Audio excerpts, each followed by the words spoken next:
did you walk to the ground from there? Or? No, I can't.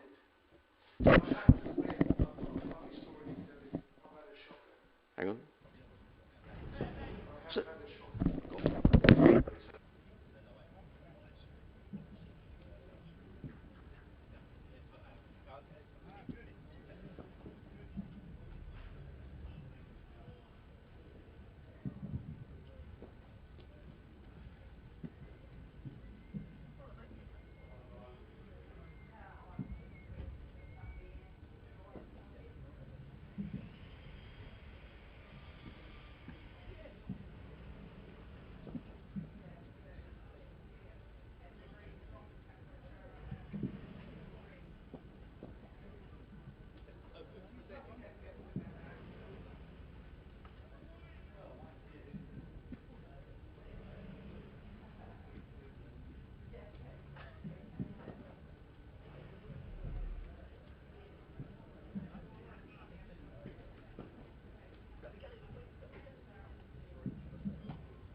Hello, mate.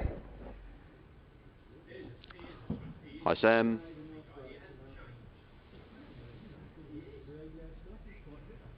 Hello.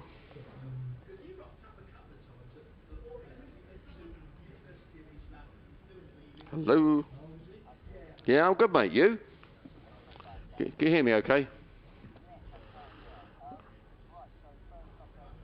5 past 11, and then it's hourly right through the day.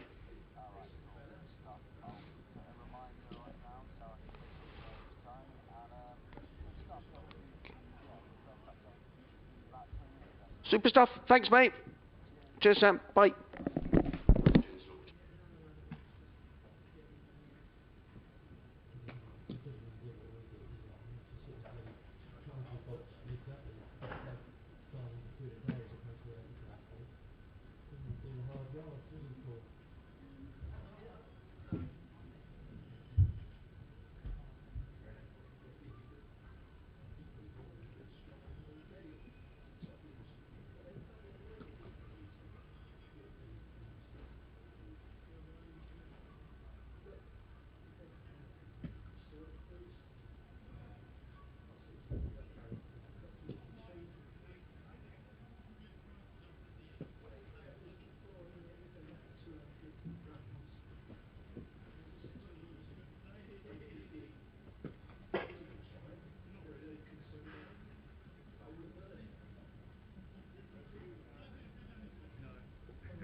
Is it the Instagram and then the Twitter?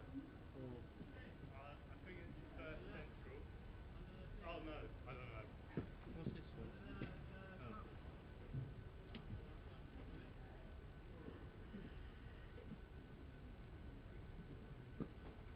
I've got first central. Yeah, I think we've got.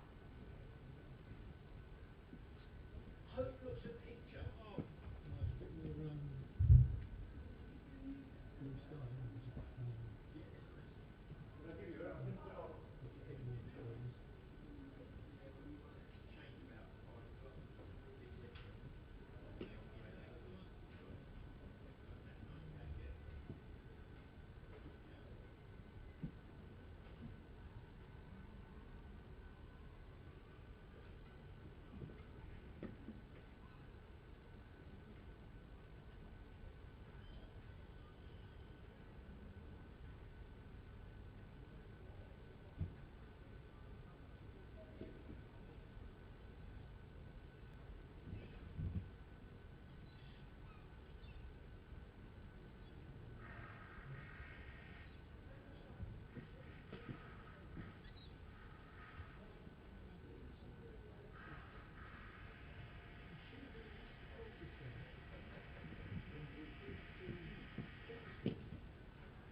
What's first over there? Blue. Because I took some out.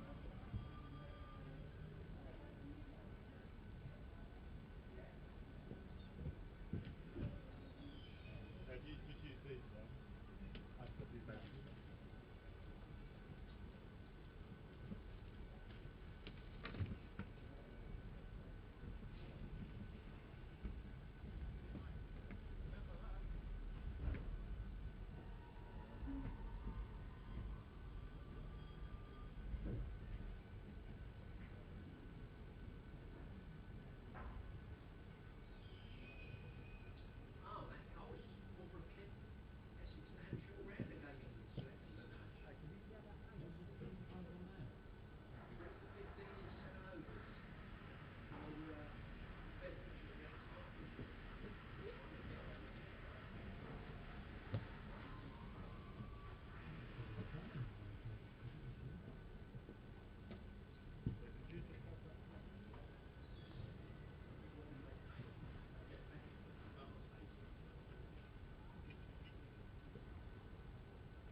Well, a very good morning and welcome to Hove for the third day of this Bob Willis Trophy fixture between Essex and Sussex. The really good news here this morning is that we are going to start on time.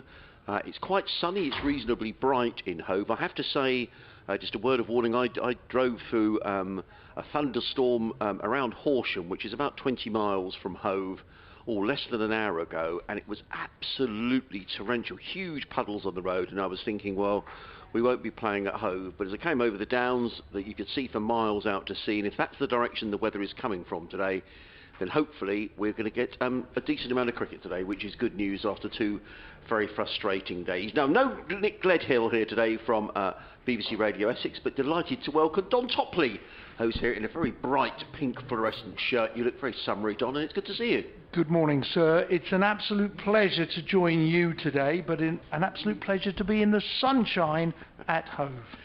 Well, it wasn't, it was beautifully sunny here, Don, yesterday afternoon, but despite that, the ground was wet. The umpires had a few looks at the outfield. It was all a bit frustrating, really, but at 5 o'clock the decision came there would be no play.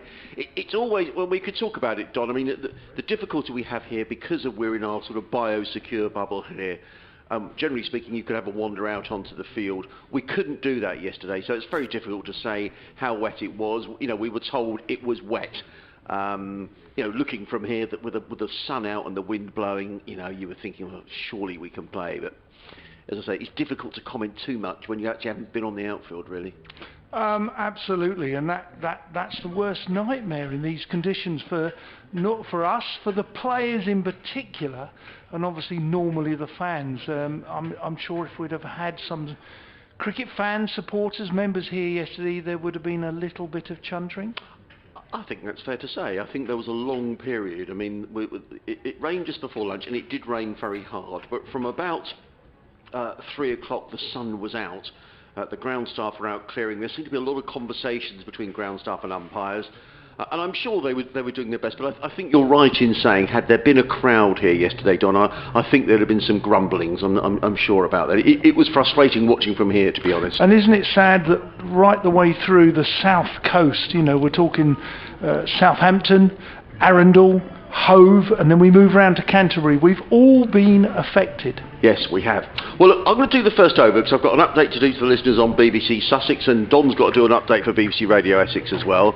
But it's going to be Jamie Porter who's going to open the bowling from the Cromwell Road end with impressive figures of 3 for 43, 17 overs, 6 maidens. He's coming in to bowl to the left-handed George Garton, and Garton lets that one go outside the off stump.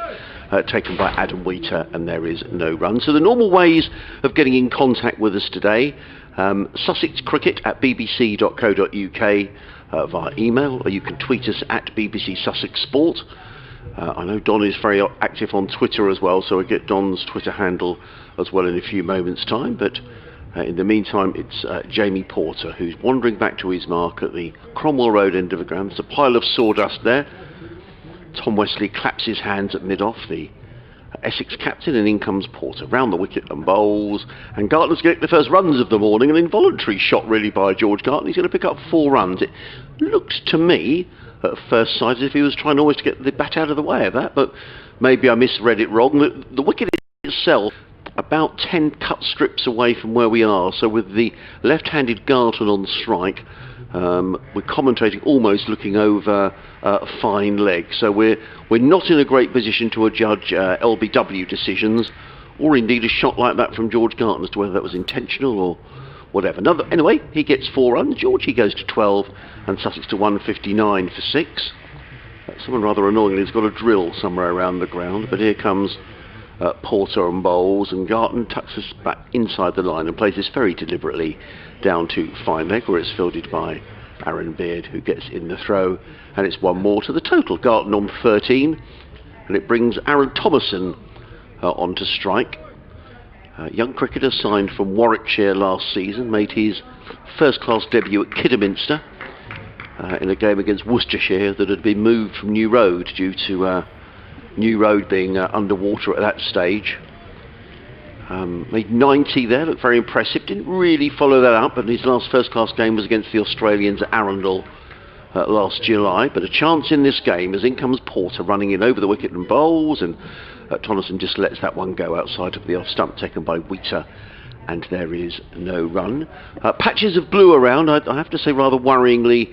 Now some thicker black cloud developing sort of behind the pavilion. But as I came over the downs and down the hill into Hove this morning, looking out to sea, you could see for miles. It just seemed to be miles and miles of blue sky. So if that's the weather that's making its way towards Hove, then we may be in luck for some lengthy periods of play. As Porter is on his way in and bowls, and Tonneson is up on his toes and steers that into the gully. And there is no run, fielded there by Dan Lawrence. And there is no run, 160 for 6. And as I say, Sussex Cricket at bbc.co.uk for your emails. Be good to hear from you throughout the day.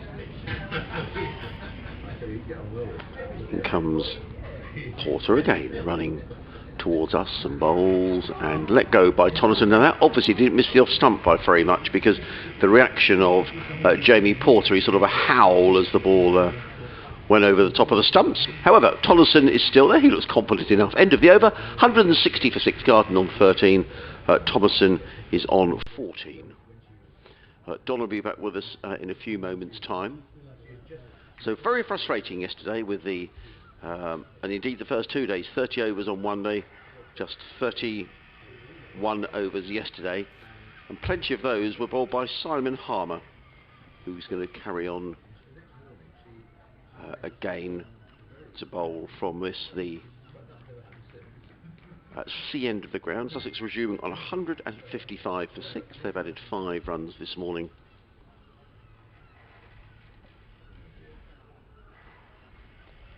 He'll be bowling to the left-handed George Garton. 2 slips, short leg, short extra cover as Harmer comes in and bowls, and Garton plays carefully to backward point, and there is no run. So the rest of the field, as I say, 2 slips, a short leg, backward point, short extra cover, mid-off, mid-on, and a backward square leg as Harmer is in around the wicket, bowls, and Garton is forward and plays carefully into the offside, fielded there by, I think is that Beard who's in there at a short extra? Yes, it is. And again, there is no run. Harmer in again and bowls, and Garton lets that go outside of the off stump taken by Wheater, and there is no run. There's a nasty black cloud away to our right hand side, which is just sort of skirting the eastern fringes as Hove as I look out, as in comes Harmer and bowls, and Garton sort of is half forward, a ball sort of dribbles down in front of him, and there is no run. Harmer really does rattle through his overs, and he bowled unchanged throughout yesterday morning. He's in again and bowls, and Garton is back and just steers this into the offside, picked up by a second slip, who is Dan Lawrence, and again there is no run, and the total remains the same on 160 for 6. In comes Harmer again. Round the wicket bowls, and Garton drives in there. He's going to get runs here, is George Garton through the offside. There's at least a couple of runs here, and that's what George Garton will settle for. So nice looking shot by the left-hander, punches that through the offside, and Sussex go to 162 for 6 at the end of the over. So Sussex have added 7 runs this morning to their overnight total, and Jamie Porter will continue from the Cromwell Road end of the ground. Yes, hello Sarah. Well, I have to say I drove through some very heavy rain on the outskirts of Horsham this morning, but I've arrived at Hove and it's nice and dry. There's a real blue sky around at the moment, and we've started on time, which is good news after 2 frustrating days over the weekend. The Sussex are now 162 for 6. They've added 7 runs to their overnight total. They finished on 155 for 6 last night. George Garton on 15. Aaron Thomason is on 14. A delayed start at Arundel in the game between Surrey and Hampshire. There's an inspection there at 11:15, and I'm afraid more rain down in Southampton, where the test match has been really ruined by the weather. There's an inspection about now, but that game is definitely heading for a draw.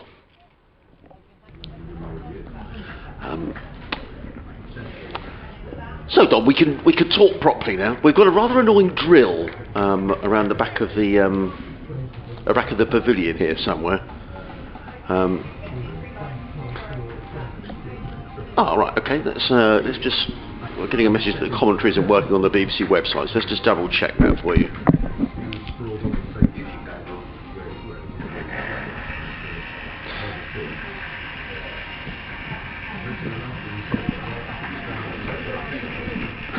Well, Porter on the 3rd over of the morning comes down the hill, and this is just outside the off stump and left alone outside the off stump. Decent pace, but batsman was particularly happy to leave that, as they always are when they first come to the wicket. 162 for 6, and we've had 7 minutes of play, and we're in the 3rd over. It's the second ball of that 3rd over. Porter down the hill bowls, and this is a little straighter, but looking at the umpire, was that a no ball? It was indeed, so that's going to have to be rebowled. Porter's checking his footmarks now on the front line, and probably slightly aggrieved, but I don't think the umpire got it wrong. Another single. An extra to the board, 164 or 5. I always get confused here at these various grounds. You get used to your home ground at Chelmsford and how the scoreboards tick over, and you have to get used to the scoreboards at the away venues, hence Sussex's home game. Porter's back in, he bowls, and this is a good ball. It's edged out and fell just in front of the diving Dan Lawrence at Gully. That's a very good delivery, but I have to say it was well played again by Thomason, Aaron Thomason, who's on 14. He was able to play that with soft hands as the ball fell short of Dan Lawrence. Dan Lawrence playing his first game back.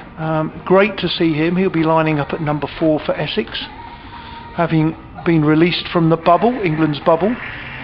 Hope he's well. Porter on his way in, comes in again. Harrison plays off the back foot. Aaron Thomason, that is, plays off the back foot back to Porter. There is no run. 2 slips in the gully, no bat pad. There's a ring on the offside, backward point, and there's extra cover mid off, mid on, and a square leg that is just in front, and the fine leg. No third man, so 2 slips in the gully. Essex trying to get the tail out here. Very important for them, very important for Sussex that they keep the Essex boys out there. Porter in, played in to the leg side off the back foot by Aaron Thomason, no run. The tall Paul Water does the fielding at square leg just in front. 164 for 6, and we are delighted to report that the sun was out, and it was out when I got up and woke up at 7 o'clock in Hove, and after that it was beautiful sunshine, but since this 9 minutes of play the clouds have come over, but I'm informed that it's not going to rain here in Hove for some time. Porter down the slope again, bowls. This is driven off the front foot with the full face of the bat out to mid-on where there is no run. That's the end of the over. And the score, Sussex have moved on to 164 for 6. Porter's bowled 2 overs, and Simon Harmer, whether he's going to continue, he's taken his hat off, and he will from the bottom end. Still cloudy, as I say. Very sad that we've missed so much cricket of late. Really is disappointing, and we welcome you all wherever you're listening or watching online on the BBC app, BBC Essex, BBC Radio Sussex. Harmer starts a new over, bowls quite slow, it's short, it's pulled, it goes beyond Tendascarter for 1, it plugs. There's only going to be the single. I think he got away with that. I do. It was a little slow, little short, pulled over mid-on for just a single. Harmer's coming around the wicket now to the right-handed Aaron Thomason. Garton's left-handed. He's got off strike. Tendascarter is just having a quick chat. He isn't... Sorry, it's Wesley having a quick chat with Harmer, just looking at how he's going to bowl at the right-hander. Different field setting, clearly. There has been a little bit of purchase, I sense, in Harmer's first over to the left-handed Garton, but it was quite slow. Right arm round the wicket, past umpire Gould, bowls. This is just short of length, played into the leg side. Short leg does the work, the fielding, and returns it to the bowler quickly. No run. 165 for 6. Harmer turns quickly, comes in, bowls, played off the front foot into the leg side where Aaron Beard does the fielding. Beard got himself a wicket yesterday. Harmer's got a few more. Porter, the leading bowler. This is bowled round the wicket, brings the right-handed Thomason on the front foot. There is no run, straight back to the bowler. Yeah, Porter's got 3. Harmer's got 2. Aaron Beard 1. And Quinn wicketless at the moment. A little shorter down the leg side. It's come off his hip into a vacant area, but they don't take the single or the leg by. There's a leg slip. The keeper, obviously, just beyond the keeper, blinding us is the first slip, and there's a short leg in under the lid. 3 round the bat. This is driven, this is sort of sandwiched between bat and pad. It scoops up in the air. No chance of a dismissal as he's come down the wicket. Thomason has got, looking at the scoreboard, 14, Garton 16, end of the over, and Sussex are 165 for 6.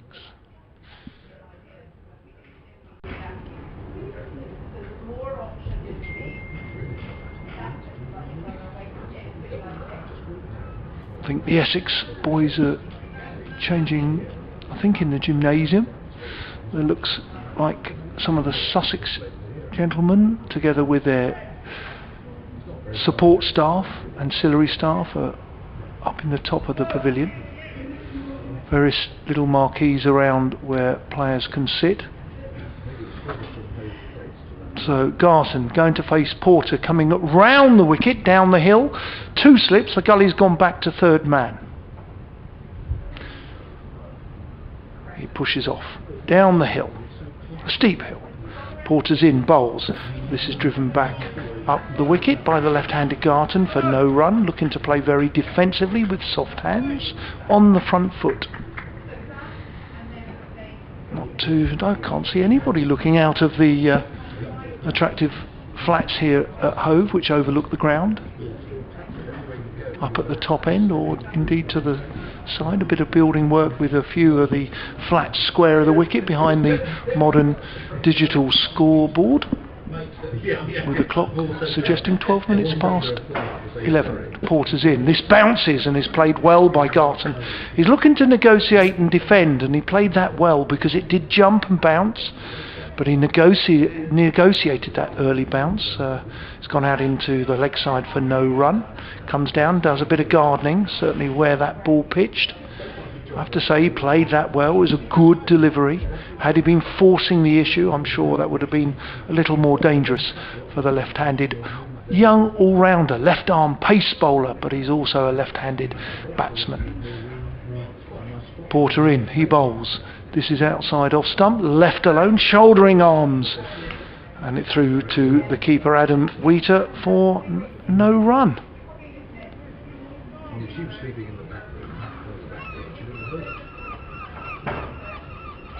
Lawrence comes to do a little bit of chatting with Sir Alistair Cook, and then runs back to backward point. So 2 slips, that's all we've got at the moment for Essex's leading bowler, who's taken 3 wickets to fall so far in this game. Porter's in, bowls into the leg side. They're going to take 1. That's a good looking, well timed shot as Brown chases square of the wicket to retrieve the ball, so Garton takes the 2. Good looking shot that, Adrian. Yeah, nice looking shot, wasn't it? Just to say, Dom, I know that the commentary is going out on the Sussex Club stream, so people can watch the stream and hear your good self and me on the commentary, which is great. We just got a problem with the BBC website at the moment, but people are working on it, so hopefully that'll be going out in due course. But keep commentating because it's going out. If people are logging in and they can't hear on the BBC website, go through the Sussex website. They can see pictures as well, and us. Porter in, round the wicket. This time similar line, but this time Garton finds Nick Brown straight to the fielder at square leg. There is no run. We can be contacted today. We always enjoy some interaction with our cricketing fans and supporters, and whether you like it or you don't like it, we would be delighted to hear from you, and that's on the BBC at BBC Essex Twitter, and also Topper's senior Twitter, and for Sussex it is... I'll give you in a minute. I'll just see this ball and I'll give you to him. Porter round the wicket. Garton play. No, he doesn't. He nicks it through to the keeper. He looks disappointing, and it was a pretty good delivery which he had to play. We're not right behind the arm. At first I thought he played a miss, but then there was the celebration from Jamie Porter on his 4th wicket, and the first of the morning. George Garton has gone, caught by Wheater, bowled by Porter for 18, and the score 167 for 7. Yeah, nice delivery, wasn't it? And just a little tickle through, a little feather through to the keeper. George Garton is on his way, and Porter, excellent figures. 4 wickets now. George Garton's 18, coming in 40 balls in 46 minutes. And I would say that that's probably the last of the recognised batsmen on their way now, Don. We're into the tail, although Stuart Meaker made good runs down at Canterbury last week. I mean, it was a bit of a last hurrah as far as Sussex. Just a minute, I'm just going to take this call because we're trying to sort this stream out. Right, well, the Essex gentlemen are huddled together in celebration. Not too close, clearly, in these troubling times, but that's a good looking delivery. We're at fine leg, and of course the left-hander's in, so we're quite away from the action really in line, which is a great shame. It would have been nice if they're playing in front of us, but we've got such a decent wide square here at Hove that they're playing fairly central, maybe just a little bit to the old pavilion side than to the what I call the traditional scoreboard side. just off central. Yeah, I mean, we're about 10 cut strips away. Just to say, actually, sorry to interrupt you, Don, that we understand the stream is now working. So if that's the case, there's two ways you can watch us today. You can go to the BBC Sport webpage and you can click and hear the commentary. But if you want to see pictures as well, then go to the Sussex Cricket Club website, where you will see pictures and our commentary. And if you're listening on either of those, could you just drop me an email and make sure everything is going out okay? Had a couple of gremlins in the system this morning. Just sussexcricket@bbc.co.uk, sussexcricket@bbc.co.uk, and just let us know that you're hearing us loud and clear, or hearing and watching. But a good start to the day for Essex. And Sussex at one stage were 93 for 2, so Essex have had a good sort of morning yesterday and have picked up another wicket this morning, as in comes Harmer and bowls to Thomason, who plays forward in the offside, and there is no run. May I just thank Mark in Suffolk for commenting on the fact that we weren't going out properly. Thank you for that. Thanks for listening. In comes Harmer and bowls, and Thomason just steers that into the leg side, fielded by Ryan Tenderscott. It always amazes me, Don, that Tenderscott is one of the senior players in the side. He's under the lid at short leg. You know, you normally get the junior players under there, don't you? Selfless man. In comes Harmer and bowls, and forward comes Thomason and just kills the spin and works into the offside. There is no. I've just had a note from the club to say, I think the live stream is working fine. I'll just check that message in a couple of moments' time. After this ball, in comes Harmer, bowls. Thomason is struck on the pad. The ball bounces away into the offside, and there is no run. I've had a Sussex fan contact us. Thank you. Owen Clancy's watching on YouTube, and she can hear all the commentary going on with it as well. So good morning to Owen. Harmer comes in again and bowls, and Thomason just works us into the offside. There is no one. I've had a message from the club. Thank you, Mark, who he says everything is working, the stream is stable, the commentary is working. So I think all is good with the world, Don. So thank goodness for that. You'll be pleased to hear I was watching and listening to you both yesterday. In comes Harmer and bowls, and Thompson just turns this around the corner. Doesn't get a run. It's fielded at backward square leg. There is no run. Thomason remains on 14 of 76 balls. I don't know how much you've seen of Aaron Thomason. He's a cricketer who came from Warwickshire last year, Don. Made a good impression up at Kidderminster in his first match and made 90, but didn't really follow that up. But he's been given a chance here by Jason Gillespie, and and there's so many young cricketers, I think, who will be using this almost as an audition for next season. I mean, these are important innings for these young players, because contracts are going to be tough to get next season for cricketers. They are indeed. Oh, it's so sad where we are, but we're watching cricket, and I do worry for youngsters in particular. Guys who perhaps are playing club cricket, who would be hopefully playing second team cricket, you know, wanting to train with the first team wherever possible, trying to make an impression. And of course that's just not going to happen. So it is worrying for those young cricketers, for me, because, you know, some of the club cricket is very much friendly based at the moment. Some counties have organised some serious cricket amongst their clubs. Some perhaps are just playing friendlies, and you need something meaningful for me in club cricket. You really do, because it's a short season. Do you know what the Sussex Premier League are doing?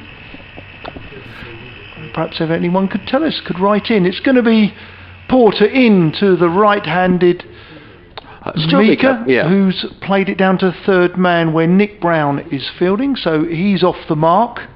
The former Surrey cricketer. Sorry, John, I was just adjusting some levels, so I will get back to you in a sec. But Am I being too noisy? No, not at all. I was too quiet, so you keep going. You were quiet, were you? Yeah, people don't normally say that, but I'm too quiet. So 2 slips in a gully. No, 3 slips. He's moved from gully to third slip. That's the captain, Tom Wesley, number 21. Harmer at second slip. Cook at first. The keeper is the smaller of all the cordon as Porter's in bowls. This drags Thomason forward, straight out, times the ball well to mid-off, where there is no run. Only a little peekaboo of blue sky here and there. It's quite grey, but I really sense that it's not rain-filled clouds. I think they're just going to go over. And of course, one of the problems we've not had much wind. So whatever's come in has sort of hung around. Yeah, and that was the problem yesterday and on Saturday as well. There was not a breath of wind, so once the showers arrived, there was nothing to blow them away. Porter, right arm over, bowls driven down the ground. It's going to go up the slope. It's well fielded, I think, by Quinn. What did he do there? He's parried it. They've taken an extra. He's dived full length. He's a tall man. And I have to say that was a good bit of fielding, but sadly he parried it to his left and they took a second. So 2 runs to Thomason. He moves on to 16 in his 78 deliveries. Mika on 1, and the score's moved to 170 for 7. And of course that's from 155 for 6 overnight. 15 runs been added. Porter in, bowls off the back foot, out to backward, or just in front of square. On the offside, there is no run. Yeah, and it's an interesting innings from Aaron Tomlinson. As I say, the innings he played at Kidderminster last year was a very aggressive innings, 90 and 115 balls, 4 sixes.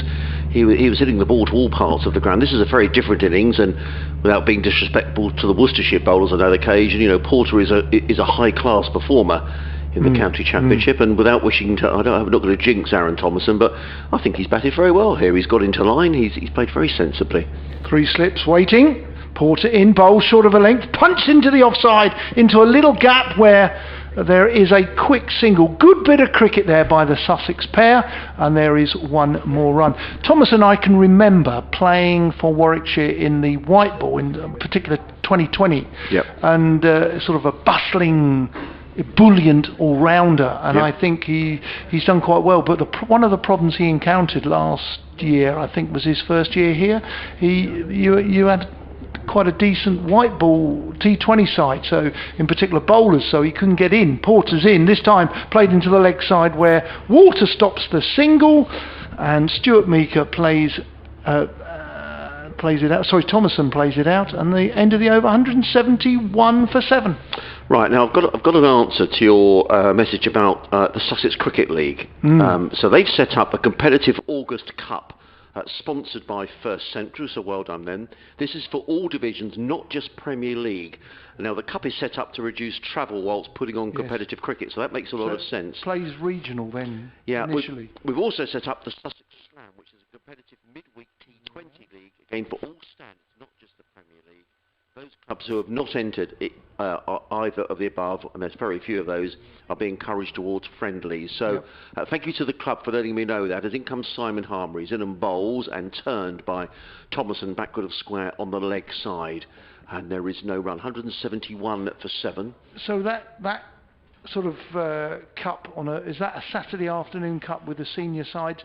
Tell me, is that, what overs? Is that 40, 50 or 20? I'll find out for you. As in comes Harmer and bowls and clipped by Thomason onto the leg side. A good bit of running by Aaron Thomason, who actually probably should have grounded his bat there, to be honest. The throw came in. It wasn't the best throw to Simon Harmer. I think might have hurt his hand there. But he did.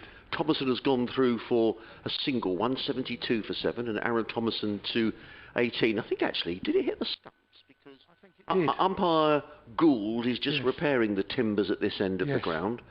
And I think Harmer was also blinded by the running batsman. Yes, as well. The ball perhaps came from behind Thomason, and it means that Stuart Meeker is now going to take strike. Lots of emails which I'll read in a minute, people getting in touch and saying the stream is working. First of all to Ian, who says all okay, but the sound volume goes up and down quite a bit at the change of ends. I think that was probably my fault, Ian, and hopefully we're corrected now. So Don and I should be on pretty much the same volume, fingers crossed, as in comes Harmer and bowls, and Meeker is forward and plays with soft hands, and there is no run, straight back down the track. Stuart's been in touch. Good morning to you, Stuart. He says all working via the link on the BBC cricket page now. Teresa says, hi guys, pictures and sound working for me. Thank you very much for getting in touch, Teresa. In comes Harmer and bowls again, and flicked by Meeker, just outside of the clutches of Tom Westley at mid-wicket. He was sort of groping there at fresh air, and another couple of inches, and I think Stuart Meeker might have been on his way. As it is, Meeker goes through for a single. He goes to 2. Sussex to 173 for 7. So thank you for getting in touch, Teresa. Everything seems fine from here on the other side of the planet in Hamilton, New Zealand. Oh, what a beautiful place. Spent much time there years and years ago. In comes Harmer and bowls, and driven by Tonneson to backward point, fielded by Porter, and there is no run. And that's from Graham. He says everything's fine except for the Sussex score, which is 173 for 7. I've never been to Hamilton. That is on my bucket list, and I need to get on with these bucket lists, Don, to be honest. North Island. In comes Harmer and bowls, and Tonneson clips this one to mid-wicket, and there is no run. It is the end of another Simon Harmer over, who has now bowled 23 overs. He has bowled 11 maidens and taken 2 for 36. I'll just rattle through these and we'll talk about New Zealand. Malcolm's been in touch, watching on the YouTube stream, found it on the Sussex website. The audio volume keeps dipping though, it's just increased in volume again, so hopefully it's all okay now. Andy says the volume seems a different when the camera switches at the end of the over. I noticed that yesterday, actually, from one end. Malcolm says, yeah. So we're working hard. I think, I've got Don and I on exactly the same volumes here, so it could be a microphone issue, but we'll try and get it resolved. But hopefully you can hear us. I remember that yesterday when I was watching. I might just change. If we can work out which end it is, we just have to turn ourselves up. I think I'm quiet, so I might see if I can change this headphone. You commentate on Porter. In, driven by Mika, the former Surrey player, out to cover. There is no run. Good looking shot, very full. Delivery from Porter, and rightly so. He's trying to find the edge and aiming at the timbers of the Sussex number 9, Stuart Mika. Porter at the end, at the top of the slope really, front of the flats. Right, I've changed my headset. Now, please let us know if that's any better. Porter on his way in, bowls. That's a good delivery, but well played, well negotiated, played out to mid-on by Mika. That is no run. 173 for 7. Nearly had a half an hour of play here this morning at Hove. Yeah. I noticed this morning as I drove up that the cricketers' pub is boarded up. There are various sort of construction walls going up, etc., etc. So lots of exciting plans there, I would expect, as Porter turns. He comes in, bowls, is driven into mid-wicket, a little bit on the leg side. Porter will be gutted by that. It's a good-looking shot by Mika. Mika's looking for 3, and the fielder, I can't see it, the opposite side to us in front of the pavilion, dives, brings it back, stands up, throws it, but Sussex get 3. 176 for 7.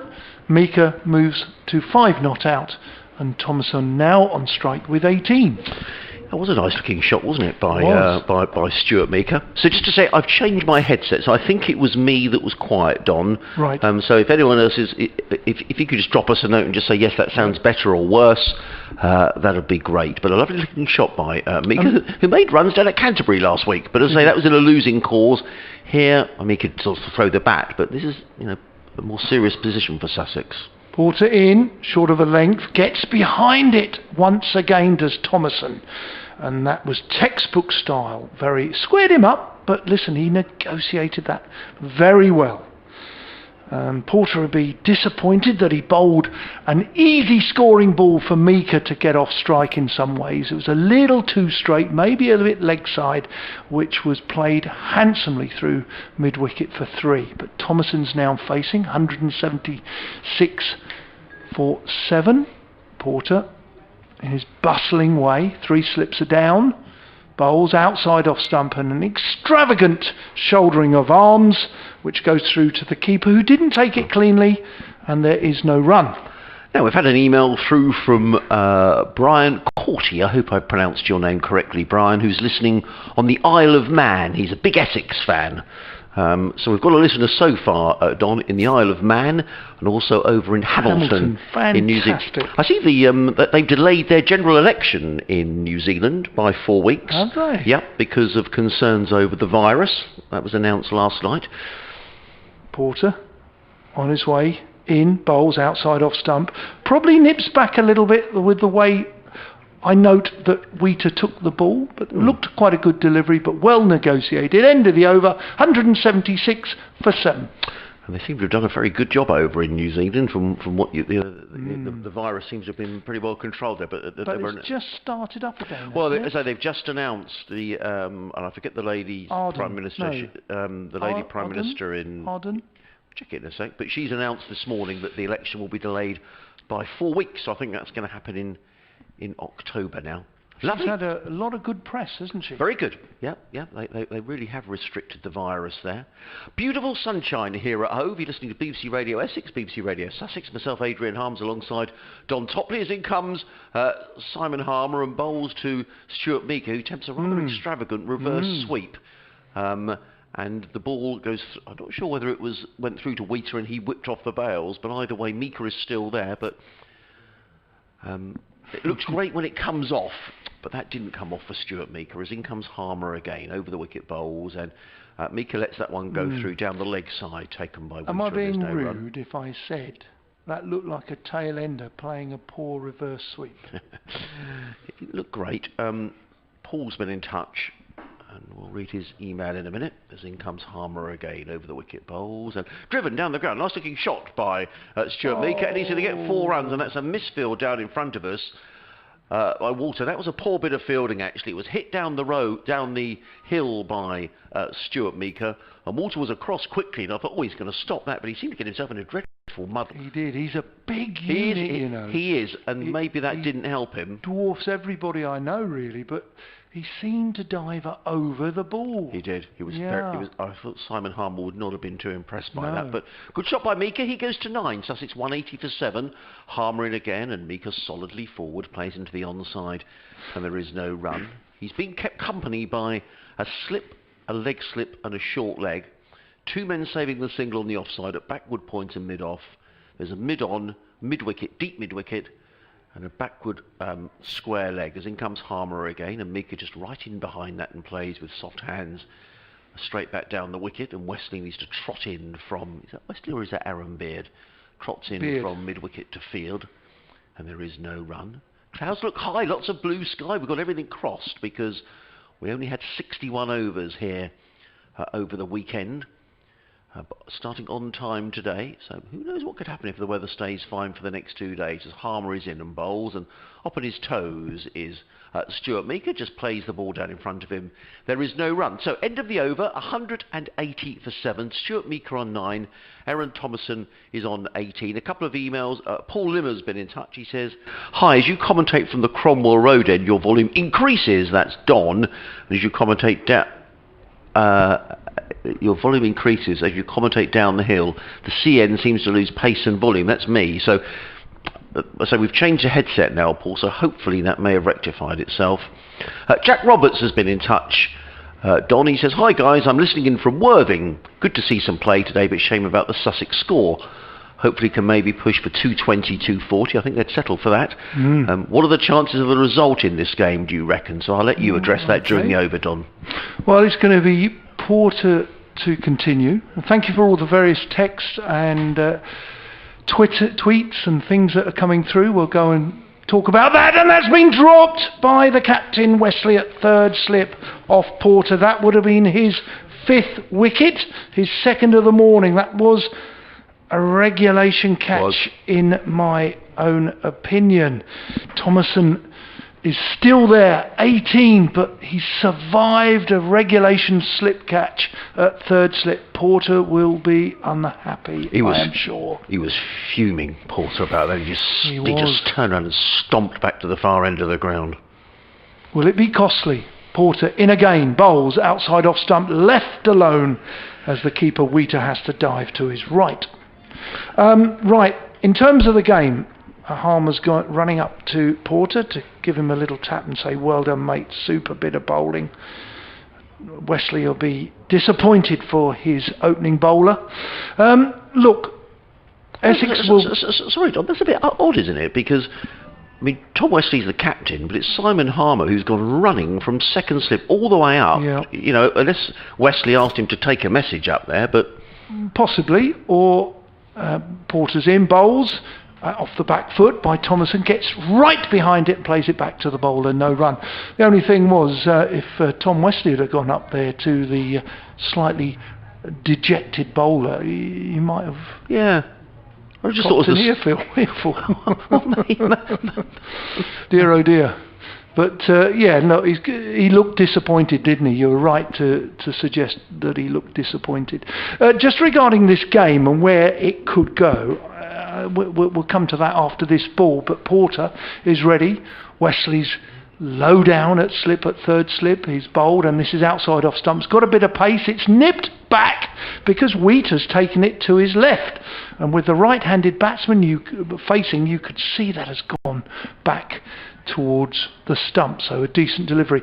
Look, Essex will want to get whatever Sussex get, and hopefully, fingers crossed for the Essex boys, they will want to get a few more.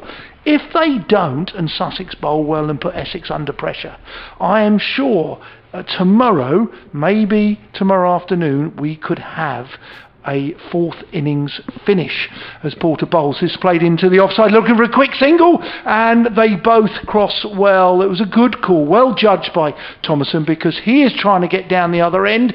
It's going to leave Mika to face the last ball of the over. Terrific cricket that, Adrian.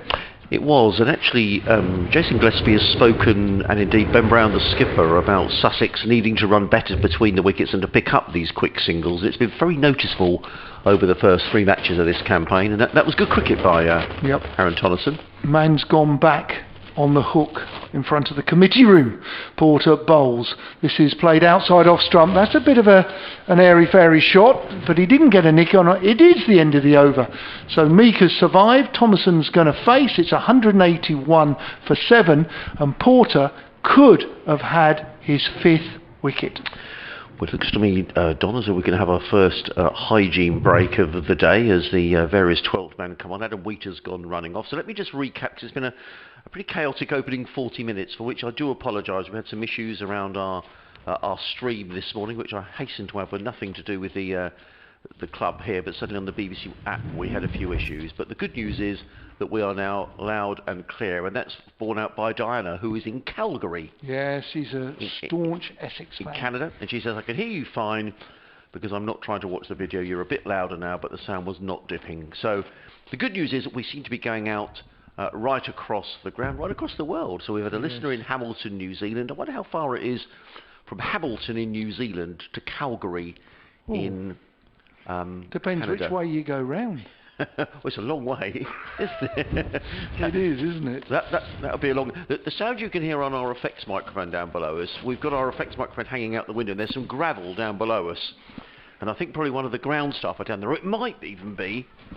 What if it's a seagull or something down there? But something is making a noise down by our... it's a damn big seagull. Our effects microphone. Bruce Talbot is just having a look out the window. Oh, it's one of the... someone from the physiotherapy. Is it? The unit downstairs? Downstairs, yeah. Someone's moving somebody's knee. Yeah, I don't know. And it feels like and sounds like gravel. I don't know what they're doing. Oh no, he's left it alone now. Yeah, there we go. He's gone. That's all right. Anyway, so... Yes, Calgary. Gosh, Diana, Hamilton. Have you been to Calgary? No. No, nor have I. I'd like to go to Canada. Yeah. So, 181 for 7. So Sussex are closing in on their first batting bonus point. Essex already with 2 bowling points in the bag. And Simon Harmer is going to come in from the C end of the ground. For those of you who don't know Hove, it means he's bowling up the hill. The sun is out. Patches of blue sky, and Harmer is in and bowls, and forward comes Aaron Thomason, who's faced 93 balls now for his 19 runs. A very circumspect innings, but he was dropped when he was on 18 by the Essex skipper Tom Westley. Would have given Jamie Porter his 5th wicket of the innings. He's got 4 for 60 at the moment as Harmer is in and bowls, and Tonneson is very solidly forward, placed a mid-wicket fielded by Aaron Beard, and there is no run. Harmer in his 25th over, figures of 2 for 40, including 11 maidens, and he's in again. Over the wicket bowls, and down the wicket comes Tonneson and drives. It's a nice looking shot to mid-on. It's fielded by Walter. Nothing Beard could do at mid-wicket to cut that off. I'm always interested, Don, when you have when the spinners are on and you have your mid on, he's not back, so Tolleson could look to clear him down the hill, but he's not saving a single either there, is he? He's kind of two-thirds of the way back to the boundary. Yep. As Harmer is in again, round the wicket bowls to Stuart Meaker, who's up on his toes and plays into the offside. There is no run. We saw Meaker attempt that reverse sweep early doors in his innings against Harmer, and then he hit a beautiful shot down the ground. If I was Gillespie, I'd be saying to him, which shot is easier? Harmer comes in and bowls, and now he does play a reverse sweep, and he's going to pick up a single. It's fielded by Porter with a very good sliding stop, who prevents anything more than a single. He didn't hit it fully, did he? There is risk attached to that shot, isn't there? He's picked up a single. So Stuart Meaker goes to 10 and Sussex to 183 for 7. Harmer already in again. Around the wicket bowls to Tolleson, who plays quietly into the onside. Fielded there at mid-wicket by Beard. It is the end of another Simon Harmer over. 25 overs, 11 maidens. 2 for 42. Sussex 183 for 7 with Aaron Thomason on 20. Stuart Meaker on 10. You're listening to live cricket on BBC Radio Essex, BBC Radio Sussex. Myself, Adrian Harms, alongside Don Topley. Jamie Porter standing at the far end with his hands on his hips. He won't have been desperately impressed with his skipper dropping that chance, but he's bowled very well. In fact, Jamie Porter spoke to us after play on Saturday. Seems a long time ago now.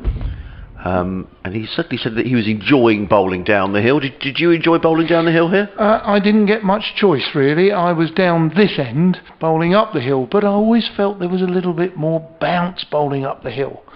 And sometimes you can run away with yourself coming down the hill. As Porter's in, bowls outside off stump through to the keeper, probably nips back a little bit. Just talking back, Hamilton, your guest who wrote into us, I think the region is Waikato, famous for its rugby there, and I think the river is something like the River Wanganui, something like that, but lovely people. And if I remember when I visited there weren't so many hotels, they were all motels. Right. Back in the day, but a lovely part of the world, really was. Porter on his way in, 3 slips. Bowls outside off stump, played off the back foot, well by Meaker, no run. What time of year did you visit, Don? Well, you might not be aware of this. I was the Zimbabwe coach for 3 years, and it was the World Cup, the famous World Cup of '92, with the white ball that was played half in Australia, half in New Zealand, and we spent a bit of time in the pre-World Cup on training in Cambridge and Auckland and around Hamilton, Trust Bank Park as it was known then. Porter bowls short of a length into the offside, backward point does the fielding, there is no run, and it was really lovely, and that would have been about February, March, but we spent a bit of time around there. I remember the beautiful village scene, playing cricket. We had a training game at Cambridge, and of course Cambridge is not very far from me at home. So there's a Cambridge in New Zealand? There is, yeah. Not that far from Hamilton. Porter on his way in, bowls, edge, and... No, I think it bounced. I think it carried. No, a good catch. That's a very good catch. That was his fingers were just above the grass, and it went straight into those fingers. Harmer, what a great catch that was. Superb catch at second slip, which does give Porter his 5th wicket, and from what I've seen this morning, he deserves it. Well, he's bowled extremely well, but I have to say, that is a terrific catch. I thought for a moment that it had bounced in front of him, but clearly it hadn't, and Stuart Meaker took one look and walked off, so there was no dispute about the catch. That's a very fine catch by Simon Harmer. In fact, that's his 3rd of the innings, and he when you've got someone in those positions, I mean, that was a terrific effort. Sussex are very lucky they've got Chris Jordan who fields in there, who doesn't drop many, if any, and Simon Harmer's out of the same mould. I mean, he's taken 3 really good catches in there in this match. Invaluable, absolutely. Can I look? I certainly don't want to give the captain any stick, but his drop was a regulation catch. But Essex have played to 1-2. They've come to Hove and they want to try and dominate the hosts. But, you can only do that if you stay clinical. And that's the only worry I've got there. That he doesn't mean to drop them, clearly, but it was a regulation catch. And if you're going to try and clean the tail up and bowl them out for 190, which then gives you a chance to get more than 190 when Essex bat later today, the problem you've got is you just need to be clinical. If Sussex take more time sort of out of the game by batting with their tail and they get to 220, then Essex's job is that much harder. You need to be clinical. Just a couple more messages I'm getting in from people. David Sharp's been in touch. Hello, David. Just saying that we are still a little quiet when we're commentating here from the sea end. I think our levels are okay as far as I'm aware on the BBC website, so it may well be more of a technical issue here, but I'll speak to the guys here, no problem. Porter in bowls, and this is played with not much foot movement, out on to mid-on for no run. 183 for 8. Yeah, new batsman is young Henry Crocombe, young cricketer who's come into the Sussex side, come through the academy. Is he good? And where from? Well, he's club cricket. I think he was been playing down at Hailsham. Well, certainly that was perhaps his initial club, where he plays at Eastbourne now. I'm on. So that's in the east of the county. So that way, along the coast. Right. Porter to this new young man who. It was short, but it wasn't bouncer length, and he took his eyes off it. Now that will be an education for him. I'm sure Thomason, the senior batsman, will come down to him and say, "Hey, young man, please keep your eyes on it. You'll be fine. Don't worry about the short ball, because probably not the quickest pitch. I don't know, but mind you, he's been bowling at a fair lick in this game, you know, Porter, since he bowled down the hill. And it's been quite a good carry through to. Definitely good carry. To Adam Wheater. Just a couple of quick emails. Diana's been back in touch from Calgary, and we were talking about how far it is from Calgary to Hamilton. So Calgary in Canada to Hamilton, New Zealand is 12,022 kilometres. She says if you want to make that into Brexit units, I guess she means miles, that's your problem. Well, that will probably be about 7,000 miles, maybe, something like that. Long way. In comes Harmer over the wicket, bowls to Tonneson, who drills that down the ground and takes a single. Simon Harmer, for a big man, you know, he's a very fine fielder, and he was down low to his left, and he managed to take all the pace off the ball and deflected it to mid-off, where it was fielded by skipper Westley, and Tonneson only took a single. He goes to 20, Sussex to 124 for 8. And I just wondered whether Aaron Tonneson, he seemed to be thinking then, right, I'm now groping my shoulders a little bit, because Sussex are within 16 runs of their first batting bonus point, and the field is changing for Henry Crocombe, who may be relieved to be facing the off-spinner rather than Porter down the hill. There is a slip, a leg slip and a short leg, a point mid-off, mid-on, mid-wicket, a straightish mid-wicket, and a backward square leg, almost a fine leg, as Harmer is in, bowls to Crocombe, who is forward. I think that must have wrapped him on the pad, and the ball ends up with that fielder. Would you call that short fine leg, or would you call it backward square leg, Don? In the modern day, I think we call it he's saving one on the 45. Right, okay. Neither then. Yes, yeah, that's what I would call him. So the sweep is available, but you can't afford to top edge it. In comes Harmer again, bowls, and Crocombe is forward, plays down defensively. What he's trying to do there from a captain's point of view and the bowler is to right, we want to bowl at this youngster, so we'll stop the singles, so stop him getting off strike. In comes Beard again, bowls to Crocombe, who plays into tender scarter at short leg. There is no run. Aaron Beard is warming up at mid-wicket, so possibly we've seen the last of Jamie Porter for the time being. Porter with 24 overs, 7 maidens, 5 for 60. As Harmer is in again, over the wicket bowls, and Crocombe made as if to come down the wicket, but then adjusted his shot and played quietly into the onside, where it's fielded by Beard, and again there is no run. 184 for 8. Crocombe yet to score. As in comes Harmer again, over the wicket and bowls, and forward comes Crocombe and plays perfectly respectably to short leg, fielded there by Ryan Tenderscarter. It is the end of the over, 184 for 8. Crocombe yet to score. Aaron Tonneson is on 21, and I wonder if we are going to see a bit of Aaron Beard. Yes, we are. So thank you for that, Diana. That's the distance from Calgary. Andy says changing the headset hasn't stopped the volume changing when the camera switches each over. I suspect it may be the camera.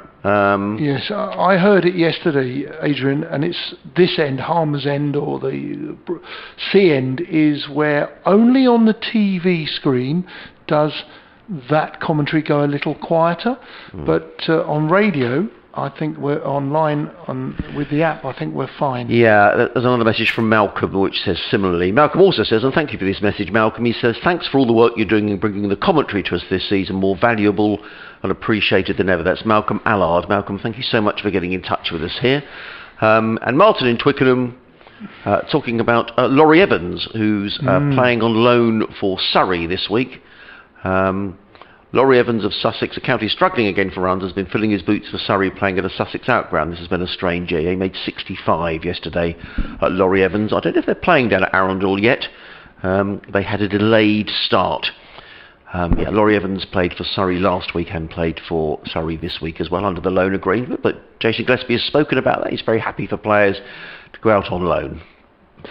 Beard in for his first ball of the morning, and this is squeezed between bat and pad into the offside from Thomason. There is no run. 184 for 8. Further inspection at Arundel at 12 o'clock. I don't know for certain, but certainly when Sussex play down at Arundel, they take the whole kit and caboodle down there, so the blotters and everything goes down there. I'm not sure, I may be wrong, that Arundel would have their own blotter, in which case... They didn't. They were talking about that yesterday. Right, okay. Yep. Beard for his second ball, 2 slips and a gully now. This time is played off the back foot by Thomason. Well played. Good pace delivery. And it goes out to mid off where there is no run. I've had a few messages come through from the Grumbler, Tim Brown, Charles Underwood, Chris Duck. They're all enjoying the commentary. One particular email is from the Grumbler. The Grumbler, who has talked about Porter and his fifer again and things like that, and comparing him to your young man, as in Ollie Robinson. Similar ages, similar pace. Beard's in, bowls, and this is going to go fine, very fine, too fine for fine leg, and it's gone for 4. 4 runs to Thomason. He moves to 25. The other in, Crocom's on 0, and the score moves to 188 for 8. Now, Ollie Robinson's in the bowl. Good news, but sad news for the Sussex management. Jamie Porter probably has just been edged out by Ollie Robinson. Probably very similar bowlers, probably do very similar things. The only subtle difference for me is Robinson is a little taller, which he extracts more bounce. Beard's in. That's not such a good shot, which is... played by Thomason, who tries to play to a vacant third man but plays with a cross bat shot, and the ball goes over that cross bat through to the keeper. No run. I mean, would that be fair? Well, I think Ollie Robinson is tall. In fact, Jamie Porter came to be interviewed. I'd never met him before until Saturday, and he came over and spoke very highly, actually, as an opening bowler, about Phil Salt as an opening batsman, which was very interesting to hear. Spoke how tense an opening batsman hit the ball out the middle of the back for a little while, as much as Phil Salt did on Saturday. But yes, he's quite a wiry character, isn't he, Jamie Porter? Strong, but it's Beard bowling now. Played off the back foot through the vacant backward point. There's going to be 1. Lawrence runs after the ball, but he allows Brown at third man to pick up the ball, and there is 1 run. So Crocom's now going to face another fast bowler. He's going to have to keep his eyes on it. Yeah, and I would say his sort of first appearance, did seem to be a little shorter than Ollie Robinson. He's bowled Porter's. I mean, like Ollie Robinson. I mean, Ollie Robinson, 137 county championship wickets in the last 2 seasons. That's a real haul, Don. And 8 here against Hampshire. So Ollie Robinson is in and around this England team because he's taken so many wickets. Perhaps people would feel that Porter's a little unlucky not to be joining him. I don't know. He's bowled very well. Not. I think it's one or the other, and I think there was a period of time where Jamie perhaps was closer, but now Ollie's been given the nod. Silverwood will know Porter inside out. Maybe the other selectors that perhaps favoured Robinson, because Robinson's done so damn well over the last few years. 4 slips now in, and this is a genuine, I believe, play and miss from our angle at top of third man. End of the over, 189 for 8. Both are superb county bowlers. We clearly wait to see if they can become international bowlers. But the problem is you probably wouldn't look to play Anderson and either Robinson or Porter, because that's sort of similar bowlers. You need different types of bowlers. Well, Jamie Porter is 6 months older than Ollie Robinson. Both of them are... in fact, Jamie Porter is now 27. Ollie Robinson will be 27 on the 1st of December. So that, there's plenty of years back in the locker. But Jason Gillespie spoke last week and said he feels that Ollie Robinson is really ready for Test match cricket now, and it makes you wonder if this Test is drawn. Well, it is going to be drawn, isn't it? If England had won the Test, would they have perhaps experimented? They may have. In comes Harmer, over the wicket, comes in and bowls to Tonneson, who thrashes that down the ground. It's going to go for 4 runs. It just bounces a couple of feet inside the boundary, and I think Aaron Thomason has decided here that he's going to have a bit of a dart at Simon Harmer.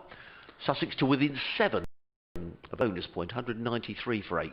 That was a safe shot in my book, because he's gone. If they've put a man out now, water must come a little bit deeper, nearer us, just in front of us. Beard's gone out into what I call cow corner. That was a calculated shot, and he picked the right ball. That was a good bit of cricket by this. I'm going to call him a Sussex all-rounder. Well, I certainly think that he absolutely haven't seen an awful lot of him, but he's done very well here as Harmer comes in and bowls, and he works this to short leg, fielded by Tenduscarter. And there is no run. For his 30 runs, he's been in for 104 balls, and he's done a good job, Aaron Thomason. And as Don was saying, there are now 4 Essex fielders out on the boundary. I'll describe where they are in a minute, as Harmer is in again and bowls. And it's caught, brilliantly caught, by Alistair Cook at first slip. My word, that was a tremendous catch. Simon Harmer bowled. Tonneson was looking to work that one backward and square. It was a calculated shot, but he hit it very firmly. And Alistair Cook, or Sir Alistair, fielding at first slip, that was a very athletic catch, because that was going pretty hard. He took it sort of shoulder high, almost goalkeeper style. I was going to say, the Brighton and Hove Albion goalkeeper would have been absolutely chuffed at that. That was sensational. That was a really good catch. And Tonneson is on his way for a very good innings of 30, and I think Aaron Thomason can be very pleased with his contribution. He's out for 30. He was looking to get on with it, looking to try and get Sussex over the line to pick up a batting bonus point. They've fallen just short. He goes for 30. Sussex 193 for 9, and that's the 3rd wicket for Simon Harmer, with figures of 3 for 47. I've got an update to do shortly, but we'll keep nattering away for a while. Have you got one to do at 12, Don? Or? No, 1 o'clock. Right. 11, 1 and 4. Okay. But that was a super catch. I'd love to have seen that on TV. Yeah. I can just picture it, because we're slightly blinded where we are. Yeah. And I just saw Alistair Cook sort of diving to his right. It must have gone quite quickly. He was looking for a late cut, and whether he took it on the 2nd attempt, I don't know, but it was just a super catch. Harmer picks up another wicket. Wow, we've seen 2 fantastic catches at slip, and I really can't sort of understate that. They were superb catches, and 1 drop as well. Well, it was a super catch, because Aaron Thomason was deliberately trying to run the ball down backward a point, so it was a very, it wasn't an edge. He was looking to run the ball in that direction, so it went very quickly. However, I look forward to seeing that on the playbacks wherever they occur.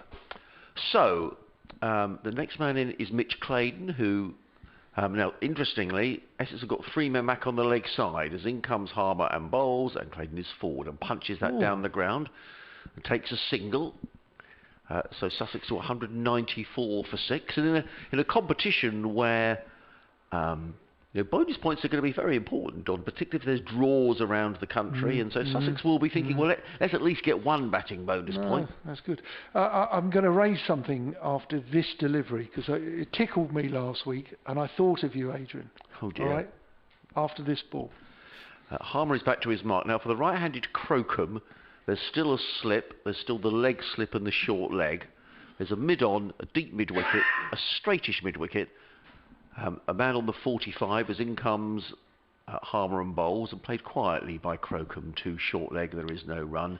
Then on the offside, a backward point and a mid-off. So a 6-3 field.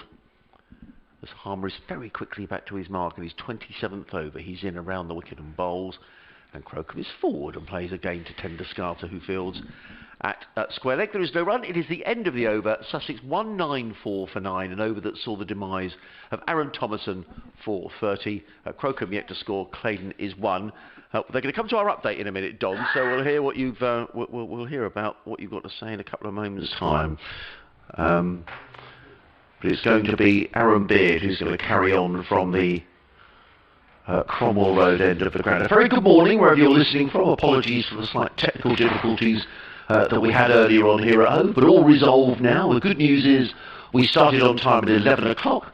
Lots of blue sky around, and today we seem to have a lot of cotton wool type clouds as well, which are a vast improvement on the grey, leaden skies we've had for much of the first 2 days. So people on the gate were saying when I drove in this morning they thought we might get a 4 days play. Let's hope they're right. Anyway, Aaron Beard is going to carry on from the far end of the ground. That's the Cromwell Road end, for those of you who know your Hove. For those of you who don't, the ground slopes from the Cromwell Road end down to the sea end. The sea, I don't know, 400 yards behind us, directly behind us. Now the field, 2 slips and a gully, a backward point, a third man, mid-off, mid-on, mid-wicket and a fine leg. And it's going to be Aaron Beard with figures of 1 for 45 as he comes running in around the wicket. Comes in and bowls, and Claydon is caught, and that's another very good catch taken in the slips by Alistair Cook. It was straight at him, but he made no mistake whatsoever. And Mitch Claydon is on his way for 1, and Sussex all out for 194. And I think they'll be disappointed about that, having at one stage been 93 for 1 when Phil Salt was going along very nicely. But they're all out for 194. We've still got another 81 overs to be bowled in the day, so plenty of cricket to be played here. I'm just going to give this update for the listeners on BBC Radio Sussex. Don has wandered out of the commentary box for a moment, so at the end of my update we'll just have a break for 5 minutes or so, but there's much more in the way of emails. Thank you for all the emails that we've had. sussexcricket@bbc.co.uk, and Dean Southern has been in touch, and from Japan, from Osaka. Good to hear from you, Dean, and we'll read out your emails in a couple of moments' time. But Sussex dismissed for 194. Aaron Thomason, second top scorer with 30. Phil Salt, the top scorer with 57. So we'll just give this update to our listeners here on BBC Radio Sussex, and then we'll have a little breather, and they're back with you when Sussex recommence their innings. Yes, hi Sarah. Well, Sussex have just literally been dismissed. They're 194 all out. They're really disappointed because Sussex were going along very nicely on Saturday at 93 for 2. Aaron Thomason has made a very good-looking 30 for Sussex today, but they've been bowled out here for 194, with Jamie Porter taking 5 of the Essex wickets, helped, I have to say, by some excellent slip catching. Meanwhile, Arundel, they're inspecting around about now. No play so far today. Surrey 130 for 8 against Hampshire. But as we heard in the Test match, still no play today down in Southampton. That game is definitely heading for a draw in the second Test match against Pakistan. We'll have a little breather in a minute, Don, but just to say several things. The slip catching, bar Tom Wesley, which was a poor drop, but the catch that Alistair Cook there was a super catch, and the catch that he took to dismiss Aaron Thomason, Simon Harmer picking up 3. You know, from your days in the game, how important is it to have taking those chances in the slip corner? Because Essex looked really good in there. Yeah, they did. It's you've got to be clinical. You're not standing there because you're good at conversation, chatting about last night, where they ate or what they did. Listen, you're there to catch. And I go back to my era, probably we would have Derek Pringle, who was hidden at first slip, Graham Gooch at second, Kenny McEwen or Alan Border. Mark Waugh, he was often at second or third, depending if Gooch was away at a test match. You need people who can catch, and we were lucky. We were so lucky that Mark Waugh made slip catching look easy. Graham Gooch was good. Kenny McEwen, as I said. Keith Fletcher was at Gully. He'd be at Gully. So that really is important. The players deserve, the bowlers deserve those slip fielders. And I have to say it again, I think Tom Wesley would have been really disappointed with his drop, but the other slip catches we saw were sensational. And bowler, you win games when you can do that. England last week at Old Trafford and earlier in the summer as well, if you've got to go out each time you bowl and get 13, 14, 15 wickets to bowl the side out, you're always chasing the game. Good sides only have to get 10, maybe one drop catch, so 11 wickets in order to bowl the opposition out. But if you have to go and get 14, 15, you're going to struggle to win games. Yeah, and it's just very noticeable. I thought, you see players practicing their slip catching, an awful lot, and you can see why, because, Harmer just seems to gobble up catches. There's been a couple of very good slippers here in my time commentating on Sussex. Chris Jordan, we know, he's almost in a league of his own. Michael Yardley was a very fine slip fielder as well. Mike Yardley didn't put too many down at second slip. I'm just going to call the studio, actually, because I'm getting a bit irritated with the music in our ears. We have a little bit. It's very modern music, probably not of my era. But it's great to see when good slip catchers do a good job, and they make it look easy. I was interviewing somebody that you, Adrian, will remember from years ago, Peter Parfitt, the former Middlesex and England cricketer, who was a sensational slip catcher next to J.T. Murray for Middlesex, and indeed England. So I was interviewing him at his home up in Norfolk. It was a delight to go and see him. I knew him many years ago, and he looks in fine fettle, does Peter Parfitt. He had that lockdown haircut where I suggest that none of us had been to the barbers or the hairdressers. He had long hair. It was quite cool. But the Middlesex and in England batsman, left-handed dasher, Peter Parfitt. I hope many of our listeners will remember him. But the interesting thing for me I was going to discuss with you, Adrian, for me was the fact that when you did your... Oh, have we lost you? You should still be able to hear me. Oh, really? I'm just trying to get rid of the music in our ears. The interesting thing I was going to say to you as your number 11, Mitch Claydon, came out was he must have been... Look, I know Canterbury last week perhaps wasn't memorable. It wasn't, but he was a hero because he got the only one wicket in the right column. And he went back to his old county where he's got so many good memories, and he probably didn't enjoy that one last week. No, it was. Was there a bit of stick flying around? I'm sure.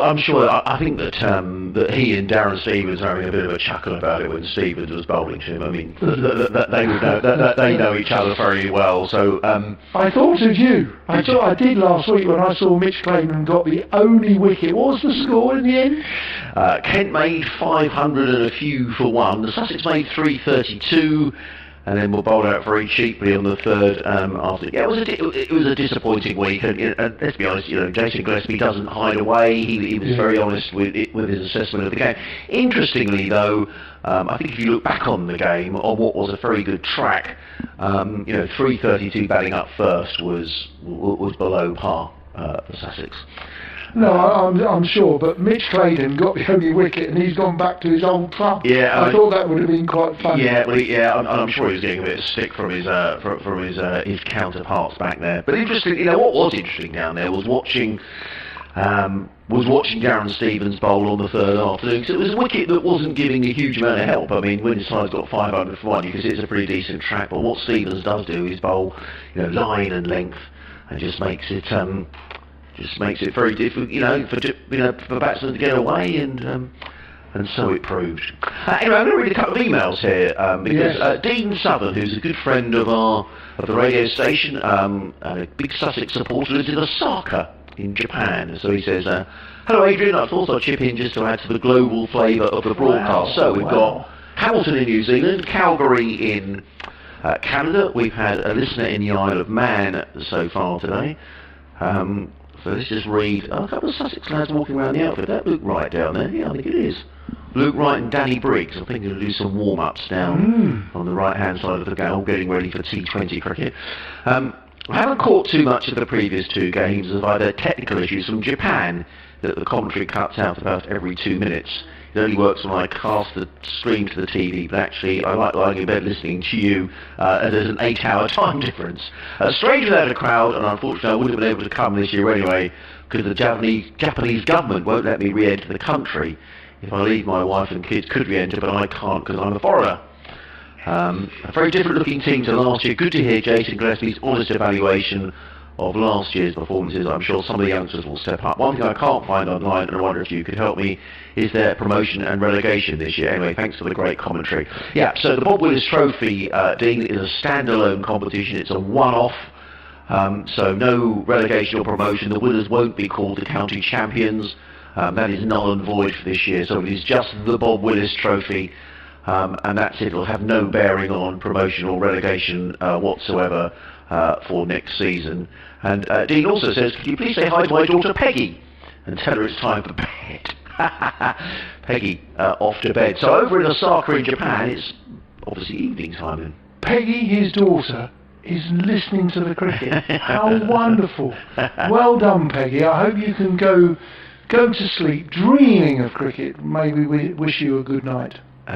Yeah. So, time to go to bed, Peggy, but thank you for listening, Dean, and thank you everybody for getting in touch. Sussex Cricket at bbc.co.uk, or you can tweet us at BBC Sussex Sport. The groundsmen have done their tidying up, the roller has been on, the sun is out, and the Sussex lads are making their way out onto the field, having been dismissed for 194. Aaron Thomason with a nice looking 30 this morning. We've still got this music in our ears. So I haven't. Oh, it's because I pulled your headphone out. Oh, did you? Thank you. Yeah, all very frustrating. Never mind. Can I ask you, I've noticed one thing that's different this year. Yeah. Here. Where are the umpires changing? Yeah, so this is all to do with the COVID regulations. So normally they would be over in the grandstand here, but because of that, they're changing over in the corporate hospitality, Don. So Gunner's enjoying a gin and tonic in between innings. Yeah, I don't know. You said it, not maybe. Yeah, literally over there, next to the Clocktail scoreboard, the umpires are going in over there, just where Luke Wright and Danny Briggs are going through their warm-ups over there. It is interesting watching some of these warm-ups that these players do. They've done their first run up the hill and back again. They'll probably do that about half a dozen times, and by the end of it, they won't look as fresh as that, Don. They'll be standing with their hands on their knees. Luke Wright, captain of the white ball team? Yeah, Luke Wright will captain. And of course, Ravi Bopara will be in Sussex ranks this season. Is he not going to play any red ball? As far as we understand, no. He's just playing white ball cricket here. Good cricketer. Yep. Good cricketer all round. We'll get underway here in a few moments. It's going to be Mitch Clayton who's going to come running in down the hill. He's going to bowl to the left-handed. Is that Nick Brown? Yes, it is. Yeah, Nick Brown always faces up. And Alistair Cook at the far end. So two left-handers opening the batting for Essex. A bit more cloud around, but it's moving across the ground fairly quickly. There's more of a breeze today, which is helping matters. As in comes Clayton with 3 slips in the gully. He's in and bowls, and Brown up on his toes and just turns it very quietly to mid-wicket, where it's fielded by George Garden. So 3 slips and a gully. What else have we got? We've got a point, a mid-off, a mid-on, a mid-wicket and a fine leg as the sun just disappears for a minute. As an old bowler, yeah. I find it quite funny that the senior bowler, the veteran Mitch Clayton, clearly has got choice of ends. He's probably never bowled at the top end. You would have thought he'd be bowling normally at the bottom end, the C end. Yeah, well, normally we'd have the fast and nasty. Yeah, I mean, if it wasn't for Test match cricket, perhaps Robinson and Archer to face, or Chris Jordan, as in comes Clayton running down the hill and bowls, and Brown is forward and plays nicely down the offside, fielded by Clayton and there is no run. So we've got Phil Salt at first slip, Harry Finch at second, George Garton at third. Looks like young Tom Clark who's in the gully. Spoke to Tom last night. I thought he spoke very well as well. Had a nice innings yesterday. Where's he from? Local lad, born in Hayward Heath, plays his club cricket at Horsham, played for England under-19s, and he looks a good prospect. I don't want to talk him up too much, but I like what I see from Tom Clark, because in comes Claydon and bowls, and Brown drives down the ground. The opening runs of the innings, Delray Rawlings is in hot pursuit. I'm not sure he's going to get there. He's a quick runner, is Delray, but even him running swiftly across the outfield can't prevent the first boundary of the innings. And Brown is on his way with the boundary, and Essex are 4 without loss. So Delray Rawlings is at mid-off, Stuart Meeker at mid-on, Tom Haynes is standing next Ian Gould at square leg, and young Henry Crocombe is just down here at fine leg. The sun is back with us, and Claydon is back to his mark at the far end of the ground. That's the Cromwell Road end. He's going to be coming into bowl to the left-handed Nick Brown. He's on his way now and bowls, and Brown is forward and plays quietly to mid-wicket, and there is no run. I've seen Alistair Cook's catch. Oh, these off. Good? Off Thomason, it was very good. Yeah. I enjoyed it. I'd watch that again. Yeah. You get the opportunity. It was a really good catch, because it was a quite deliberate shot by Thomason as well. It wasn't an edge, was it, Don? I mean, certainly my impression was he was looking to run it down. It might have been off the... It was a cross-bat shot as he tried to play a late cut. It might have come off the top edge. Claydon again bowls. Oh, he's bowled in! Mitch Claydon gets a wicket in his first over, and that's a terrific response from Sussex. 2 stumps are knocked out of the ground, and Brown is on his way. So an early breakthrough for Sussex, and Mitch Claydon, 37 years of age. He picked up a wicket last week against Kent, and he's picked up a wicket here. That's a great sight for a quick bowler to see 2 stumps uprooted and just the 1 stump remaining. Don. Well bowled. Look, he was driven by Brown for 4, and it probably was a similar ball. I don't think that 4 ball did swing, but I do think that last ball that just dismissed Nick Brown possibly just came back. It may have even been an inside edge, but it certainly may have swung. So I think he's bowled the right length there. Yes, he's been driven for 4, but actually I think it's a super bit of bowling, and he's got his just reward. Bowled by Mitch Claydon for 4. So Essex now 4 for 1. Yeah. So just the tonic that Sussex needed, really. Bowled out this morning for 194. And the new batsman coming in is the Essex skipper, Tom Westley. For those who, down here south of the river in Sussex, I mean, Tom Westley. Cambridgeshire boy? Yeah, got himself into the England setup, but then sort of as soon as he appeared, sort of seemed to come out of it again. Played in that South Africa series where he batted at 3. He probably will look back and say he didn't do himself justice.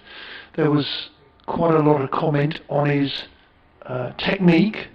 A lot of people who are bigger and better than us were worried that he played through mid-wicket quite a lot. Look, you've got to be true to yourself. He's got to play the way he played that got him there. So he's got a chance here now. Yes, he's facing Mitch Claydon. 3 slips of the gullies and bowls all and played into the ground just in front of the diving Harry Finch at second slip. Well, it wasn't a chance, but it wasn't that far short of Harry Finch. So a very good opening over by Mitch Claydon, and Sussex have taken a wicket in the first over. Essex are 4 for 1. Nick Brown, the man out, bowled by Mitch Claydon, 4-4. And I'm just keeping an eye on those Sussex players who are doing their fitness training over on the right-hand side. Well, they haven't got their hands on their knees yet, but that looks... Did you do that sort of thing in your day, Don, running up and down a hill? I mean, they're running, probably 50 yards or so. Yeah, lots of shuttles and sprints, yeah. We played so much more, so we didn't do as much training. I'm one pace top. Sprinting, I thought I was sprinting, but everybody else thought I was. So, we're going to see this young man bowling for the first time for me. He's right on it, a nice tall, nice high action. What a treat this is, Henry Crocombe coming to bowl to Sir Alistair Cook. He needs to relish this, doesn't he, Henry Crocombe? What a wonderful moment for him. And he's going round the wicket. like so many have done. Morkel, Philander, all of these great fast bowlers. Henry Crowe comes in, bowls, and this bounces. Sir Alistair Cook wasn't quite sure where that ball went. Can I just say something about the last over? I think the polish of these balls has gone, and I think the little, what I call, they're now showing the leather up as opposed to the polish on the ball, the lacquer. And I think this ball is swinging. The way the batsmen have played the last 7 deliveries in my book, I think it's swinging. Crowe comes in, bowls outside off stump. Cook doesn't play the ball, he leaves it through to the keeper, dot ball. Henry Crocombe is actually 18. I do it his service. He was born on the 20th of September 2001, so he'll be 19 in September. Short with blonde hair? Yes, he'll be bowling in first-class cricket. I think he's got a nice action, actually. But yeah, well, have a look. I've only seen a few balls. He's round the wicket to Sir Alistair Cook. Bowls, decent delivery that. He's bowled the previous ball that went away and further away to Cook. This one has come back. I can't tell if it was swing or seam. I'm going to suggest it might be swing. And the keeper has taken it as Cook has shouldered his arms, and it has come back to the keeper and probably gone behind the stumps to the keeper. Well bowled, sir. Away from us, up the hill. Comes in, bowls, and this is short of the length. Cook gets back and behind it, plays it back to the bowler. No run, 4 for 1. just again for the benefit of our Sussex listeners in particular, I mean, Sir Alistair Cook, I think people might have thought you retired from Test cricket, you almost retired from the game. You know, he must have some affinity for Essex to be, going back and playing in county cricket. He has. Admirable. But he enjoys it, and I hope he continues to enjoy it. Crowe comes in, bowls, this is played here off his legs, and he takes a quick single to get off the mark. He's up and running. Square leg dives, does a bit of a pirouette as well. Can't stop the single. Essex move to 5 for 1. What sort of an influence is he around younger players? I mean, does he have a big influence around the club in terms of encouraging, people looking up to someone like... Yeah, and he's also a really good human being. He's genuine, and I think that is hugely important. Of course, everybody knows about his cricket, his batting, his concentration, his dedication, his desire. That's the key today. I think he still has a desire. Hasn't got a century yet, and I'm sure he will. I think he's averaging 40, something close to that. Cook's now on his bat handle, and it's going to be Tom Wesley to face this young man for the first time. This time he bowls a bit too straight. Wesley probably just manipulates it behind square on the leg side for a single, and he's up and running. So the score moves to 6 for 1. The 1 wicket before that of Nick Brown, who was bowled by Mitch Clayton with a foolish delivery which probably did swing back to the left-handed Brown. Now, Chris Cantwell's been in touch, and he says, "Hi Adrian, I very much agree with Don's positive comments about Hamilton. You really should visit if you can, particularly if, like me, you enjoy lovely walks and wonderful gardens. I really love the walk around the big lake there in Hamilton Gardens, just out of town, is very special. The walk back to town along the riverbank from Hamilton Gardens is also very nice. The main cricket ground there is now called Seddon Park." Yes. As in comes Clayton, running in down the hill, comes in and bowls to Wesley, who lets that go outside the off stump, taken by Brown. There is no run. He says, "I watched an excellent New Zealand v Australia day-night ODI there. There was a full house with a great atmosphere, and the Black Caps won, thereby winning the Chapel Hadley Trophy presented by Richard Hadley. Yeah. Those days, there was one decent hotel in the middle of town where I stayed, and the New Zealand players and officials were also there. I remember I had is eating my breakfast, as in comes Clayton running him down the hill and bowls, and Wesley beaten outside the off stump. Good delivery by Clayton. Do you think it's swinging? Taken by Brown. So he says, "One moment I have is eating my breakfast the next morning and overhearing a conversation from the table behind me. I suddenly realised there were two very familiar voices, one being B.C. Broad, who was the ICC referee for the series, Chris Broad, and the other was Paddles himself, his old mate from Notts." Yeah. Chris Campbell. "I don't work for the Hamilton Tourist Board," he says, by the way. Thank you. In comes Clayton, over wicket bowls, and Wesley exaggerated leave outside the off stump. There is no run. So two familiar voices, one being Chris Broad, who was the ICC referee for the series, and the other was Paddles himself. Sir Richard. His old mate from... right. Sir Richard Hadley. So why was he called... So why was he called Paddles? That was his nickname. Oh, I didn't know that. Yeah, Okay. that was his nickname. I'm wondering if it was something to do with the way he ran in or something like that. I can't remember, but he was my hero when I was growing up, and I had the honour of playing against him. Clayton in and bowls. Wesley again lets that go, taken by Brown. There is Gentleman's name from...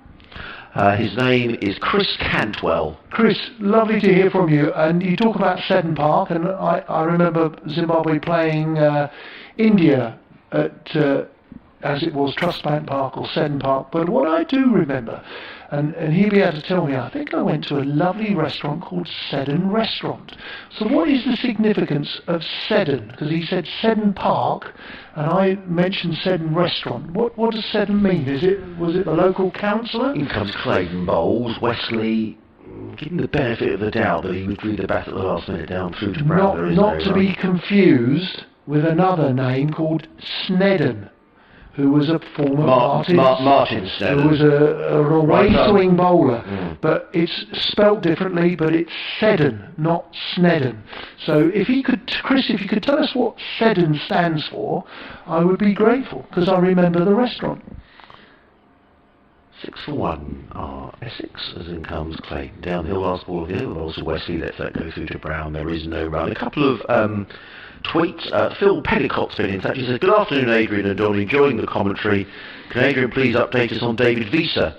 I know he is missing, but missed the season somehow. Many thanks from Phil." Yeah, the situation with David Visa is that he's not going to be playing in this Bob Willis Trophy, but he is coming back for the T20 competition, which starts against Sussex, against Surrey rather, on the 28th of August, which is a week on Friday. Super cricketer in. And the Gov has been in touch. Who was in touch? He was a former Essex boy from Canvey Island, now living in Perth, Western Australia. Love the broadcast. As Crocombe comes in, bowls to Cook. Cook gets off strike as it's a little too straight from around the wicket. Goes down to fine leg, and Cook moves on to 2. The score 7, or is it 8? I think it's 7. 7. Like that, a bit of lift there actually from Crocombe, wasn't there? And well, he bowls over the top, doesn't he?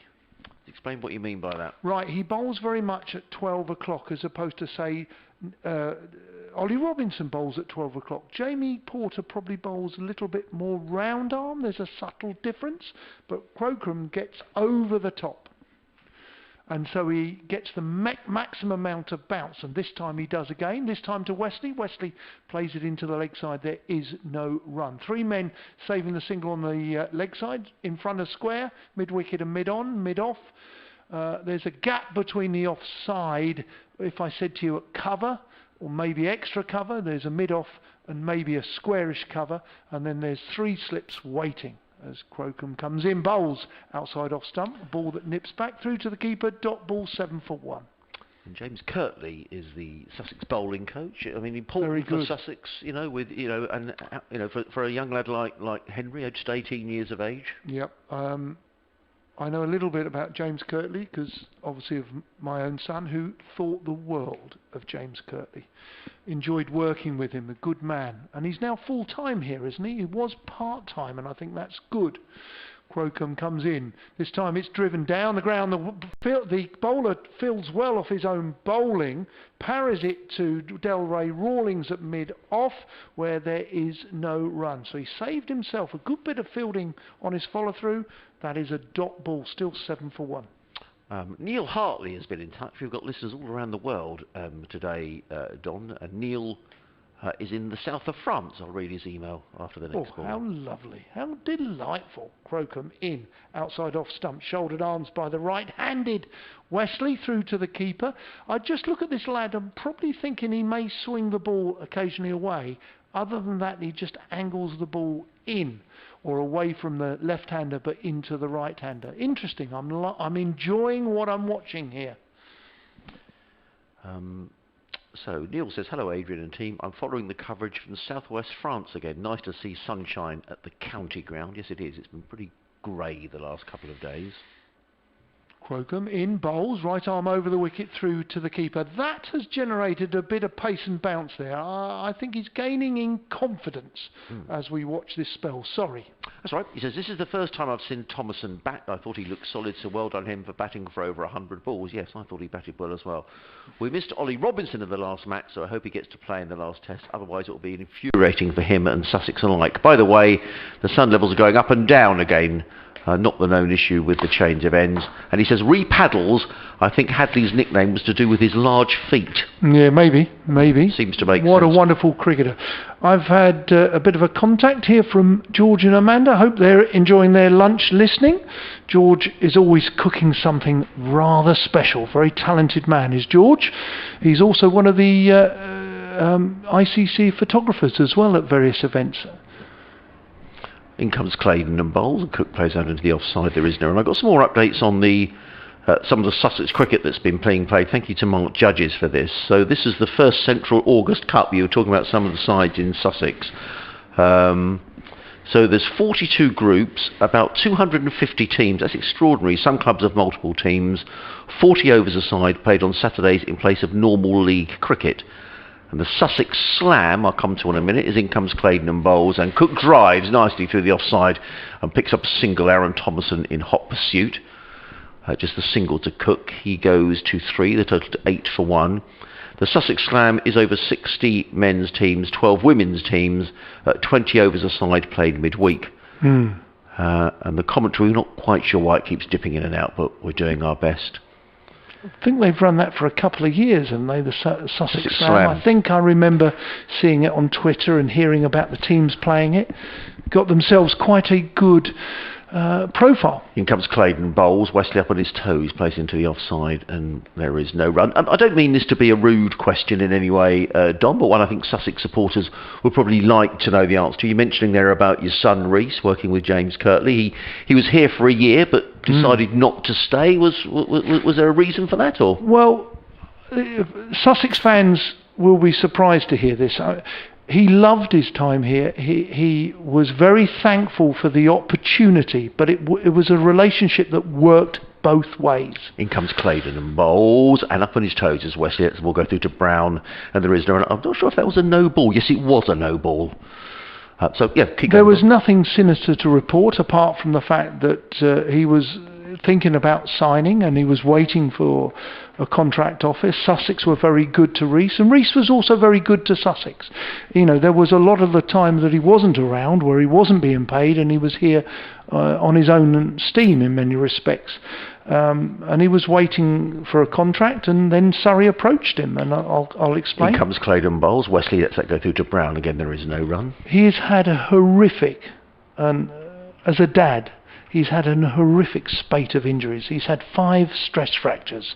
He's played for England. He did well. He's ambitious.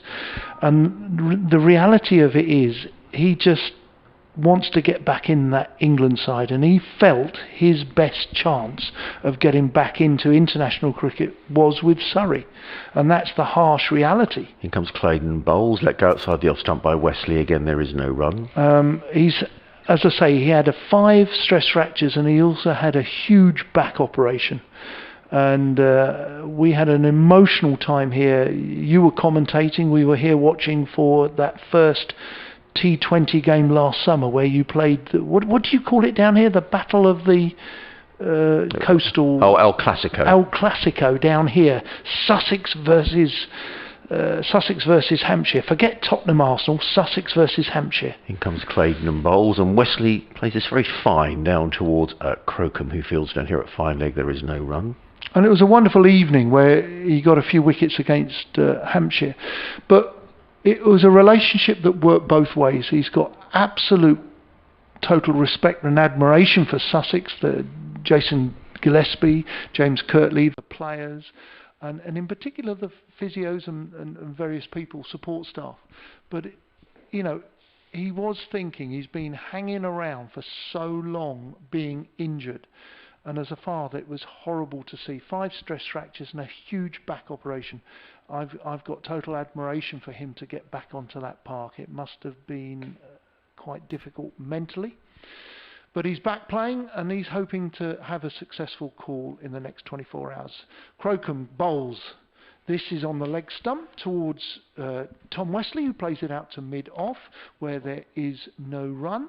Just one interesting point you make there, Don, as well, and you said that Rees felt that going to Surrey gave him more chance of playing for England. Is that a problem with cricket, that a player feels he needs to play for a first division county to get himself noticed?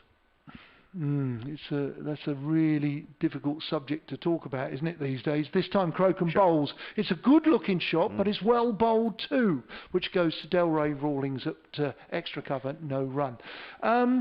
Look, from Rees's angle, he's missed so much cricket. It's, he just wants to play international cricket. And I know that sounds not arrogant, but he's missed so much cricket. And he's looking at other people who are getting opportunities, and he knows and he feels he's a better bowler than they are. So he just wants to play international cricket. This time it's a good delivery, it's an appeal, but it's only a half-hearted appeal. It's probably bat pad, and the umpire's not interested. So there is no run. Dot ball. I think there is an increasing amount of pressure for some of these players to go and play at the highest level to get noticed, and I do believe that is a case. It's probably not something that everybody wants to hear, but that is the reality. There is a marketplace. This time Crocombe bowls. This is driven, and he fields on his follow through with his right hand into the leg side. There is no run. Still 11 for 1. So I haven't really answered your question really, but there is a marketplace, and if someone comes to you, Adrian, and says, we would like to offer you something, come and broadcast for us. Let's say it was one of the satellite companies at a better deal. You might be interested. Crocombe bowls, short of a length. Wesley plays, and he plays and misses, goes through to the keeper. There is a dot ball. Well bowled, sir. So I think it's, in the workplace, I think we mustn't always look upon it romantically. That's the dangerous. It's nice to look at it romantically, but, just put yourself in Rees's position. He is desperate to play. He knows he's good enough, and he wants to play international cricket. Crocombe bowls. This time it's a decent delivery. I'm going to say that's a pretty good over. That's an impressive over. Jason Gillespie, the coach, the head coach, and the director of cricket, that is, who is that these days? That's Keith Greenfield. They're going to say this lad's bowled pretty tidily against a left-hand, right-hand combination. He's bowled well here this morning. He has. 3 overs, 1 maiden, no wicket for 3. Essex 11 for 1. You're listening to live cricket on the BBC, BBC Radio Essex, BBC Radio Sussex. Myself, Adrian Harms, alongside Don Topley. That looks like Tamel Mills, who's making his way around the top of the ground. The question is, why isn't he doing the sprints? Well, he is. He's on his way to do his sprints, and I think he's going to be doing the sprints with Will Beer, so he's got that particular pressure to come. Will Beer? Yes, he is. In comes Claydon bowls, and Sir Alistair Cook plays quietly to mid-on, and there is no run. So just final question. Yes. You were saying there about the 24 hours. He hopes for some good news. Is that when the next one-day squad's being announced? Because I believe it is. Right. I think it's today. They may have had phone calls yesterday or phone calls today with announcements tomorrow. Because listen, I think the ECB have done damn well. I really do. There's the T20s following this Test series, and then the Australians are here for 3 T20s and 3 one-day internationals. Claydon comes in and bowls, and it's edged into the gully region. A very fine stop actually by Tom Clark, low to his right-hand side, and there is no run. Mitch Claydon is asking a few questions of batsmen here. I really do think the ball might be swinging. This is good cricket. This is Essex are under a little bit of pressure here. They perhaps thought they wouldn't be, but Sussex have bowled tidily. They've bowled impressively. Well, we're in the 7th over, and Essex 11 for 1. Wesley on 2, Cook on 3. 3 slips and a gully. Of the close fielders, as in comes Claydon again down the hill to Alistair Cook. He's in and bowls, and Cook lets that one go outside of the off stump taken by Brown, and there is no run. There'll be lots of interest around the one-day squad. Phil Salt was very close to selection, you'd have thought. He made runs in the warm-up game. He missed out in the 2 intra games. I don't think he made many runs. I think And sadly, he's very. You won't be aware of this. He's very close to Rees. And Rees got him in both of those intra games. Then he got a big score. Yeah, got 100 in the Lions game against Ireland. In comes Claydon again, bowls, and Cook with a high right elbow punches that to mid-on, fielded there by Mika, and there is no run. And of course, England played 3 one-day international, 50 overs against Ireland. Maybe, I wouldn't know, just maybe Phil Salt is probably more T20 than ODI. I don't know. I don't know what the thoughts of the selectors are. But he is an impressive and challenging opening bat. Claydon in bowls, and Cook just plays this off the hip through backward square leg and settles for a single as Henry Crocombe comes in from fine leg to field. One more to Cook. He goes to 4, the total to 12 for 1. So we'll look out for that announcement of the squad. What did you say? Lots of cricket to be played going forward. The one-day series against Pakistan, then the Australians. It says much, I think, Don, about the importance of TV revenues to the game when you've got the Australians coming from the other side of the world to play a series of 50 over and T20 games. Yeah, absolutely. I think the ECB, some people will disagree with me, I think they've done a fantastic job in getting all this international cricket on. In comes Claydon bowls, and Wesley is rather squared up by his delivery that he plays into the gully, fielded by Tom Clark. There is no run. End of the over, 12 for 1. Wesley on 2, Cook on 4. Whilst the T20 blast is televised, actually there isn't much money in the deal, in the big TV deal. This new 1.1 billion TV deal for this 5 years is all really about English cricket. And I think, if people are not aware, I might be wrong, but I like to think I'm right on this, that the T20s are going to be broadcast on BBC, I think. Yes, I think certainly one of the T20 games against Australia is going to be broadcast on the BBC live, which is great. To see international cricket and some T20 blast, which is in that bigger deal, in that new deal, which is 1.1 billion. I mean, I believe this week that the BBC are not going to do athletics, world athletics anymore. I might be wrong. I don't know about that. And that. I think the deal for the athletics, world athletics, cricket isn't a world sport, is it? World athletics, their deal was something like 3 million, and cricket's got 1.1 billion. There's a subtle difference there.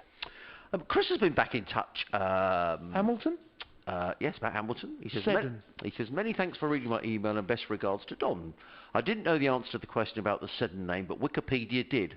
Richard Seddon was the longest serving Prime Minister of New Zealand from 1893 to his death in 1906. Also, I didn't visit the restaurant he mentioned, but I see there is a Seddon House restaurant, which I'm assuming is the one. Yes. Now all the best, Chris. Right. He was a Prime Minister. Prime Minister of New Zealand from 1893 to his death in 1906, sorry. Crocombe in to Cook. Cook leaves it alone. Very watchful. This is great credit here.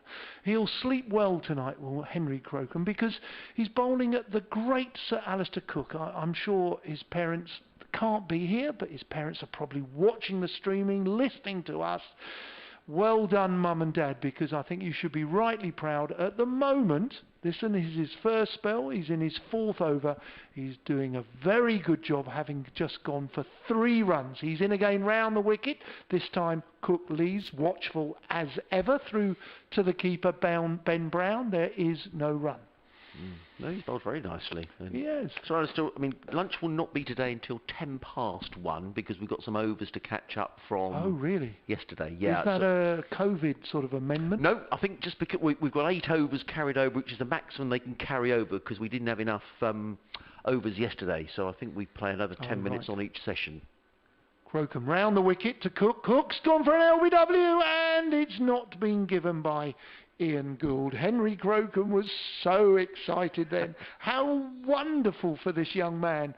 He's 18. He obviously, I'm presuming he would have been at school, still doing his A-levels, or had he finished his A-levels? I've not spoken to Henry. Haven't you? I'm sure you will after today. What a great moment for this man. 18 years old, hasn't got a number on his back yet. Round the wicket to the great Alistair Cook. He's had an LBW shout turned down. This time he bowls short of a length. Cook plays off the back foot into the covers. There is no run. He's got the great Ian Gould umpiring at his end as well, eh? Look at all the cricket Mr. Gould has seen over the year. Formerly a wicketkeeper himself, down here for years following his departure from Middlesex, where he wasn't going to keep the gloves because of the history of their wicketkeepers. Crocombe in, round the wicket, bowl short of a length. Cook plays it up to mid-on, where the ageing, but the man that's got the wicket. He got the wicket last week at Canterbury for Sussex, and he's got the wicket today. So he's probably, he's the leading wicket taker in the last 2 games. He is. Because he's got both the wickets that have fallen in the last 2 games. It was just in the air a bit, wasn't it? That shot from Alistair Cook. So more encouragement from Crocombe. He comes in, bowls, driven out to mid-off, where Rawlings does the fielding. No run. Look, another good over. Look, I would say, you asked me earlier about bowling from the sea end. There is always a little bit of bounce, and I think Crocombe is enjoying it. He's enjoying his bowling spell. He's bowled 4 overs. He's got 2 maidens. He hasn't got a wicket, but he's only gone for 3 runs, and he's bowling at the great Sir Alistair Cook. This is great to watch a young man bowl here. It is. You're listening to live cricket here on the BBC Radio Essex, BBC Radio Sussex. Adrian Harms and Don Topley, delighted to be bringing you commentary. I'm looking at those Sussex players who are warming up for the T20s there. Tamel Mills and Will Beer are the current 2 who are out having to flog up and down the outfield. And you can see Will Beer is very fast. Tamel looked quite tired at the end of that latest shuttle run that he's doing. Yes. Looks hard work, doesn't it? Will Beer is he's skipping along, isn't he? Well, he's a little leg spinner. He's got quick feet. And he's struggling against their... In comes Claydon, bowls to Wesley. Wesley's forward and just plays straight back down the track. Some football from Mitch Claydon as he juggles it a couple of times, but in the end his football skills desert him and he needs to bend down and pick the ball up. There is no run. 3 slips in a gully, backward point, mid-off, mid-on, a square leg and a fine leg. If you'd like to get in touch, as Chris has done and so many others this morning, first of all, thank you for taking the time to write. sussexcricket@bbc.co.uk. We've heard all about Hamilton in New Zealand, as well as Calgary in the south of France, as in comes Claydon bowls and played in front of him by Wesley, just down into the gully area, and there is no run. We've heard from Dean over in Osaka. We've heard from another gentleman whose name I forget, Brian I think it was, who was in the Isle of Man. So thank you one and all, and I hope you're enjoying some cricket, because we've had a pretty frustrating 2 days down here. 30 overs on Saturday, 31 yesterday. Despite it being a lovely afternoon, the outfield was just too wet to start, which was frustrating for everybody. 3 slips in the gully go down as Claydon is down the hill. He's in and bowls, and Wesley stands tall, and that was a better... well, he hasn't hit it quite as well as I thought. He's played the ball through the covers. Aaron Thomason is chasing back towards the cover boundary, and Wesley gets a couple of runs. He goes to 4, and Essex to 14 for 1 in reply to the Sussex total of 194. Yeah, thank you for the many contributions, both on the email and on BBC Essex Sport Twitter and on Topper's Senior Twitter. I'm sorry we haven't... I've been a bit remiss of me, really, not talking about the... I'll do it after lunch, maybe, after lunch today. In comes Claydon again. 3 slips in the gully go down his bowls, and Wesley is more solidly forward on this occasion. Plays into the offside. There is no run. Jeff Lloyd has been in touch from sunny Lancing today, Jeff, so thank you. He says, hello Adrian and Don, I'm really impressed with Henry Crocombe. I think the average age for the Sussex team is about 24. Come on, Sussex. I'll check with the Sussex media lads, actually. It was certainly the average age was 24 in the game against Hampshire. Which you won? Which Sussex won, as in comes Claydon again. Down the hill, bowls, and Wesley lets that go through to... Yeah, it did. Some good carry through to Ben Brown. There is no run. I'd imagine the average age is about the same. The only change from that game is Aaron Thomason, who's in for Jack Carson, the young off-spinner. Thomason is older than Carson, but yeah, the average age will still be about 24. If you look at the scoreboard, Adrian, it's 14 for 1, and we are about to complete the 9th over. That tells you, and tells anyone listening, that Sussex have bowled tidily here in this spell. Claydon in bowls, and Wesley plays it into the gully. That's a very good stop by Tom Clark, diving away to his left-hand side. He prevents a single. It is the end of the over, as Don was saying. 14 for 1. Wesley and Cook are both on 4 apiece, and if to make that point, Tom Wesley has faced 31 balls for his 4, and Sir Alistair Cook has faced 19 balls for his 4 runs. What's more impressive for me as well is you've got Essex have got the left-hand hand combination, Cook and Wesley, and sometimes that can put your bowlers off, and in particularly young bowlers, because you have to change your line. And people say, you know, do you change your run-up? Maybe. You've got to change your position of delivery as well. But it's Crocombe to bowl again. He moves away from us from the C end. He bowls this outside off stump, and Cook leaves alone. The good thing about that is that these two, you've got, well, Crocombe is 18, Mitch Claydon is 37, 8? 37, Mitch Claydon. 37. So look, he's twice as old as him. Yeah. I mean, that's the harsh reality. And it's brilliant to see this young fella bowling, Henry Crocombe, who's bowled well here this morning. Cook's facing this time. Well, there's an elbow. No, there's not. There could be a leg bye, in my judgment, as the ball goes down to short third man. I'm looking at Mr. Gould, who taps his thigh. Well bowled. No shout of an LBW, but well played. Mitch Claydon is 37. He'll be 38 on the 25th of November. And just in terms of the average age of this Sussex side, Aaron Thomason replaced Jack Carson in this game. Aaron Thomason will be 20. He was 23 in June. So Jack Carson was 19. So the average age, you know, is about 24 in this game as well. Crocombe in, right arm over the wicket. What a catch! Well held! What a catch! Square leg! Yeah. Wesley clips it off his legs, and Crocombe's got his first wicket of the innings. What a catch at square leg, just behind. Wesley was looking at 4, and this gentleman at square leg, who was that? That was Tom Clark, and Tom Clark that has was just brilliant. Picked a tree. Well, it's the 19-year-old Clark taking a brilliant diving catch off the bowling of the 18-year-old Henry Crocombe. That was absolutely magnificent. That was real goalkeeper style, was it? Sir Alistair's leaning on his bat, looking, thinking, that was pretty good. That was a wonderful piece of cricket. What a catch. Probably wasn't his best delivery of the morning, but he's hit it in the air, has Wesley, and he's gone, because it was a wonderful catch by Tom Clark, diving to his right at square leg.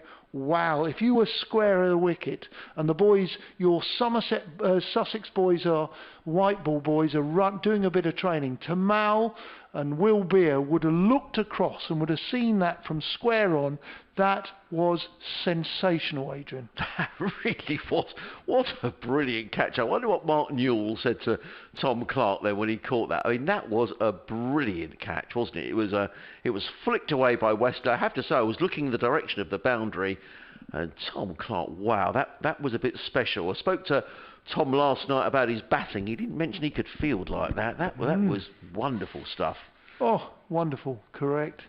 Crocombe's got a wicket. Well, it probably wasn't his best delivery. Probably could have gone for a few runs, but listen, he's going to learn something there, and he's bowled well this morning. He deserves his wicket, I would say, and the coaching staff, his captain, Ben Brown, behind the stumps, and his team will be so happy about that dismissal.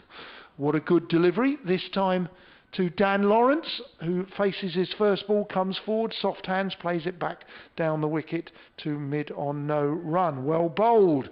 Good delivery first up to the new batsman.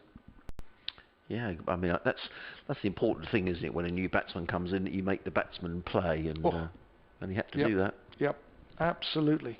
Can he do it again? No number on his back, moving away from us, past the umpire Gould. This time it's clipped a little straight through mid-wicket for 1. He's avoided the man at mid-wicket, and it's going to be just a 2 runs there. Mika does the running all the way down 5 yards short of the mid-wicket boundary. 2 runs to Lawrence. He's up and running, 2 off 2. And Cook at the other end is on 4 off 21 deliveries. It was the wicketer Tom Wesley who faced a lot of deliveries in that partnership with Sir Alistair Cook. Well, Sussex will be very pleased, hence, having Essex 17 for 2 just before lunch. Crocombe moves away from us, bowls outside off stump through to the keeper. Goodish pace, goodish carry. It's the end of the over, 17 for 2, and Crocombe's figures: 5 overs, 2 maidens, 1 wicket for just 5 runs. And you're listening to cricket here on the BBC, BBC Radio Sussex, BBC Radio Essex. Myself, Adrian Harms, alongside Don Topley. I imagine that Henry Crocombe might be buying Tom Clark a beer this evening. I don't know if they're allowed to have a beer halfway through a match, but if they are, I reckon he might, because that was, I'd love to see a replay of that catch. Yeah. That was brilliant stuff. It was. But Mitch Claydon's going to carry on from the Cromwell Road end of the ground. We've got sunshine across the ground, and the clouds look high, and a decent weather forecast. So we're, Those 2 youngsters, Crocombe and Clark, must have played a lot of age group cricket together. They probably have. In comes Claydon, bowls, and Cook is forward and plays quietly into the offside, fielded by Rawlins. There is no run. So from like the Sussex Cricket Foundation or the Pathway, I'm sure the they have. academies. Listen, that wicket was made in Sussex. It was, and it was genuinely. I mean, Tom Wesley, when he hit it, was probably thinking, "Oh, it's 4 runs." Yes, but it was a real goalkeeper style catch by Tom Clark. Claydon is back to his mark with a pile of sawdust at the far end of the ground. He comes running in glorious sunshine and bowls to Cook, who's forward solidly and plays to mid-on, where it's fielded by Stuart Meeker, who comes strolling into field. And there is no run. There are 3 slits and a gully, a point, a mid-off, mid-on, square leg, almost erring towards mid-wicket. That's Aaron Thomason, and a fine leg. Thomason talking there to umpire Ian Gould. Don's got to pop next door and do an update in a minute. In fact, he's going to go now, as in comes Mitch Claydon down the hill, comes in and bowls to Alistair Cook, who plays this very fine, and he's going to pick up 4 runs. No, it's leg byes, actually. I thought he got a bit of bat on that, but he didn't. It came off the pad and comes down here to the fine leg boundary. Phil Salt retrieves the ball. And the total goes on to 21 for 2.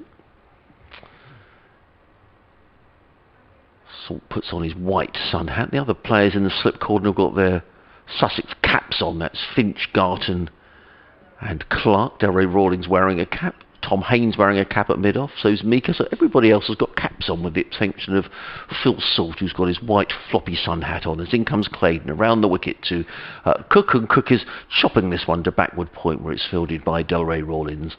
And there is no run. 21 for 2. Lawrence on 2, Cook is on 4.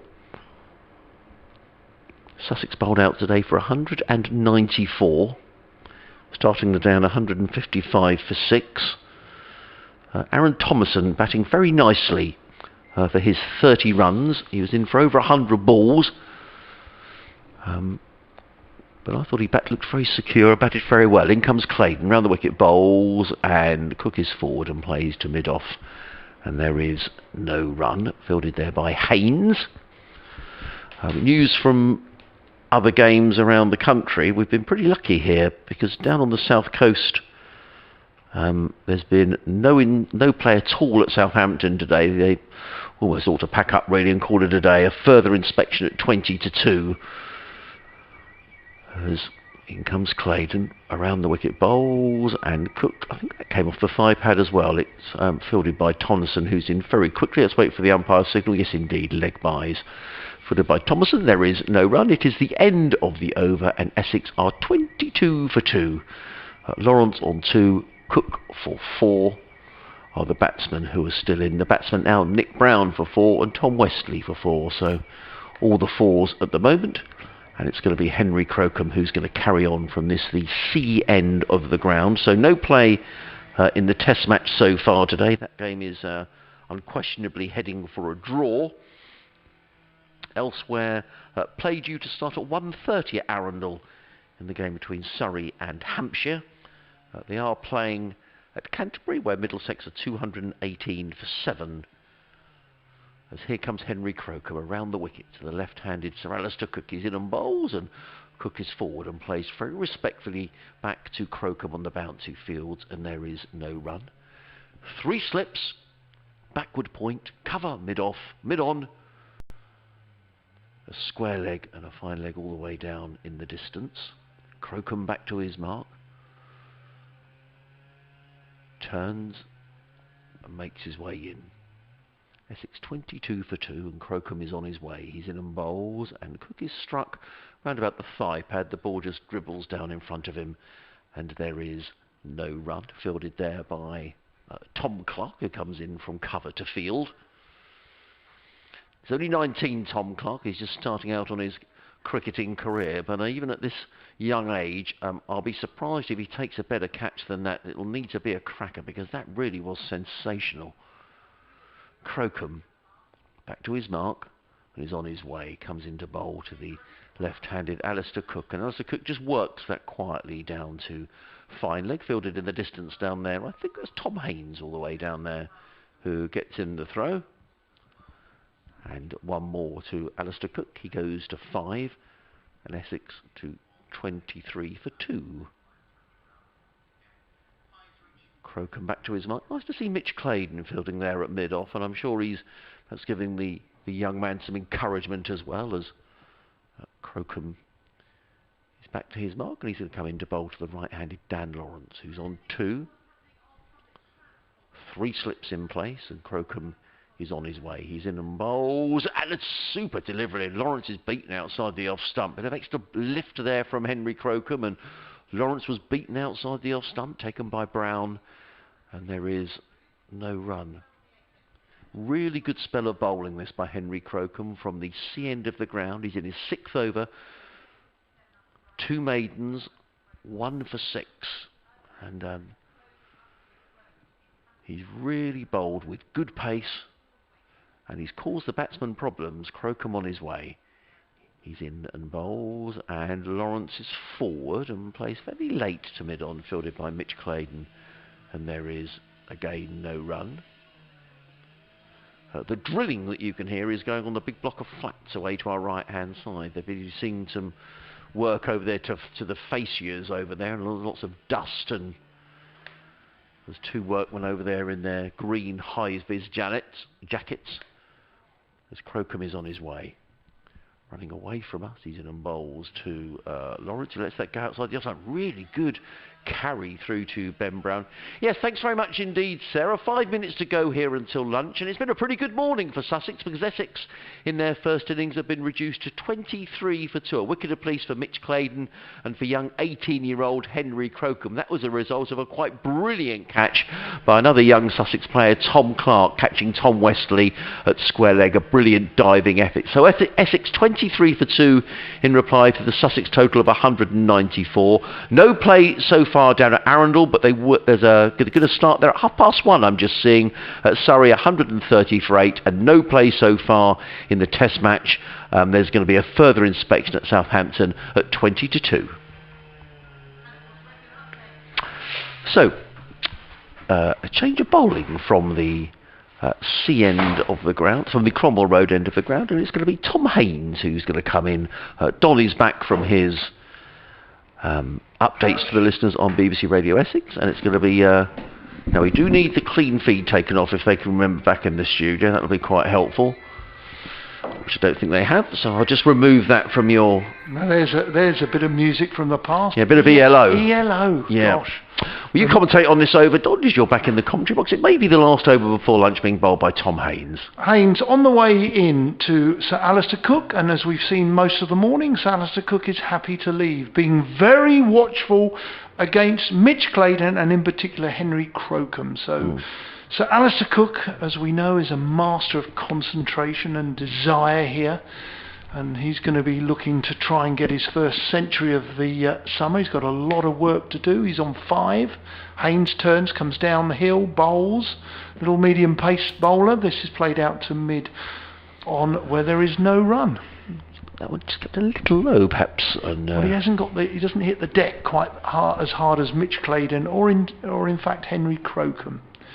No, he's a genuine medium pace support bowler here. Keeper standing up, one slip, one gully, backward point, no third man. There's extra cover, mid off, mid on, mid wicket, and a squarish because of the lack of pace at fine leg. Haynes is in, bowls outside off stump. Great take by the captain and keeper, Ben Brown, because it was particularly full. Cook wasn't interested in playing it, but it was a very full delivery that was picked up nicely. It was a good take, wasn't it, by Ben Brown? It was. A lot of controversy with wicket keeping in the England camp. Poor old Ben Folkes is watching a lot of cricket at the moment. As Haynes is in, bowls, this is outside off stump cut and cut out to a man on the boundary, on the square cover boundary where Cook will take a single. Probably wasn't a decent ball, but there is a defender out scouting on the offside boundary. I just saw Harry Finch signal to the pavilion for maybe some pads to be bought out, so I don't know if we're going to get an over a spin maybe before... the customary. Yeah, we'll have to see. I just saw him signal, he was pointing to his legs, but now we've got a delay because I think Alistair Cook is doing up his bootlaces. So whether we will get another over before lunch we'll have to see. They're still running, you know, those guys, the T20 guys, Will Beer and Tamal Mills, racing up and down. The health and fitness coach does all the shuttle runs with them as well. So and now Tamal looks quite. In fact, they all look quite tired now, don't they? They're on their haunches. Interesting. Probably what is it? 40 metre. Yeah, and up a hill as well. Yeah. Well, it's the right-handed Dan Lawrence, number 28 on his back, facing slip and a gully, as we said. A ring of 4 on the offside. This time it's an outside edge, slightly looking to play in the offside. The ball is run down to 4 for 4 runs in front of us at third man. Didn't look in control of that shot, but he was looking to play it that way. 4 runs to... that's only the second boundary. Nick Brown hit one before he got bowled out to long off. And I think that's the second boundary for Essex in their innings of 28 for 2. Yeah, it wasn't a chance, was it? But it was. No. It was an edgy shot from Dan Lawrence, who's now retaking guard. I wonder whether Essex is just thinking, we just get through to lunch here and have a little natter. Lunch is at 10 past, is that right? Yeah.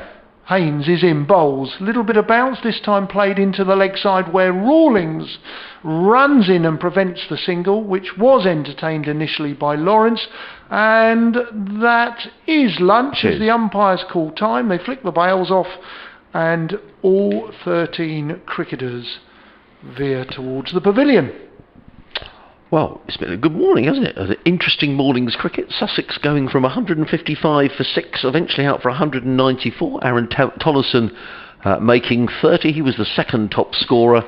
Then in reply, it hasn't been easy for the Essex batsmen, losing Nick Brown and Tom Wesley, both who made a wicket apiece for Henry Crocombe and for Mitch Claydon. Essex 28 for 2 at lunch. I think this game is nicely poised on. Very much so, Adrian. I think it's dangerous to look at the wicket until both sides have batted.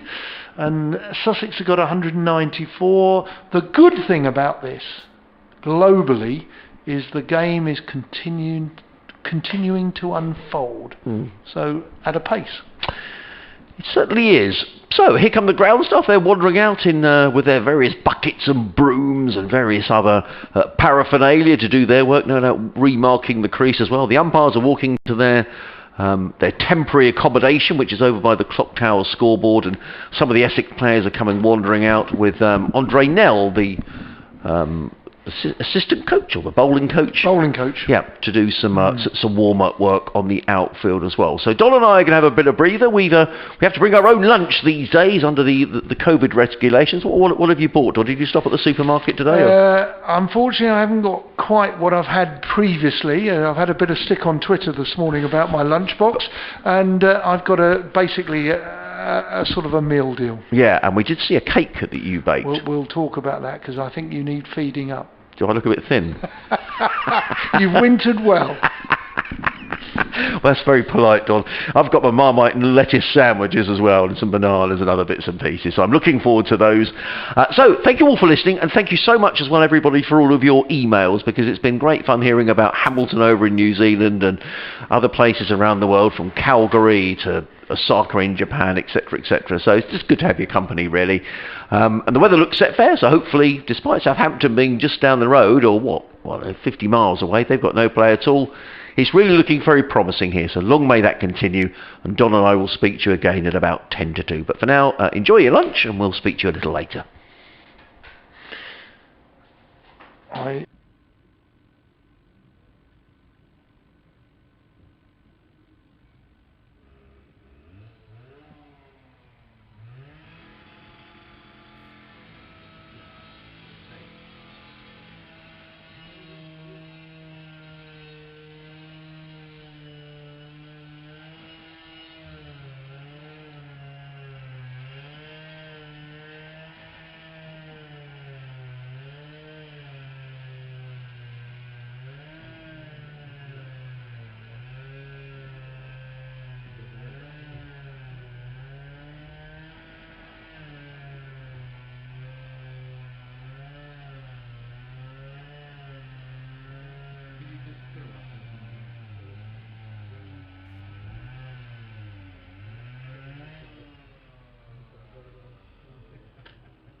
contacted us. George Garton, left arm over the wicket to the right-handed Dan Lawrence, who leaves it alone outside the off stump.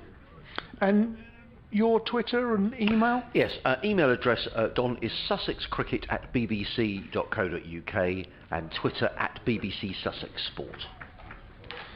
Always delighted. We've had a load of people from all over the world contact us today, and it's been terrific. Yeah. Learnt about Calgary, Isle of Man, Hamilton in New Zealand. Yeah, that was great, wasn't it?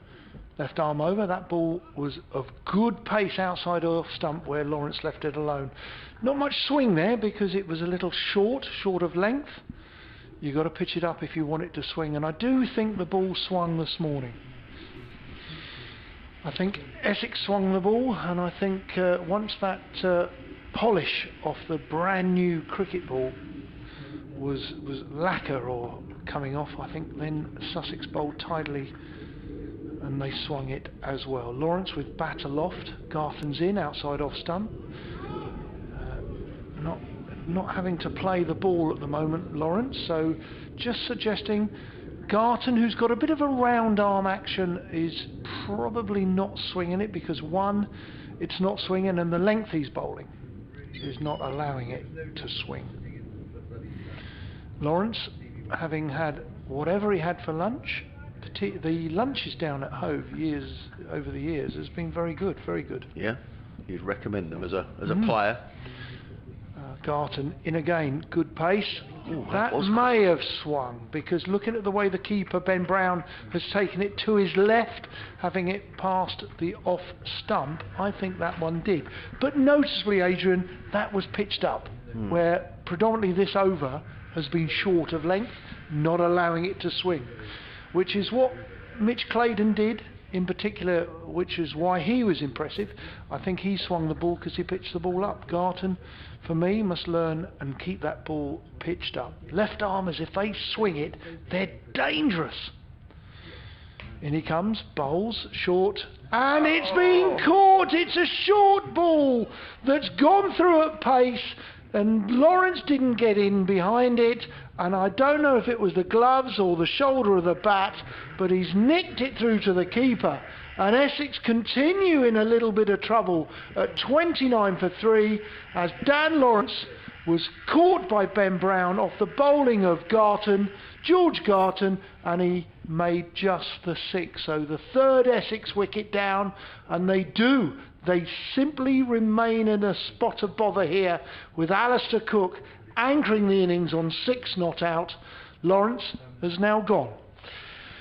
Well, George Garton, I noticed during the lunch break actually, was going through a lot of warm-ups with with James Kirtley and Jason Swift out in the middle, and they were getting him nice and warm. And he's bowling with good pace at the minute, George Garton. But I think you made the point there, Don, that the opening 3 balls, nobody had to play at those, but they did at that, and that was a good lifting delivery. And I don't know if it was a bit of glove or what it was, but either way, he was working a bit of pace from the C end of the ground. I can see Anthony McGrath, the Essex coach, is just wandering around the ground down below us. So the new man in is Ryan Tenderscarter, and Essex in just a spot of bother on 29 for 3. Mitch Claydon's going to carry on from the C end. He's not using coming from the Cromwell Road end of the ground. Anthony McGrath just checking his phone just down below us. Mitch Claydon, 6 overs, 2 maidens, 1 for 11. A very good afternoon from BBC Radio Essex, BBC Radio Sussex. As in comes Mitch Claydon in the sunshine, down the hill and bowls to Alistair Cook, and punches this to mid-wicket, fielded by the eager Tonneson, who comes in, and it's no surprise. But once you get a wicket or two, you can see a spring in the step. The knocking you could hear there was Don Topley, who was banging on the window of the commentary box to attract the attention of Anthony McGrath, who's making his way around the outfield.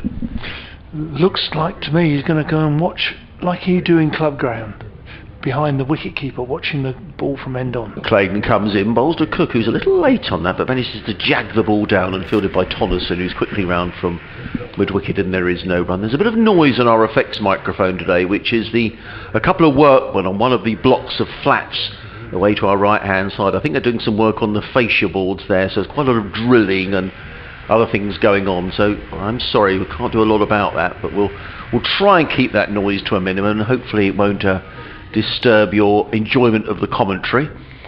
But Sussex have got a real spring in their step. 30 for 3 are the county champions, and Ryan Tenderscarter about to face his first ball from Mitch Claydon. 3 slips and a gully, point, mid-off, mid-on, mid-wicket and a fine leg. As Tenderscarter surveys the field, lots of blue sky above the ground, which is good news, and here comes Claydon running in down the hill, bowls, and Tenderscarter. Bounce again. Yeah, so and it's slightly difficult to tell from the angle we're at here. I'm looking directly over the head of George Garton, who's at third slip, so I'm at third man, and it's very difficult to tell from here whether that was a leave or whether Mitch Claydon beat Ryan Tenderscarter. Either way, it's slightly immaterial because he's not out, but Claydon is back to his mark, and he's coming in to bowl to the right-handed Tenderscarter. He's in and bowls, and that is a leave by Tenderscarter outside of the off stump, and there is no run. The rest of the field, let's say 3 slips and a gully, backward point, or more an orthodox point actually, mid-off, mid-on, mid-wicket and a fine leg. More annoying noise from the flats. Can't really tell them to be quiet either, Don, can we? They're outside the ground, so we can't really stop them, get the lads up there getting on with their work. Claydon again, lovely sunshine, comes running in over the wicket, bowls, and down the leg side, taken by Ben Brown, and there is no run. Tenderscarter wanders away. One more ball to go in this over. 30 for 3 are Essex in reply to the Sussex total of 194. A wicket apiece for Claydon, Crocombe and Garton. And what a moment that was for Henry Crocombe, with the super catch by Tom Clark diving away at square leg, as in comes Claydon again over the wicket, bowls, and forward comes Tenderscarter, plays into the covers, fielded by Aaron Thomason. There is no run. End of Mitch Claydon's over. 7 overs, 2 maidens, 1 for 12 for Mitch Claydon. How important here is it for Ben Brown? He's got Mitch Claydon who's keeping it nice and tight one end. Don, does that give the opportunity for Garton maybe to really attack from this end? Yes, quite possibly. I think he needs to just concentrate and use that short ball sparingly rather than as his stop ball. He's got a slinging action which will help his swing. He's quite low at the crease, got a big bounding stride at the crease, but he's got a bit of pace, but needs to try and keep it pitched up. Garton's in to Alistair Cook, who faces his 38th delivery, and he lets it go through to the keeper. Cook's on 7. Tenderscarter's on 0. He's faced 4 balls, so it is a tricky time for Essex, but Garton can put him under a bit of pressure. If you're keeping it tight at one end, you can attack, but you just need to try and bowl as many wicket-taking deliveries. Make them play. Cook will be watchful as ever. Great concentration skill. This time short, Cook plays into the leg side, and it's a dot ball. Goes out to square leg, no run. Well, I guess Alistair Cook would have been around that tour when George Garton went out to Australia. He was with the Lions and he got called up to bowl in the nets, didn't he? He did, I'm sure. Very much so. George Garton, probably, well, he's an all-rounder. He probably needs to make sure his bowling is his forte, which gives him his best opportunity. This time, that's a good ball. That's gone down. It's pitched up, gone down to third man. There's a race whether it's going to get to the long boundary. It doesn't, in fact. Cook takes 2. Well bowled. I like that length. I like that. Just use the short ball sparingly and try and pitch it up, because if it's pitched up, it may swing. You got an update in a minute? Yeah, I have, yeah. There's still some more news to go, Don, so you keep on going, and then there'll be some travel, then I'll have an update. Then Bruce Talbot's going to come out of a natter until 2:30. Thanks to Charles Underwood for his contribution. Everything's fine on the radio. This time Garton bowls outside off stump. Cook leaves, as he so often does. We also like to say to the Grumbler. Thank you for your contribution. There was a couple of people who have talked about Ollie Robinson and Jamie Porter battling it out to try and get an England spot, and clearly Ollie Robinson at the moment has got his head in front of Jamie Porter. Jamie Porter took a fifer this morning. This is a decent ball, pitched up again, good pace. Cook has to come forward. There's an ooh and an ah. There's interest. It's all right, you keep going. We've still got travel news to get. And so I think you'll get to the end of this over. You have a long build-up here at BBC Radio Sussex, Adrian. It's lovely to see. They obviously think a lot of you. I don't know about that. Garton on his way in. What length? It's short. It's pulled and pulled by Cook imperiously for 4. That's a good shot. Good shot indeed. Cook with his first boundary. He moves to 13 off 43. Don't worry about 43 balls, but it's Alistair Cook who's playing an anchor role, and Tenduscata who's about to face. He's still on 0. So here we are. Don's just going to take a breather for 20 minutes or so. Bruce Talbot's going to come and have a natter to us. And then rest assured, Essex fans, Don will be back with us at 2:30. Essex 36 for 3. We've got an update to do to the listeners on BBC Radio Sussex as well. But Mitch Clayton is going to carry on from the Cromwell Road end of the ground. So I think Bruce is going to go into our little bubble next door. As in comes Claydon, runs towards us and bowls, and Tenduscata's beaten, he's caught behind, is he? No, he's not. Sussex were convinced they'd got their man, but umpire Newell at the far end is completely unmoved, and Tenduscata survives. He's yet to score. Essex are 36 for 3.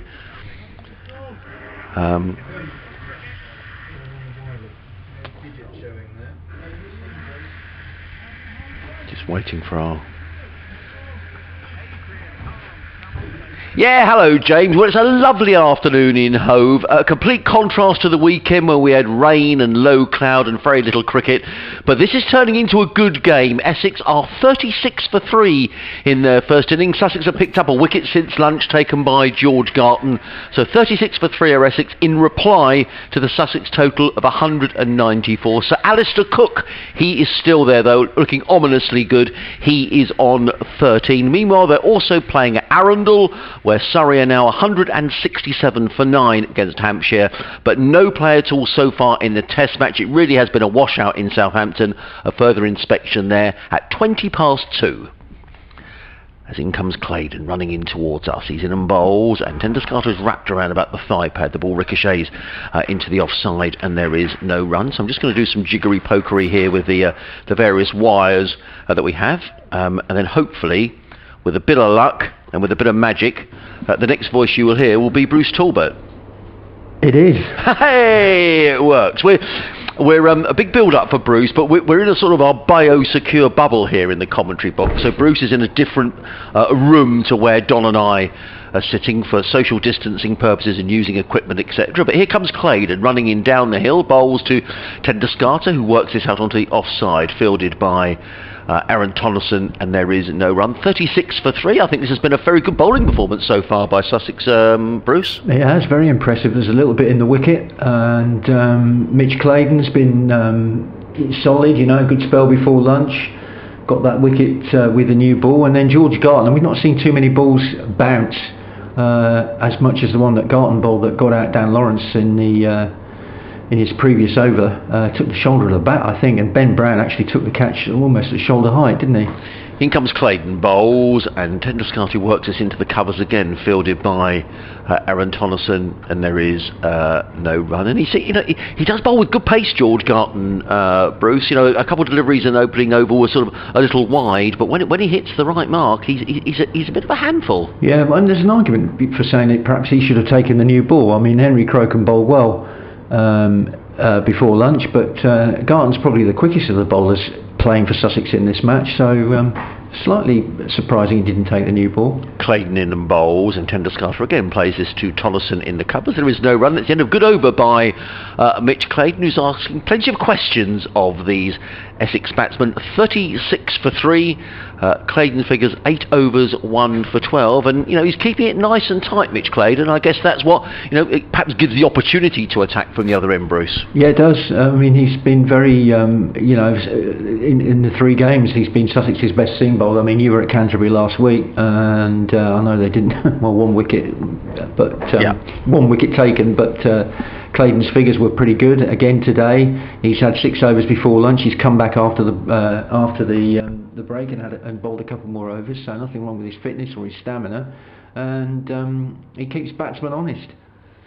George Garton runs in from the C end of the ground with 2 slips and a gully. He's in and bowls, and Cook is up on his toes and plays into the offside, and there is no run. I've been impressed, Bruce, by the way that Sussex have bounced back from that defeat in Canterbury, because it was a real walloping down there. Not an awful lot went right, and I guess they seem to put that behind them, and they look very positive in this game, Sussex. Yeah, I think sometimes with young players as well, quite a lot of young players in the squad, and they'll have learnt, who played last week, who retained their places, retained the faith of the coach. They seem to bounce back quite quickly from that sort of setback. Garton bowls to Cook, who's wrapped on the pad. Garton is imploring Ian Gould to give him out. You shake your head, Bruce. What's happening to that? I think that was going down leg side quite comfortably. I think George Garton knew it as well. There wasn't a lot of appealing from behind the wicket, but there's, like you've said, Sussex have bowled well. Not many of the Essex runs have come in front of, there've been a lot of edges. Nice shot, nice little pull shot from Cook in the last over from Garton that went for 4. But it just looks ominous though, doesn't it? Cook's chewed up a lot of balls so far. He seems to be leaving really well. In comes Garton over the wicket, bowls to Cook, who's just forward and places quietly into the offside, fielded by Delray Rawlings, and there is no run.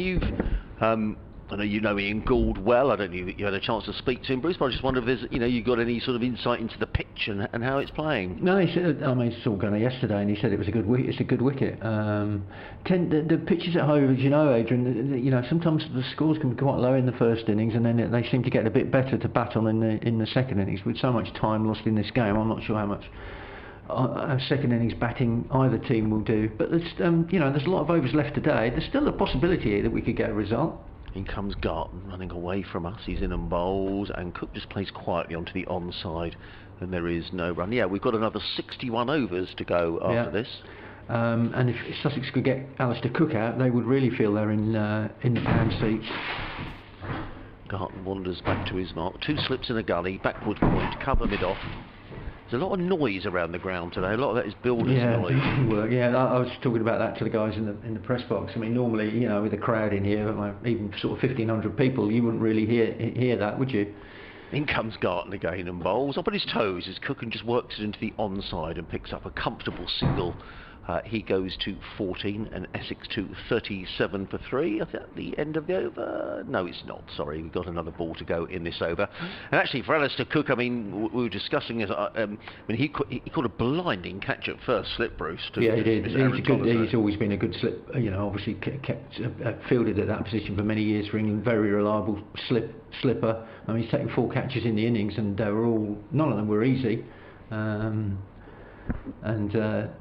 Yeah, a really good first slip. In comes Garton, running away from us in and bowls. That's a full toss, and it got the treatment from Ryan Tenderscarter. You can't bowl there, and Tenderscarter, that was a bit of a gift, to be honest, at the end of that over from George Garton. Essex 41 for 3. Tenderscarter is in 4. Alistair Cook in 14. Lovely day today, Bruce. It was all a bit frustrating yesterday. We're not allowed out of our biosecure bubble here, so it was very difficult to get an idea of just how wet the field was. But I mean, it was a lovely afternoon, and it was a bit frustrating there was no cricket yesterday. I think the issue is that the outfield underneath the surface is still very, very hard, so the water is struggling to get through. I mean, the outfield looks fantastic. If you walk around your local park or whatever, most grounds at the moment are brown. This one is lush, verdant green, but it's still quite hard, the soil. He does. Mitch Claydon bowls to Alistair Cook, who lets that go outside the off-stump, taken by Brown, and there is no run. So the water sort of sits on the top and can't really get away, But I think as well yesterday, to be honest, with no spectators in the ground, you know, chief executives not getting ear-rolled by supporters and members saying why aren't they playing, because it was a bit, it did look a bit farcical yesterday at 4:30 when the sun was out. The ground staff were playing cricket at the far end amongst themselves, and there didn't seem to be a great deal of urgency to get cricket played. But I don't think conditions were fit, to be honest. In comes Clayton, the wicket bowls, and Cook works that into the offside. I think about a single. Tenderscott is out of his ground, and Delray Rawlins came running in, but Tenderscott is scampered back, and there was no run. Yeah, I mean, I suspect had there been a crowd in, there may have been a few catcalls and a few slow handcuffs. I think it's definitely different. You know, when there isn't any supporters in to sort of put people under pressure a little bit. But the Essex players, I spoke to Gunnar last night, and the Essex players, and Alistair Cook was one of those who came out and had a word, and they accepted it wasn't fit. In comes Clayton, bowls to Cook, and he plays to mid-on, and there is no run. Is there? I mean, you know, I always say this when I talk to you, Bruce. You've covered cricket down here for donkey's years. Do you think, as a game, though, that 25 years ago, with those conditions, would they have played here at Hove, do you think? Well, probably not, because the outfield in those days was a lot worse than it is now. Fair enough. No, I don't think they would have played. In fact, I've been here many days when you've had one really heavy downpour at sort of midday or something like that, or late morning, and that's it for the day. In comes Clayton round the wicket, bowls, Cook forward, plays into the offside, and there is no run. I guess where I'm sort of coming at here is that there's been a lot of talk about the Test match at Southampton with problems with light, some established international cricketers very critical and saying that things have to change. Do you think things should change, Bruce? Does cricket have to be, perhaps should they have earlier start times or be more flexibility? I would say the earlier start time, definitely. This time of year in England you could start at probably 10 a.m. in the morning quite comfortably. In comes Clayton round the wicket, bowls, and Cook. I think he took the bat out of the line of a ball at the very last minute, and there is no run. I think you could start certainly 10:30 when there has been delays to play. I think the trouble at the Ageas Bowl is the same here, really. You've got there'd been no rain for weeks. The ground is rock hard underneath the top surface, and the water just can't drain away. And you can't take a risk, or umpires can't take a risk with wet run-ups and what have you with international players. Clayton comes in again, bowls, and driven handsomely by Alistair Cook. Bit too much width there from Mitch Clayton. That was just caressed through the covers by Alistair Cook, who gets a pat on the back from Mitch Clayton. Nice looking shot from Cook. He's looking in honestly decent form. He's on to 18. Essex are 45 for 3. Myself, Adrian Harms, here on BBC Radio Sussex and Radio Essex. Delighted to be joined by Bruce Talbot. Where can that come from? I mean, I'd like to expand the conversation. I mean, where does that driver need to come from, Bruce? Because once crowds are allowed back in, people, we are in the entertainment business. Cricket is, and people are going to get fed up if you're at games, you've got floodlights and people aren't, players aren't playing. I think yesterday, people would have been, if people can see that, it's sunny, it's warm, it's windy, ideal drying conditions, and then you get a situation yesterday at 4:30. When the sign comes up saying inspection 5 o'clock and there's nothing happening out in the middle, and no effort is being made to even remove some of the covers that were still lying there, then people would get frustrated. But I don't think that would happen if there were people in the ground. Garten wide of the off stump, taken by Ben Brown, and there is no run. And in general terms, Bruce, as I say, particularly in Test match cricket or whatever, that maybe if they lose time, then the next day they say, well, we will start at 10 o'clock and not 11 o'clock. I think this 11 o'clock thing, this fixation with starting at 11 o'clock. Mind you, I'm old enough to remember Test matches starting at half past 11. Yeah, so are you actually. Yeah. Yeah, thanks, Bruce. But county cricket could easily start at 10:30 for most months of the year. Maybe not in I don't know, even in September. Garten in bowls, and Tenterscarter works that to backward point, and there is no run. Don Topley's asking if I'd like a cup of tea, but I've got a half a cup, Don, so thank you, I'm all right, thank you. But he has produced some cake, which I'm sure he'll talk about when he comes back on air shortly after 2:30. Cauliflower cake or something. I think there's courgette in it. Thing. Oh, courgette, that's it. Yeah, courgette. Yeah, apparently it's part of his 5 a day. Apparently. Oh, right, fair enough. As Garten is back to his mark, 2 slips and a gully, 45 for 3 are Essex, Cook on 18, Tenderscarter as in 4, as in comes Garn over the wicket bowls, and Tenderscarter lets that go outside the off stump, and there is no run. The other thing, Bruce, lots of debate yesterday in the press as well about reduced funding from the ECB to the county. What can you tell us about that? Well, only really what I read what Tim Wigmore had written, who's very well informed, a journalist on the Telegraph. Looks like there are going to be fewer professional players next year, which I don't think is a bad thing, because I think a lot of squads are probably top heavy with people. Here comes Garton running in over the wicket and bowls, and Tenderscarter plays a little late, plays to mid-wicket, and there is no run. There's a lot of merit in a lot of the arguments that were put forward, having this sort of regionalised first-class competition with maybe another couple of games against teams from outside of the regional groups that you're in. Which means every team can win the championship. There's no divisional structure. Players not on 12-month contracts. Again, I can remember the days when players were on 6-month contracts. They started on the 1st of April and they were paid until the end of September. Garden over the wicket bowls. Tenderscarter places down to fine leg. I'm not sure if this came off a bit of thigh pad. It's fielded way down in the distance there by, I think that's Henry Crocombe down there. No, they are leg byes. Total goes to 47 for 3. But I think you will see a sort of, a reckoning is probably the wrong word, but because of the COVID crisis and the effect it's going to have on the ECB finances, which has been well documented, they're still going to lose best part of £100 million this year, even though they've made such great efforts to get international cricket played. And there's going to be a knock-on effect for counties. Garton comes running in and bowls, and Tenderscarter drives down the ground. Crocombe dives and prevents singles. It wasn't Crocombe who fielded at the end of that last over. It might have been Tom Haynes all the way down there. Anyway, end of the over, 47 for 3. And does that mean, Bruce, that there's less money going to go from the ECB pot to help the counties? Correct, yeah. There will be less money for the counties. They've already been advanced quite a lot of money this year to help with the financial problems caused by COVID. Still a lot of people here at Sussex, office staff who are on furlough, but that's obviously going to end in October.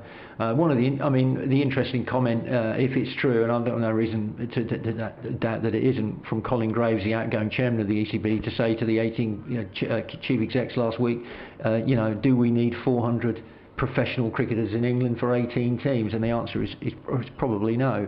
Only 11 can play at one time. What that means for the guys who are not involved, it's certainly in red ball cricket. Second team cricket. What value is there in that anymore? In past years, you've seen counties sort of double up. So 5 players from Kent and 6 from Sussex would play 6 from Essex and 5 from Middlesex. We've seen that quite a few times, just to give these guys first-class cricket. But you've got players who are not involved in the red ball format for Sussex are going to play in the T20 Blast. They've still got to be paid. They're getting paid the same wages as they would have done whether we'd had a full season or not.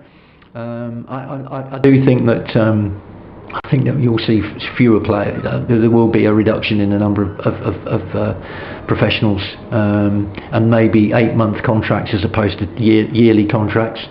That's another thing. Do you think as well this idea of the county championship, Bruce? By the way, we just had a quick hygiene break there, but Mitch Clayton's going to come into bowl to the left-handed Alistair Cook. And for those of you in Essex not familiar, the dulcet tones of Bruce Talbot, journalist down in these part of the world for many a long year, as in comes Clayton bowls and Cook plays to mid-wicket and there is no run. This idea of the county championship, it's been mooted before about some sort of a conference. It was sort of poo-pooed before. Do you think that's gaining some momentum? Yeah, I think Bruce? so, and I think you've seen the benefit here for certainly for some of these young Sussex batsmen, who would never have faced Simon Harmer before, the best bowler in the county championship for the last 2 years. Period. I don't think there's any argument with that. He's been the main contributory factor to Essex winning the title twice. Clayton in bowls and covers up because Cook plays back to Clayton. There is no run. So the experience of facing him, he's only played a couple of first-class matches.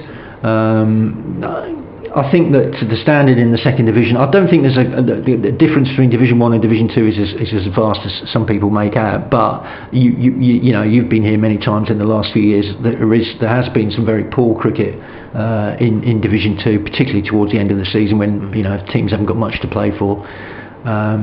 So a shorter, sharper competition might Clayton help. bowls to Cook, sorry Bruce, and beats Cook That's right. outside the off stump taken by Brown, and there is no run. So you're thinking it might be a shorter I competition? think it's probably 12 games instead of 14, which is being mooted. So you'd have conferences of 6, and you'd have so you play each team home and away in your conference, and then you might play one more game or 2 more games against another county. So for instance, Sussex might play one of the teams. They might play Gloucestershire or Somerset from the southern sort of area.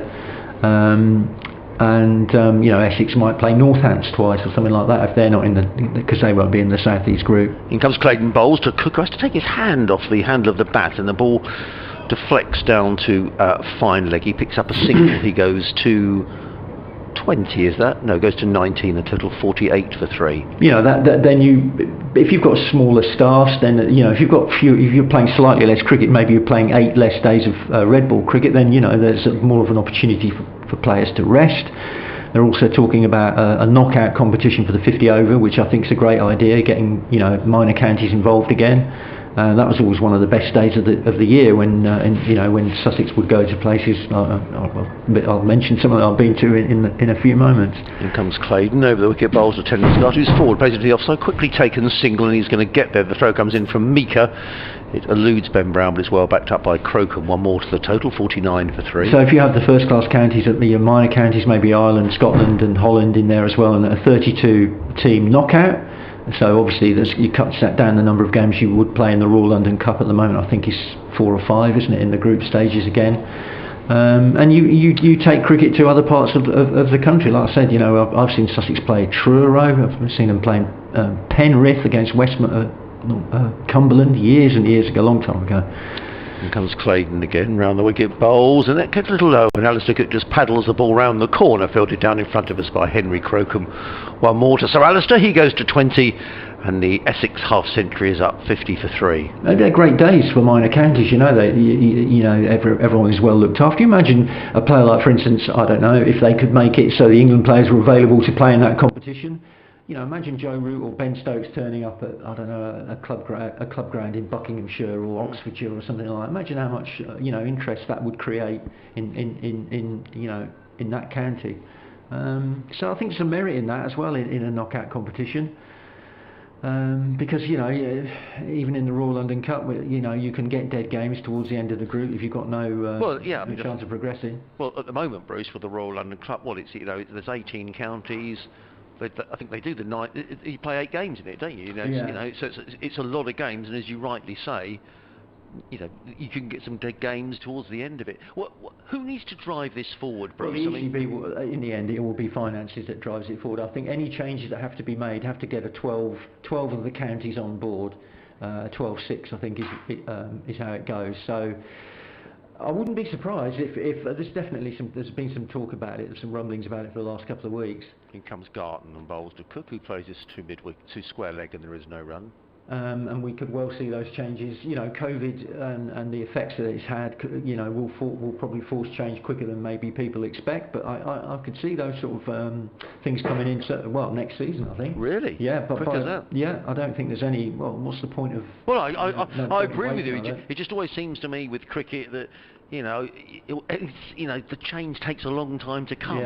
Well, I think circumstances is just completely unique circumstances for the game, and they've got to adapt if they're going to survive with less money around. In comes Garton and bowls, and Cook places quietly to square leg again. There is no run, and actually, it is an awful situation, the pandemic, Bruce. But I wonder whether.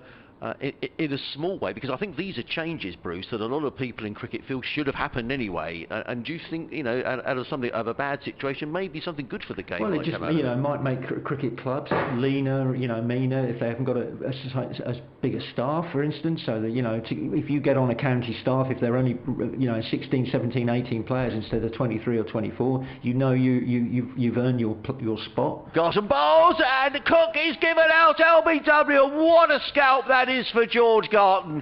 Sir Alistair Cook is LBW for 20. George Garton has picked up his 2nd wicket. He'll be absolutely thrilled to bits.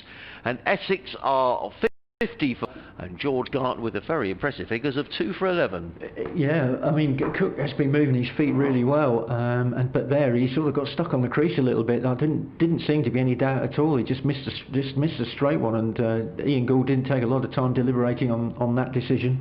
He looked good, Cook. That's a really good, important breakthrough for Sussex, and great moment for George Garton actually. You know, 2 wickets. He's bowled really well in this little spell of his. He has.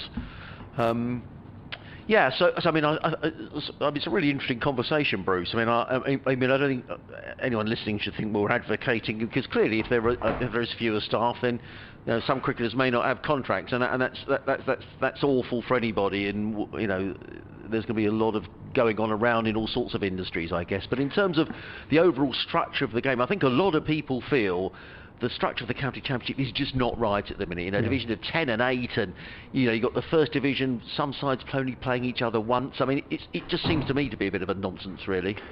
Well, I mean, there was a feeling a while ago, wasn't it, that the ECB would only be happy when the eight Test match counties, or the eight counties with Test match grounds were in Division 1, and that's what he wanted. That would be it. But yeah, I think there's a lot of merit. As I say, Tim Wigmore, who broke this story yesterday, is very, very well informed. There's a lot of detail in the piece. I think sadly, if you're not a Telegraph reader, it's behind a paywall. But hopefully, we've given you a sort of a gist of what it's all about. But I can see changes afoot. Well, Walter is the new batsman. He's going to face George Garton. He's in again. He's roaring in bowls, and left-hander, tall left-hander, plays it into the slip cord, and there is no run. So, you know, I wonder what the Sussex view is. Maybe we need to ask Rob Andrew. Perhaps we can have a chat to him. Yeah, it'd be interesting to see what I mean, you know, it would be interesting to get Rob on actually just for a general chat about how this pandemic, how COVID has affected the finances as it stands and going forward. But yeah, I'm certain we'll see some players leaving the county at the end of this season. Garton in bowls, and Walter is forward more solidly this time, plays to mid-on, and there is no run. And I guess this assumes as well, Bruce, with the whole piece. I haven't read the piece. This assumes presumably the 100 still goes ahead next season. Yeah, the 100 I think is sacrosanct. I think I'd be amazed if the 100 got dropped. I mean, it would be, you know, it would solve a lot of the financial problems for domestic cricket if the 100 was axed, but I think the ECB have invested so much in it now that they've got to go with it. Garton bowls. Oh, that's a looping bounce. That was bounced. Then it's been signalled as a no ball by Ian Gould. That was probably nearer to George Garton than it was to Walter. Has George hurt himself? I hope he hasn't. He's looking at the pitch. Probably made a bit of an indent halfway down the pitch, I should think. But anyway, the ball ballooned over Walter's head, and he's a tall man. So interesting times ahead. It could be an interesting winter then, Bruce. Yeah, I think changes afoot. You know, a leaner, meaner championship, a leaner, meaner first-class structure, fewer players, possibly fewer games, a different format for 50-over cricket, perhaps a couple, you know, less championship matches. In comes Garton and bowls, and outside the off stump, let go by Walter through to keeper Brown. There is no run. 52 for 4. Tenderskart on 5. Walter is yet to score. But the cash cow, the T20 and the 100 I will imagine will be unchanged. Yeah. Just a word about the revised schedule, Bruce, because the T20 this season finals done the 3rd of October. I mean, semi-finals day is on the 3rd. So I mean, there is a possibility, and I'm presuming it won't be geographic, but I mean, say for example Sussex could get through to the quarter-finals. You could play Durham on the Thursday in Durham. That could be rained off. Reserve day on the Friday, and then going down to Birmingham. I mean, it is a very, very tight turnaround. It is, but you know, we've seen teams in the past turn up at T20 finals day who played a championship match somewhere on the other end of the country the day before, so it's not unheard of. Sometimes the scheduling is such that they put, you know, if that is the case, that the team who've had to travel the furthest normally get to play in the second semi-final. But October the 3rd, that's late. Claydon comes in and bowls, played by Tender Scarter to mid-on, and there is no run. We'll get Don back in a couple of minutes' time, but it's always, you know, great to talk to you, Bruce. What other chatter is there around the county circuit? I mean, and I wanted to talk to you about the piece in the Telegraph yesterday, because I know it's got people talking, and I think that's good about, you know, the structure of the county channel. Well, it'd be interesting, you know, your listeners, what they think. Should we have another? Should we leave well alone, or is it too much cricket? Are there too many players? In comes Claydon bowls, Tender Scarter works onto the inside. So there we are. There's a challenge from Bruce. I think it's been a fascinating conversation about, you know, what may or may not happen to the structure of cricket that's perhaps been prompted by the pandemic. You know, Sussex Cricket at bbc.co.uk, or tweet us at BBC Sussex Sport. Be good to get to hear your views. 52 for 4 are at Essex. The latest man out, Alistair Cook, for 20. Claydon is back to his mark at the far end of the ground, and he's about to come into bowl to the right-handed Ryan Tender Scarter, who's 5 not out. In comes Claydon in bright sunshine bowls. Tender Scarter's forward and plays to mid-on, and there is no run. And also the view, what Don thinks. I mean, he played in an era when you know, there weren't big staffs, there weren't 12-month long contracts for players, and obviously his son, you know, Reece, who we had here at Sussex last year, is obviously playing in a completely different era to his dad. But yeah, change your foot, I think, Adrian. Well, we'll ask Don when he comes back on. In comes Claydon bowls, and Tender Scarter chops that one. A good bit of fielding by Aaron Thomason at backward point, and there is no run. And also the other thing, of course, is that there's much talk about the new TV deal as well, or broadcast deal. I don't know whether that's all been signed or agreed or whatever, really, but you know, huge sums of money apparently involved in that. I think we were talking about, you know, potential changes. They might possibly look at the T20 and have that as a 2-divisional thing, and have the first division as like a sort of, you know, an English equivalent of the IPL. And that Sky can broadcast that, and maybe BBC can get some of the games in the second division. In comes Claydon bowls. Tender Scarter looking to clip that one around the corner. Maybe got a finish inside edge. They're all thumped into the pad, and there is no run. End of the over, 52 for 4. Tender Scarter on 6. Walter on yet to score. One more over, then I'll let you go, Bruce. Is that again another idea with the T20? Possibly. Yeah, I think they're looking as a potential having 2 divisions, which I think is not. I think would improve the standard. It would be a very marketable product. Certainly, the first division would, and then there might be an opportunity, like I said, for the BBC to perhaps to show some games, you know, in the second division, because I think the BBC have clearly got more of a. You know, there's more of an interest now on the channel in showing cricket than there has been for a long time. In comes Claydon bowls, and played by Walter to mid-on. There is no run. It is the end of the over, 53 for 4. One of the Australian games Don and I were talking about is going to be shown on the BBC. Yeah, one of the T20s. Yeah, one of the T20s. It'd be interesting to see how many, you know, what sort of viewing figures. Probably be very good viewing figures. Yeah, the T20 against Australia, you could get 4 or 5 million people watching that. Well, I mean, you know, you were talking earlier about our ages and growing up watching 11:30 starts. I remember that on the BBC with Peter West introducing, you know, the Test matches. That's how we all grew up, wasn't it? Well, that and watching John Player League cricket on a Sunday afternoon at 2 o'clock. You know, I mean, that's the cricket that I remember watching as growing up, and like you say, that you did as well. And you've got a whole.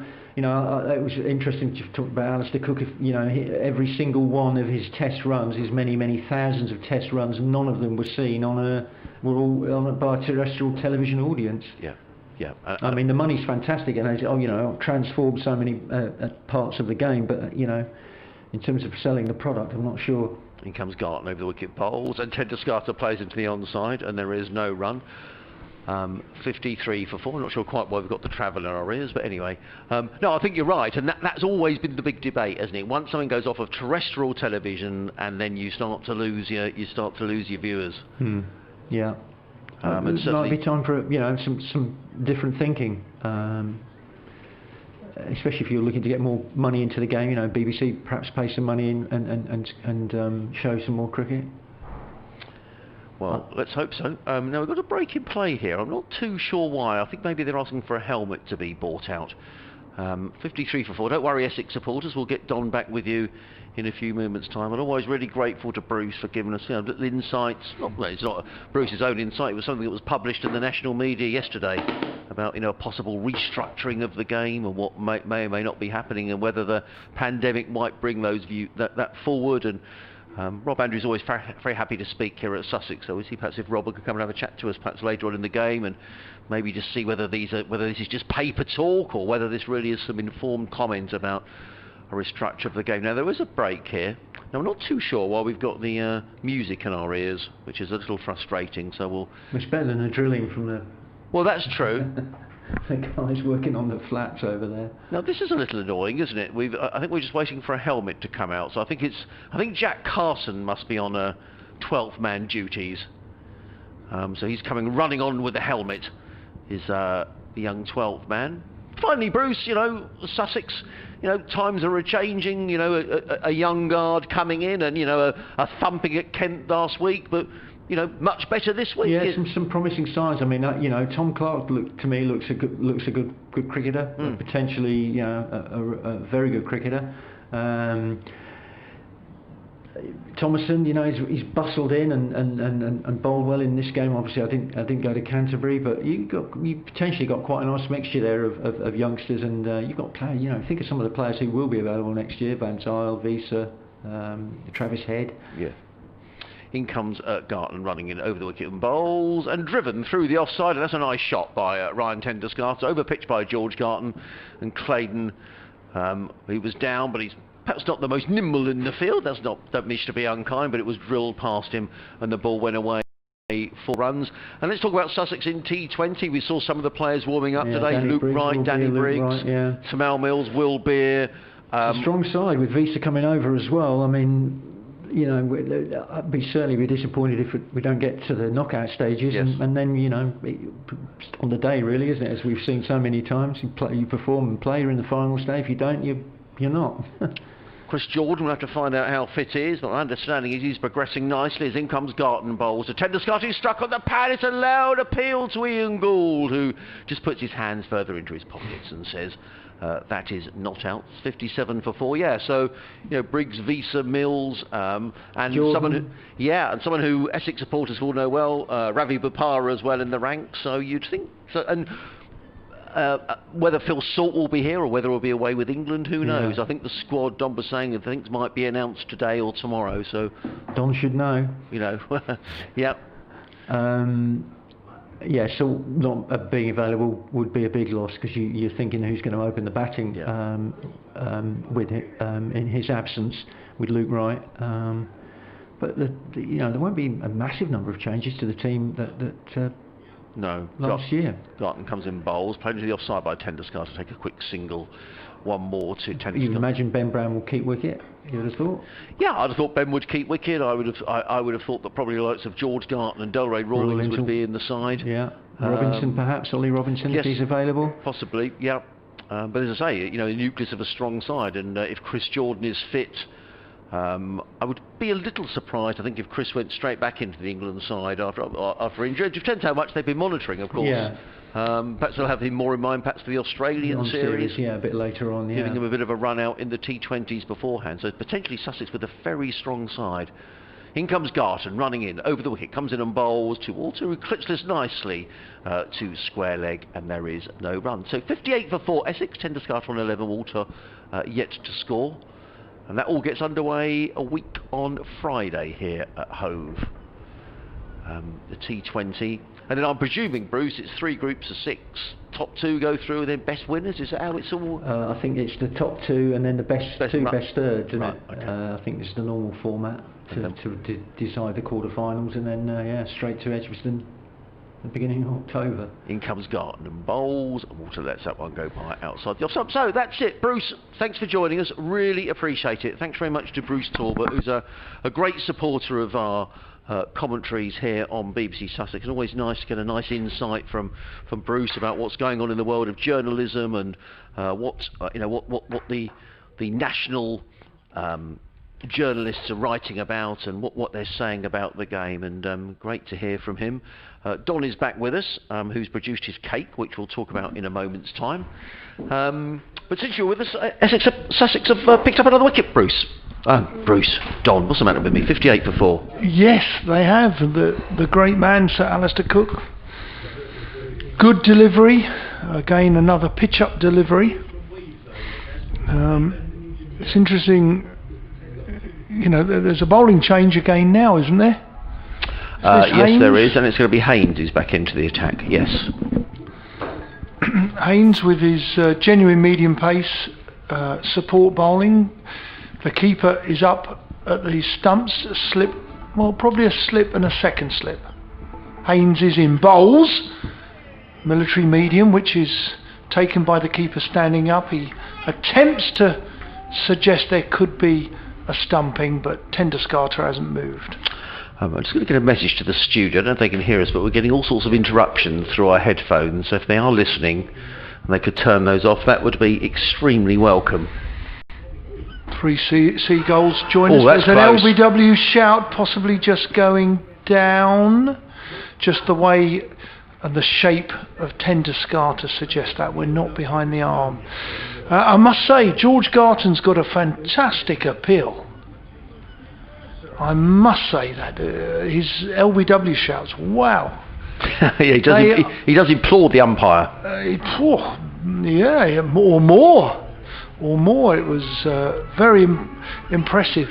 If a kid wants to see and learn how to appeal, look at George Garton.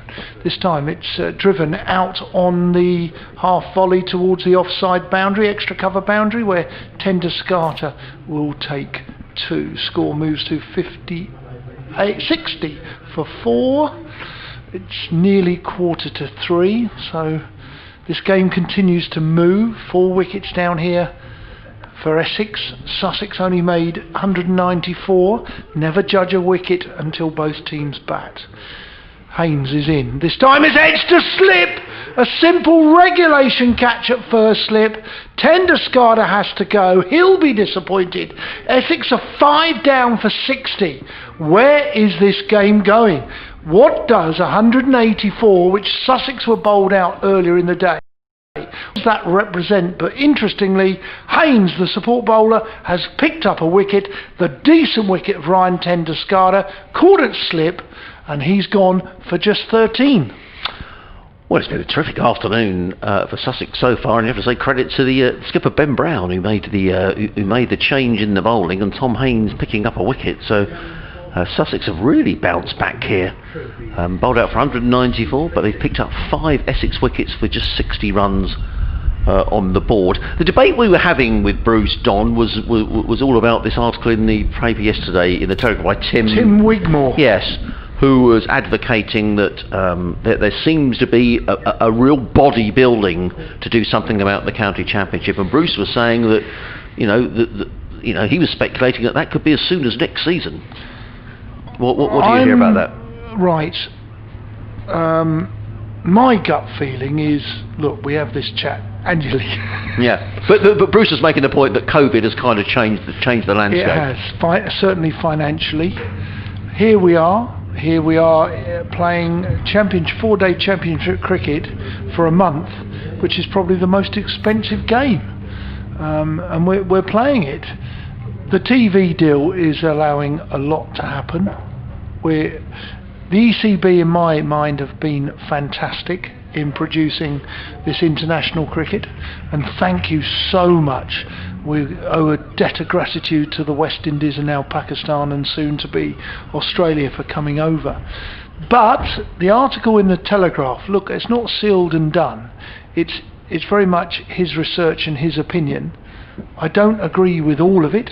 As Haynes comes in, bowls to Wheater. Wheater stays on the back foot, pushes it into the covers where there's a ring of 4, and there is no run, 60 for 5. I like the idea of the romanticism of the minor counties or national counties playing, the major counties playing at a home game for the for the minor counties. That is a potential banana skin on their wickets. Haynes in again, outside off stump. Wheater not interested, through to the keep end of the over 60-5. The county championship. For me, I still like the first division and the second division. Interestingly, prior to COVID, we promoted 2 extras into the first division to have a 10-team tournament, and I think that was very much loaded by the counties who were in Division 2, who felt that they could never win the championship or it would take an eternity. So I think they appeased the lessers by encouraging and opening up the first division to 10 teams from 8. I thought when the 8-team first division was being played, it was seriously hard fought championship cricket. That's my opinion, and I'll stick by it. But yeah, what you don't want in county cricket is mismatches. You really don't want them. If you're only going to play so many, and if you have a conference style system, you don't want to have any mismatches. Henry Crocombe is back into the Sussex attack, bowls to Walter, who lets that one go outside the off stump, and there is no run. Have I said that? Is it? Yes, I think I know what you're saying. I think you're saying that you may get a game through a county. Let's think of a county who've had I've had a difficult time over the last few years. For example, would be Leicestershire, for example. Is that what you're saying? You get a county, they might play Essex are the county champions, for example. Yeah, and that's right. You don't want mismatches. In comes Crocombe and bowls and hammered away through the offside. That's a good shot by Walter, and the ball runs away for 4 runs. It was out of the clutches of Clark, and it runs away 64-5. I think what Bruce was making the point, though, was that in this game, the way the championship, you've got Crocombe to Alistair Cook, you've got Sussex batsmen facing Harmer and Porter, quality bowlers, and perhaps that will improve players. Yes, it could. It could. I'm just a bit more reserved about what we've currently got this year for next year. Clearly we're missing a lot of Colpack players. Clearly we're missing a lot of international cricket. So the standard is a little bit different this year. But that breeds opportunity. Yeah, in comes Crocombe round the wicket, comes in and bowls, and worked by Walter down towards fine leg. He's a third man rather. He's going to pick up more runs here, possibly a boundary. Garton is in hot pursuit. He's very quick across the ground, George Garton, and does very well. Gets in the throw to the bowler's end, but it's 3 more to Walter, who goes to 7 and Essex to 67-5. Garton does everything 110%, he doesn't he? He got a contract in the 100 as well, yes. Don, and I think that was possibly as much about his fielding, because he's electric in the field, very, very fast, as you saw then. I don't, as I said, I like the idea of the national counties being involved in a 32 team tournament, which is like the FA Cup. The worrying thing for that, though, is, let's just say Essex played local team Suffolk.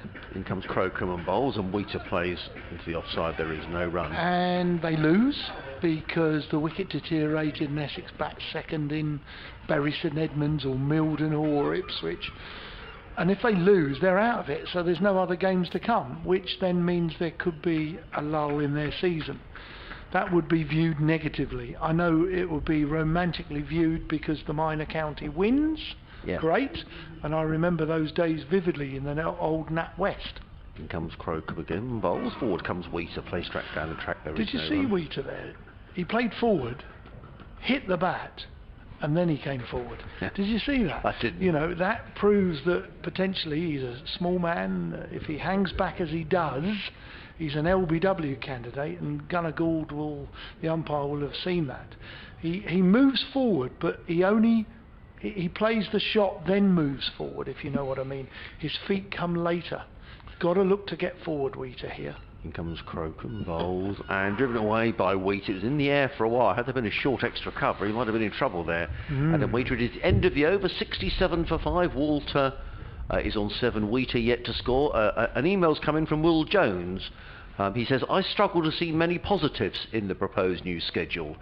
the ECB seem to be prioritising their made-up form of cricket over the internationally recognised forms, brackets one day and test match. You have to wonder what type of player the English system is going to produce where T20 and the 100 are prioritised. A sad and painful demise for English cricket, says Will. What do you say to Will, Don? Yeah, I can understand his concerns, and we saw cricket was revolutionised when the likes of Adam Gilchrist started opening the batting in Test match cricket.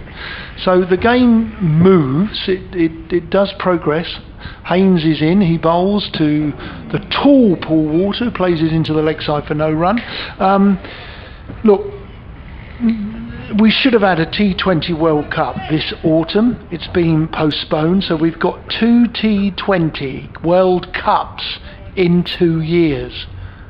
And then in 3 years' time, what was previously 4 years' time, as Haynes bowls outside off stump, left alone to the keeper, who takes it one-handed. No run. So from our perspective, the T20 World Cup, there's 2 of them in 2 years. And in 3 years' time, we've got the return of the 50-over World Cup. Now, we'll do what we did last year, I am sure, in that 50-over World Cup year. Haynes is in, bowls, forward defensive by Walter, back up the wicket, no run. So I wouldn't worry too much, because once in 2023, when we have the next 50-over World Cup, we will prioritise that.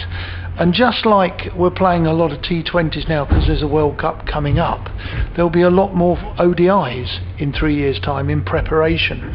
There is such a busy calendar today. Haynes is in, down the leg side, played into square leg where I think it's Harry Finch does a bit of decent. No, it's Thomason who fields well to prevent, very nimble-footed there, to prevent the single for Walter. Walter's still facing, he's on naught. Sorry, he's on 7, Wheater's on naught. So I've not got as many concerns as that gentleman who wrote in. Haynes is in, well taken down the leg side by Brown. Walter feels he misses out on a couple of runs because there's no one down at fine leg. It's very square at fine leg, and the keeper dives to the right down the leg side. That was a super bit of keeping by the captain, Ben Brown.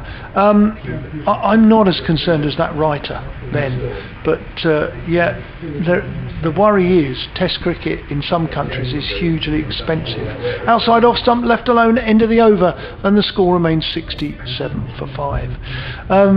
We fill crowds and grounds in this country, but in some other countries, where maybe Sri Lanka, West Indies, indeed in South Africa, and sometimes India with test matches.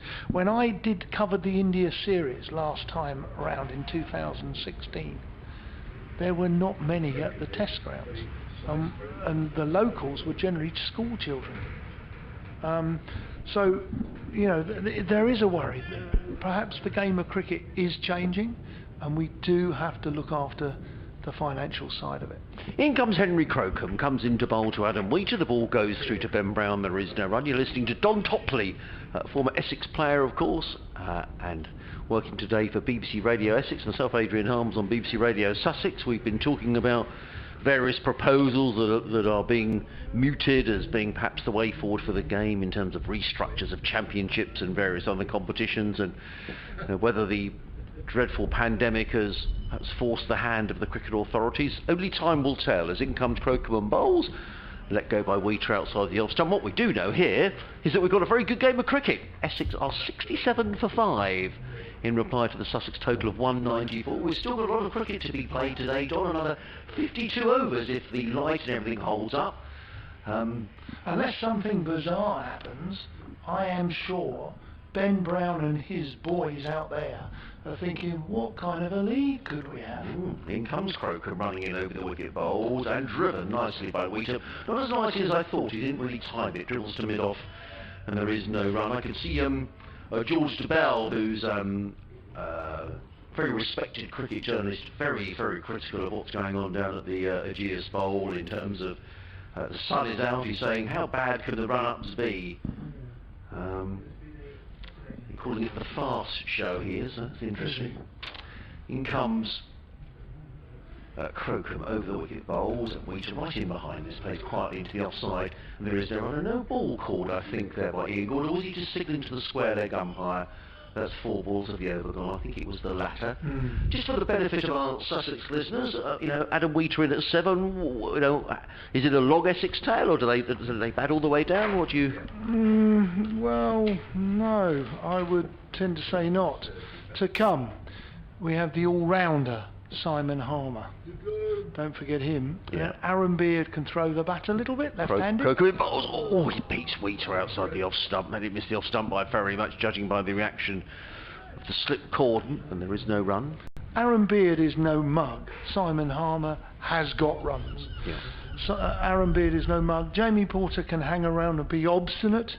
Matt Quinn not so much. So, look, one more wicket and get Harmer in. Then Sussex will be going, blimey lads, we could knock these over. Crocombe in and bowls, Wheater up on his toes and plays into the offside. There is no run. It is the end of the over, the end of the 28th over of this Essex innings. Essex 67 for 5. Sorry, Don. This is probably the nicest time to bat, to be honest. The ball's getting a little older. You just suggested after 28 overs. So we're nearly on 30 overs. The balls will get a little softer. It will respond a little slower. It will do it, whatever it's doing, a little slower. Should be easier to bat. Essex need to bat sensibly here, bat well. They've got to get parity.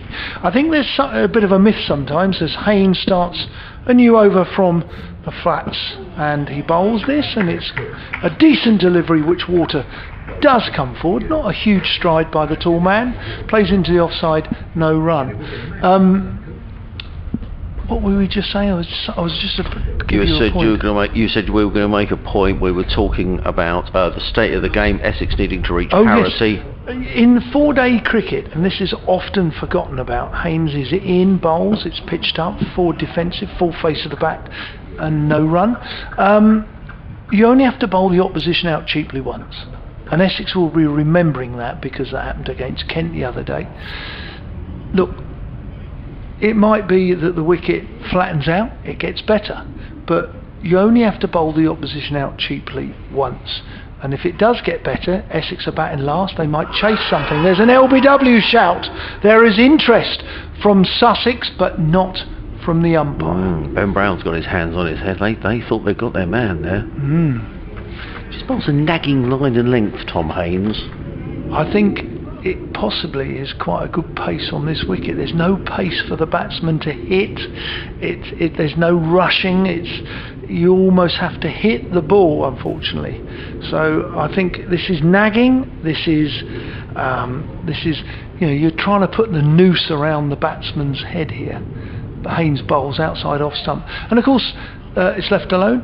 Water can't. You would normally say in club cricket, if you were happy to, you'd say, I'll bat outside the crease so I can get down to the lack of pace, I can get down to the pitch of the ball.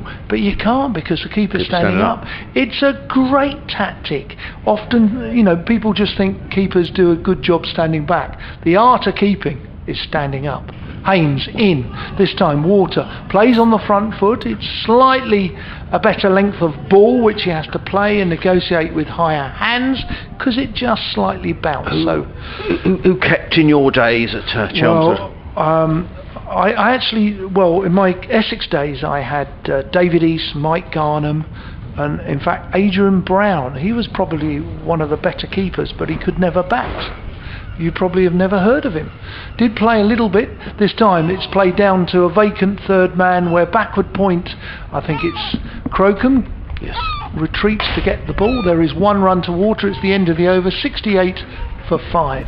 So David East was predominantly, he kept wicket in those great Essex years. Mike Garnham came into it as well when David East finally retired. But in between the two there was a chap called Adrian Brown, who only played because David East, I don't know if you remember a chap called Alan Lilly, he shut David East's fingers in the fire door at Worcester. So David East was injured. I interviewed David East recently, and Adrian Brown had to keep for a couple of games, and he made us realise what a cracking keeper Adrian Brown was, but he couldn't bat. Right. If he would bat 12 if we had 12. So, you know, that was when Graham Gooch was keen on Alex Stewart as a wicket-keeper all-rounder. In comes Henry Crocombe. The sun has disappeared. Bowls to Paul Walter, who clips nicely through mid-wicket. That's going to be 4 runs. Slightly over-pitched by Henry Crocombe, who's in his 9th over. Impressive figures of 1 for 17 now, but slightly over-pitched and well played by Walter, who clipped it through mid-wicket for 4, 72 for 5. You'll be surprised to hear I did trials, but I trialled everywhere, and I mean everywhere. And one of my wicket keepers during my trials was at Gloucestershire by the name of Jack Russell. In comes Crocombe over the wicket, bowls, and Walter is forward. A ball of good length, plays straight back down the track. Crocombe feels there is no run. Well, he was useful. Oh, he was great. He was mad as a box of frogs, but he was just great. We've had another email in from... It was his birthday yesterday. Yes, I saw. I saw a tweet from him actually, or a tweet. Jason Gillespie retweeted something.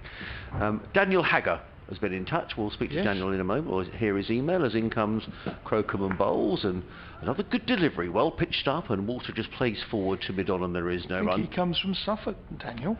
He says, good afternoon, Adrian and Don. Don is spot on regarding minor counties knockout. If knocked out away, minor county, the first class will have no 50 overs revenue for the rest of that season and will make losses. Hang on a minute, break off as in comes Crocombe and bowls. Again, good delivery, pitching around middle and off, good round of applause from the 2 slips and a gully, and there is no run. He says the best thing we have... I'm just trying to read this. I'll read this at the end of the over because I'm just trying to get my head right. It's a fairly lengthy email, but I will read it in a minute, Daniel. Crocombe is back to his mark. 2 slips in a gully, sweep on the cover point boundary, cover mid-off, mid-on, mid-wicket, and a fine leg as in comes Crocombe. The sun has gone in momentarily. He's in and bowls and clipped away, and that's another lovely shot by Paul Walter, just slightly over-pitching a couple of times in this over.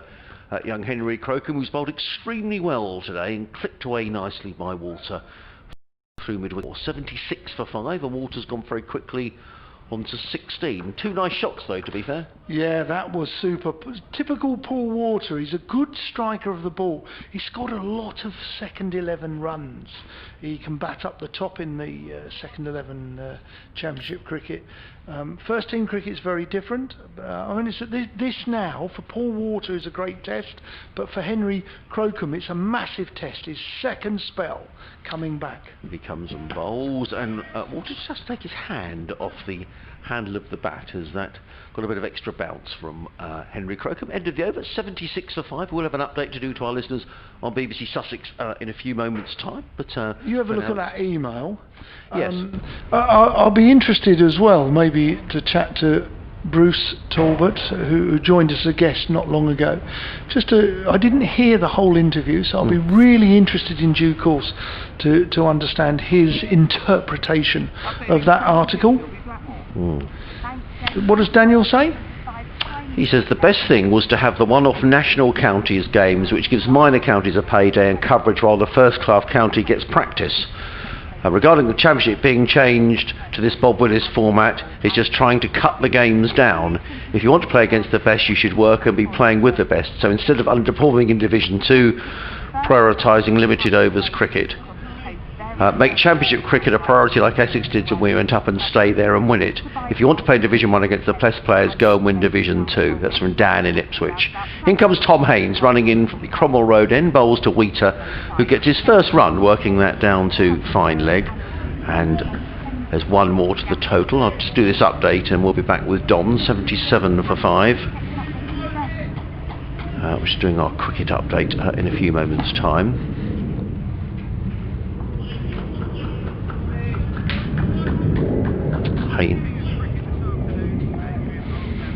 Yeah, well, Sussex are having a decent afternoon, James, because Essex are struggling here. 77 for 5 in reply to the Sussex total of 194. Since you were last with us, Sir Alistair Cook has been dismissed by George Garton. He was LBW. And then Tom Haynes picking up a wicket caught by Phil Salt in slip. Ryan Tenderscarty the man to go. So 77 for 5 are Essex. Still 49 overs to be bowled in the day. Elsewhere, down at Arundel, Surrey made 172. Hampshire in reply are 23 for for 1, and still no play down in the Test match at Southampton today. That's going to be a draw, and there's players due to start at a 3:20, so there will be some cricket, but that game is destined to finish in a draw. So there we are, that's our update done to BBC. What a wonderful update, Adrian. Straight off the cuff. 78 for 5. Oh, it's got music in our ears now. We could do without the music, really. There we go, lovely. Thank you so much. In comes Haynes running in. 2 slips go down. He's in and bowls and driven nicely by Wheater into the offside. Just the single to Wheater. 79 for 5. Still no Stuart Meeker has bowled so far for Sussex. I don't know whether perhaps he prefers to bowl with a slightly older ball, or whether Sussex have a plan. I don't know. The captain's obviously putting the situation to the bowlers that he feels will get the wicket. Stuart Meeker is quite a good old ball, reverse ball bowler, reverse swing. In comes Haynes over the wicket bowls, and Walter covers up quietly and plays into the onside, fielded by Tonneson, who comes into field from mid-wicket, and there is no run. Meeker is quite a skiddy stroke slinger of a type of bowler, goodish pace. I mean, funny enough, George Garton is a left-handed version. He's a slightly round arm, but he's a bit quicker. Well, Meeker can be quite sharp, but Garton's probably quicker. Haynes in again, bowls outside of the off stump, taken by Brown. Very good take, and Tom Haynes is annoyed with himself for not making Walter play. It's the end of the over, so 48 overs left to be bowled in the day. We're going to have a bit of overtime tonight, Don, I think. Essex 79 for 5, Wheater on 2, Walter on 17. Lovely sunny skies above Hove, some cotton wool clouds, a bit of a breeze around today, which is blowing the clouds over. With a bit of luck, you've brought good weather with you, Don, so thank you. I bring a rare sunshine. Well, we didn't have much sunshine here over the first 2 days. We had lots of floodlights, but it's a really good day for watching cricket, and this is an absorbing tussle. Well, Crocom's going to continue as we were. It is Crocom, isn't it? Yeah. Yes, it is. It is. Yeah. I can't see the shock of white hair at the moment. Yeah, he's got nothing on his back either. He's not sort of qualified to get a number or his name on his shirt yet. Oh, he's aborted takeoff as the batsmen weren't ready. Gunnar Gould crosses his arms to suggest to the scorers that dead ball. He turns. This is his second spell. This is an important spell for his team.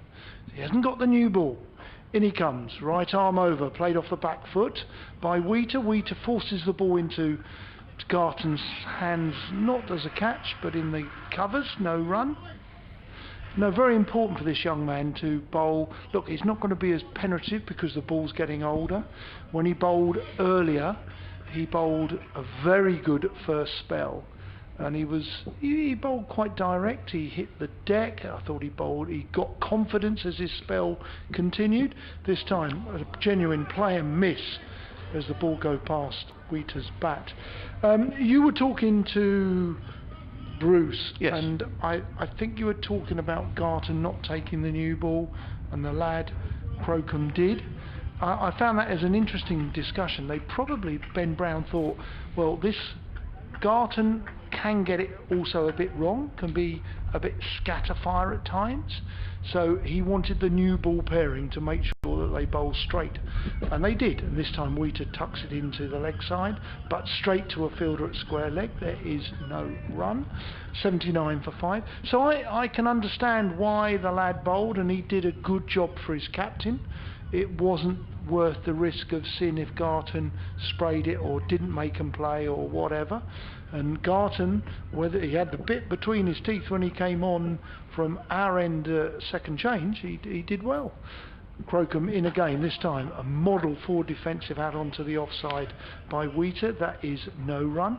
So it's a bit of a waiting game here. We've got 2 slips, then we have a ring on the offside, but maybe extra cover is at shorter extra cover, a mid-on, square leg and a deep fine leg. So in a way, Sussex are quite happy to play a waiting game here to see if Essex make a mistake. This time hits him on the thigh pad, probably going down the leg side, but it rebounds into the offside. There is no run. Still 79 for 5. Yes, and actually Henry Crocombe picking up his first-class wicket today, courtesy of that amazing catch by Tom Clark at square leg. The two youngsters combining 19-year-old Tom Clark and 18-year-old Henry Crocombe to dismiss Tom Westley. The amount of evenings they would have spent together, I'm sure, in the winter. Shot. Wheater drives a half volley outside the off stump through to the extra cover boundary.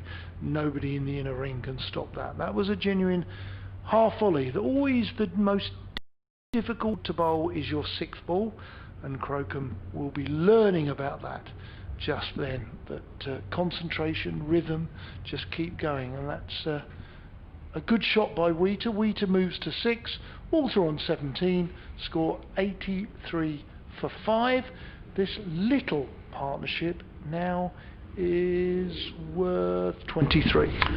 Yeah, you're listening to live cricket on BBC Radio Essex, BBC Radio Sussex. Myself, Adrian Harms, alongside Don Topley. We've got a hygiene break now, which happens every 6 overs, I think, unless a wicket falls, in which case I think the hygiene break takes place then. So we do have these interruptions. I have to say, over the course of these Bob Willis Trophy, the hygiene breaks have got shorter, so I think there's a bit of hand sanitizer and things. So I think, perhaps the players and the umpires are all mindful that we need the breaks, but we can once if you can get the 12th man out there quickly with the gel and the other bits and pieces, it just keeps the game moving without, it's always like having lots and lots of drinks breaks otherwise throughout the day.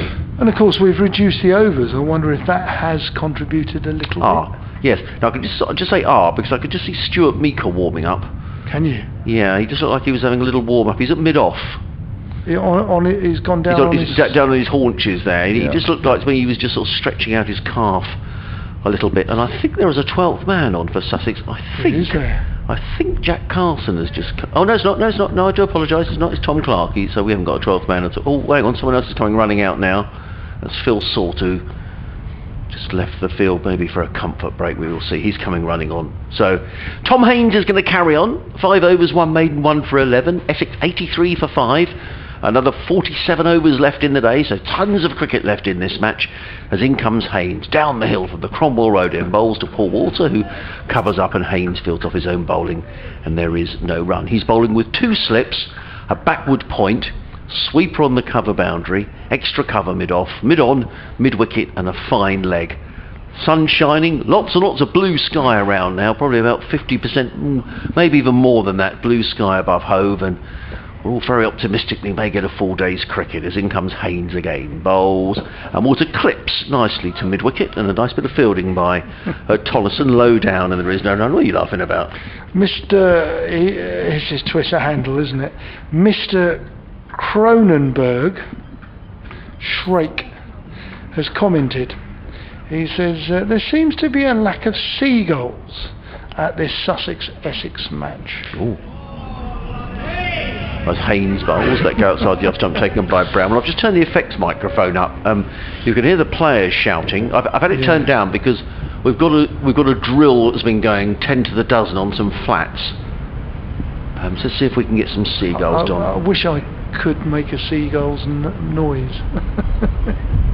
Yeah, we'll give that a miss. Haynes bowls, and Walter places comfortably onto the leg side. They've taken 1, they'll think about 2, but Tom Clark is very quickly in from fine leg and gets a nice throw into Ben Brown. 1 more to the total. Walter goes to 18, 84 for 5. I know what Mr. Cronenberg Shrake is commenting on. When we used to stay in Hove, we used to be awoken by the seagulls. We used to stay in Hove, and gosh, it used to be noisy, and they used to be outside the windows shrieking in the morning. We used to wake up about 6 o'clock when playing in Hove. In comes Haynes and bowls, always on the legs. That's a wild delivery by Tom Haynes, and that will not please his skipper very much. That's a short ball wide on the leg side, and poor old Ben Brown had no chance whatsoever standing up. I mean, sadly as a keeper, and I was a very bad wicket keeper in the level that I played, but you always used to come off and look at the byes column, and you take it very personally as a wicket keeper. And poor old Ben's got 4 byes against his name, and they weren't his fault at all. What's your thoughts about the England keeping scenario as a former keeper? yeah, not a very good keeper, but as in comes Haynes running in over the wicket bowls and let go by Wheater, and there is no run. 89 for 5. Well, it's the perennial question, isn't it? You know, do you pick your best wicket keeper, who may not? There may be someone else who keeps wicket who isn't as good at keeping wicket but is a better batsman. That's a problem that's been going on since you referred to Alex Stewart a bit earlier on. I mean, it goes back to there and probably before, to be honest. As in comes Haynes and bowls taken by Brown, there is no run. 89 for 5. I guess my thought on it is, particularly if you're going to the subcontinent where you're going to use spinners, that I don't see how you can have anything other than your best wicket keeper. Correct. Because I think you're going to, you're going to come unstuck and there's going to be a mis-stumping or... Look, Jos Buttler's struggled a bit. He's a wonderful cricketer, but at Old Trafford, which probably turned a bit more and was drier because of all those West Indian tests up at Old Trafford. And therefore, they never got any rain on it, because whenever it rained, and it rained a lot, you covered over and you covered the whole square. So that latest Pakistan test match at Old Trafford, the pitch there was so dry and covered almost permanently, then that's the result of what we got, and we're going to see more of those kind of wickets in Dubai, UAE, maybe India, but certainly Sri Lanka when we go there, which I think is in March. England, it's going to be a busy winter, and I think they need to probably abroad play their best keeper.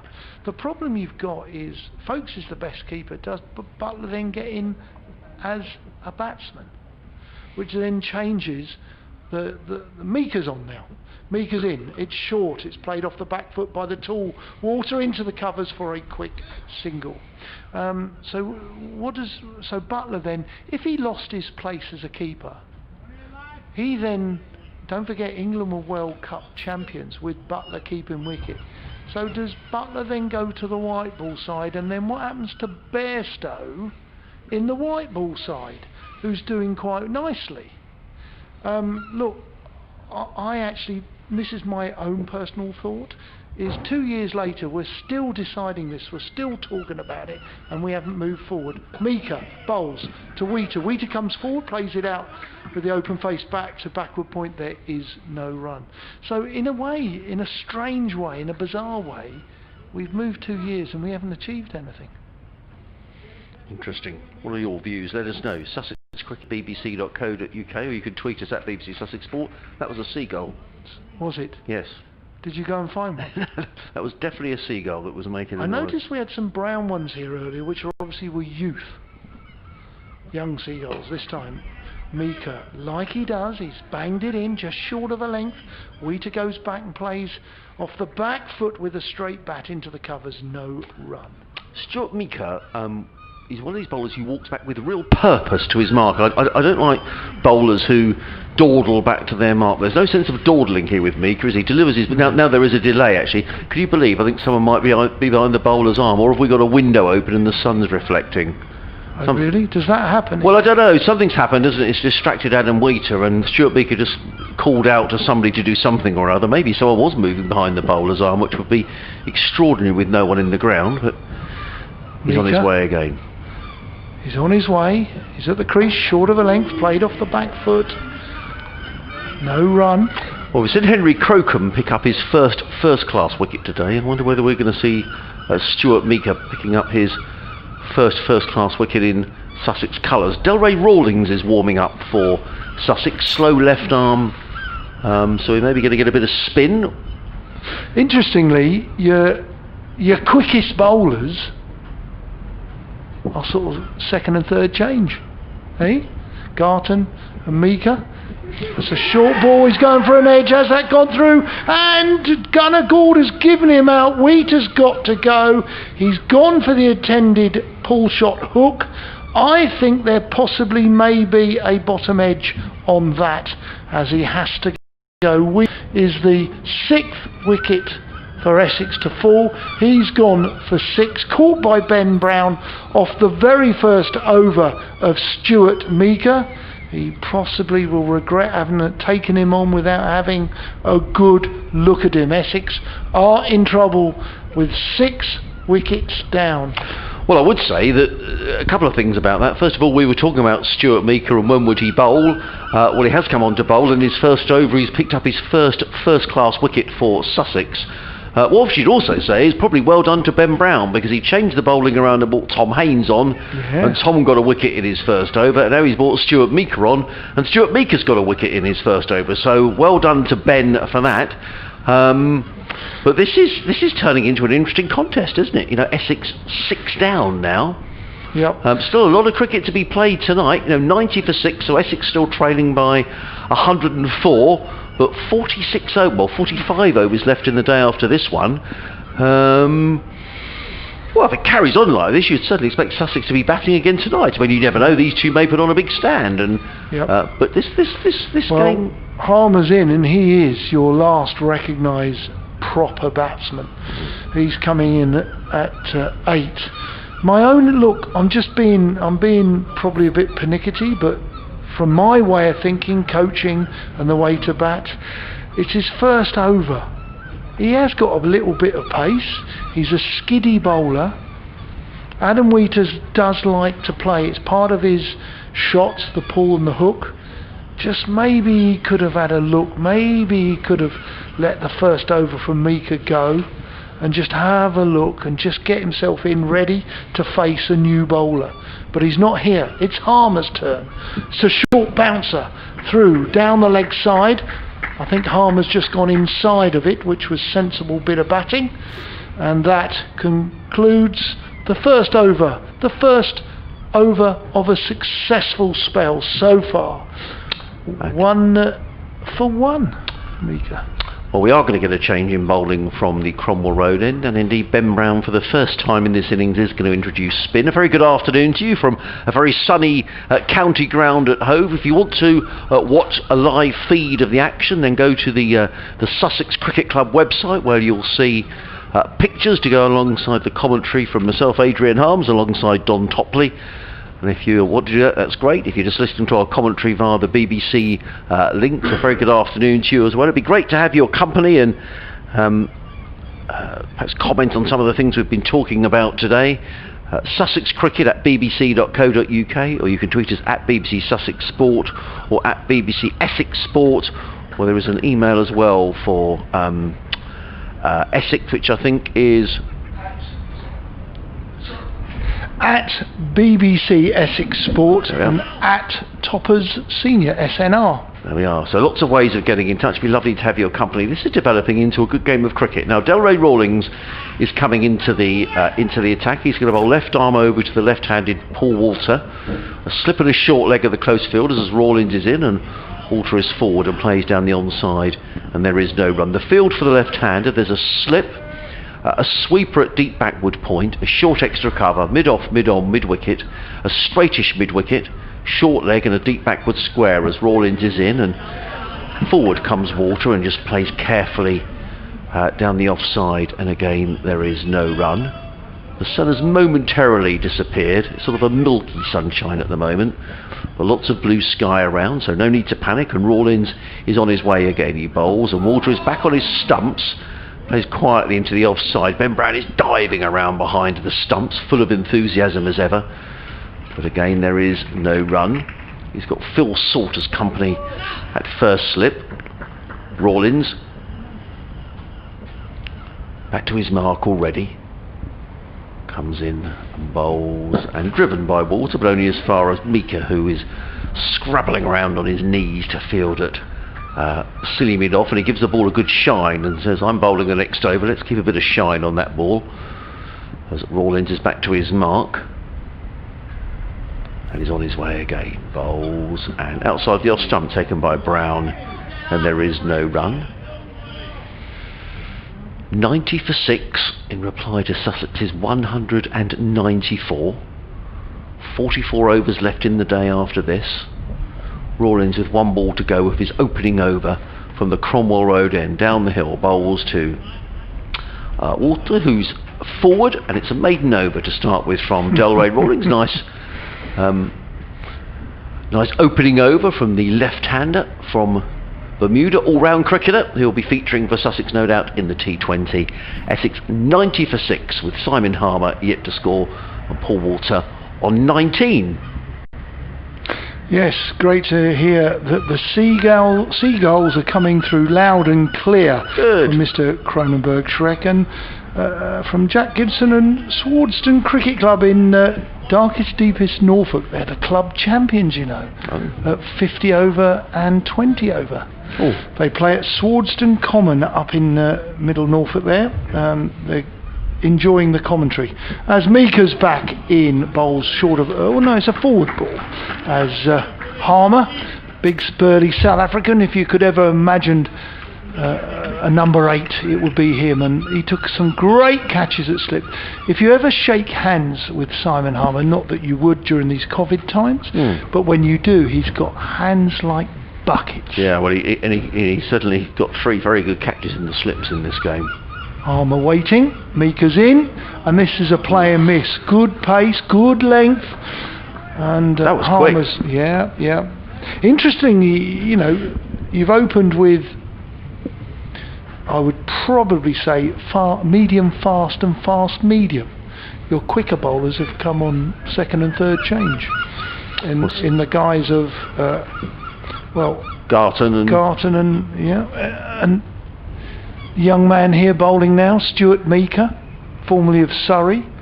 He's on his way in past Ian Gould. This is outside off stump and left alone this time by Harmer. Cracking cricketer Simon Harmer, decent bloke with it, typical South African.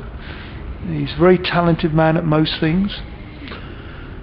We've had a very long email in from Mike Pollard. Good afternoon, gents, says Mike, and I'll read it as we go through the next few minutes. He's taken time to write it, and so we'll make time, sure we find time to read it, Don.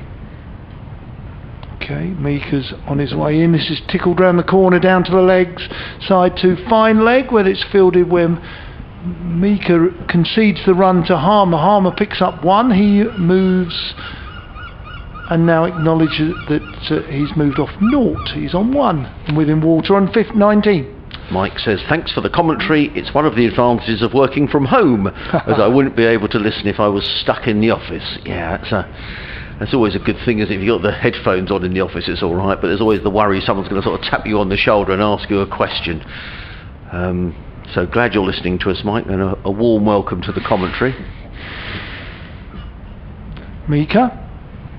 Here he comes, away from us, he bowls, pitched up, played into backward point by Paul Walter. Paul Walter's been with Essex since the age of 9. He's come through the system, Billericay, Hornchurch Cricket Club.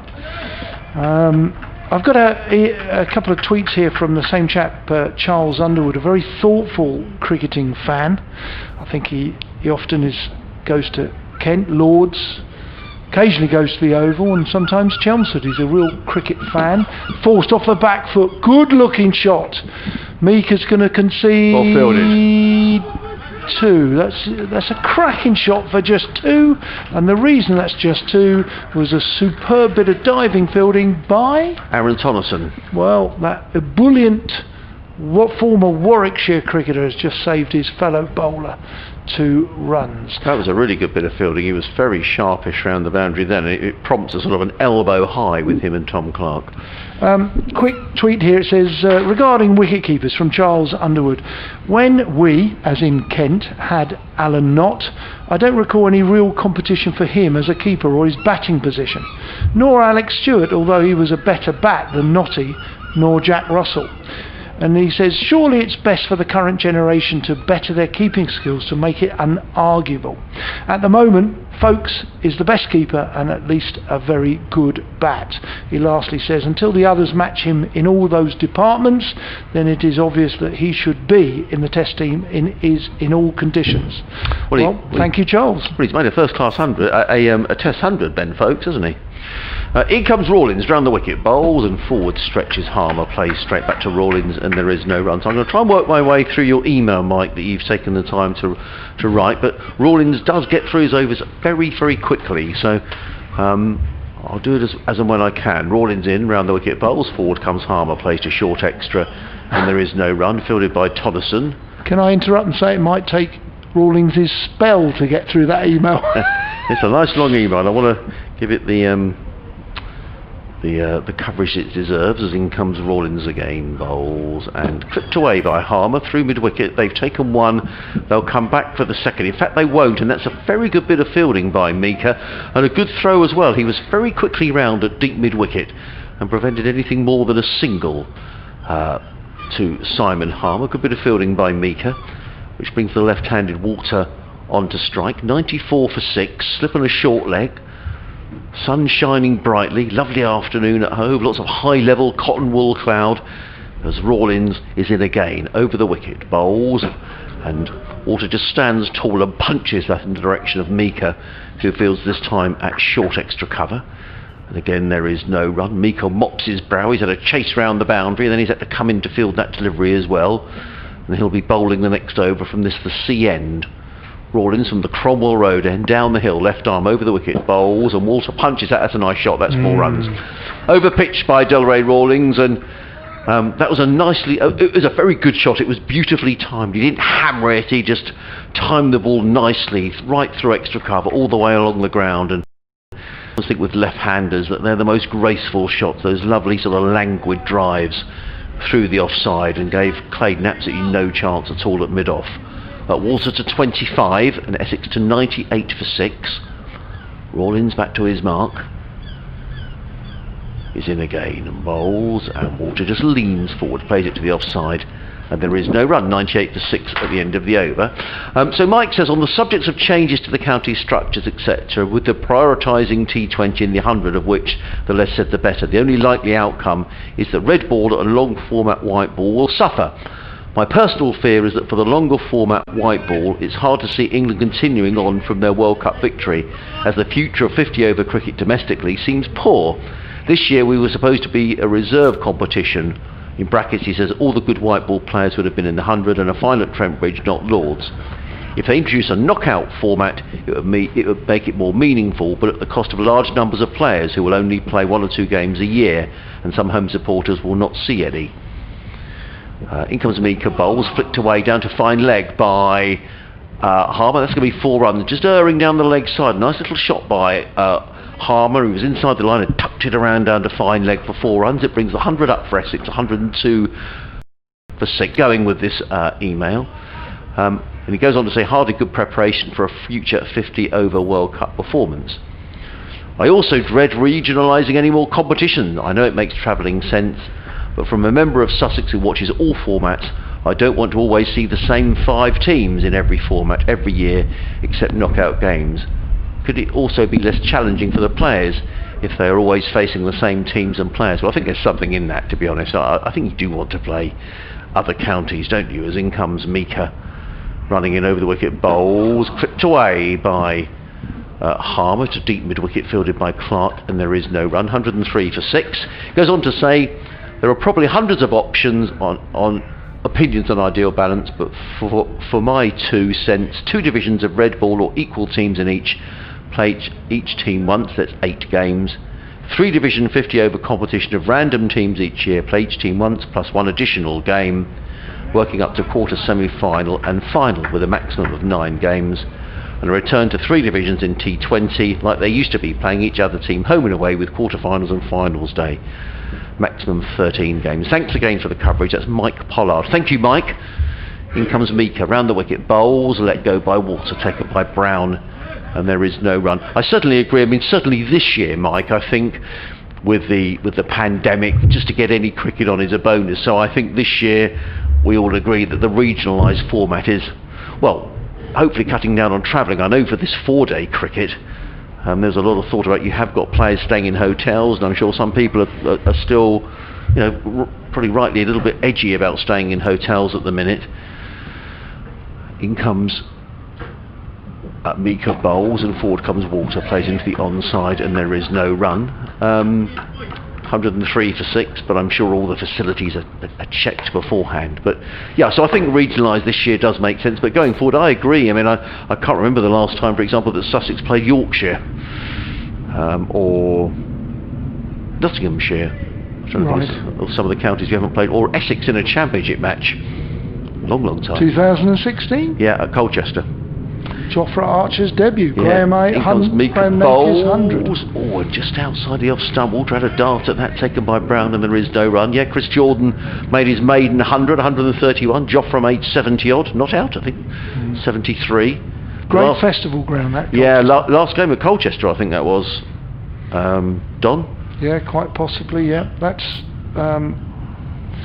very much one of our home clubs. Sorry, and I've made a mistake, and I called it Mike Pollard, and it isn't. I do apologise, Mike. I've just seen your follow-up email.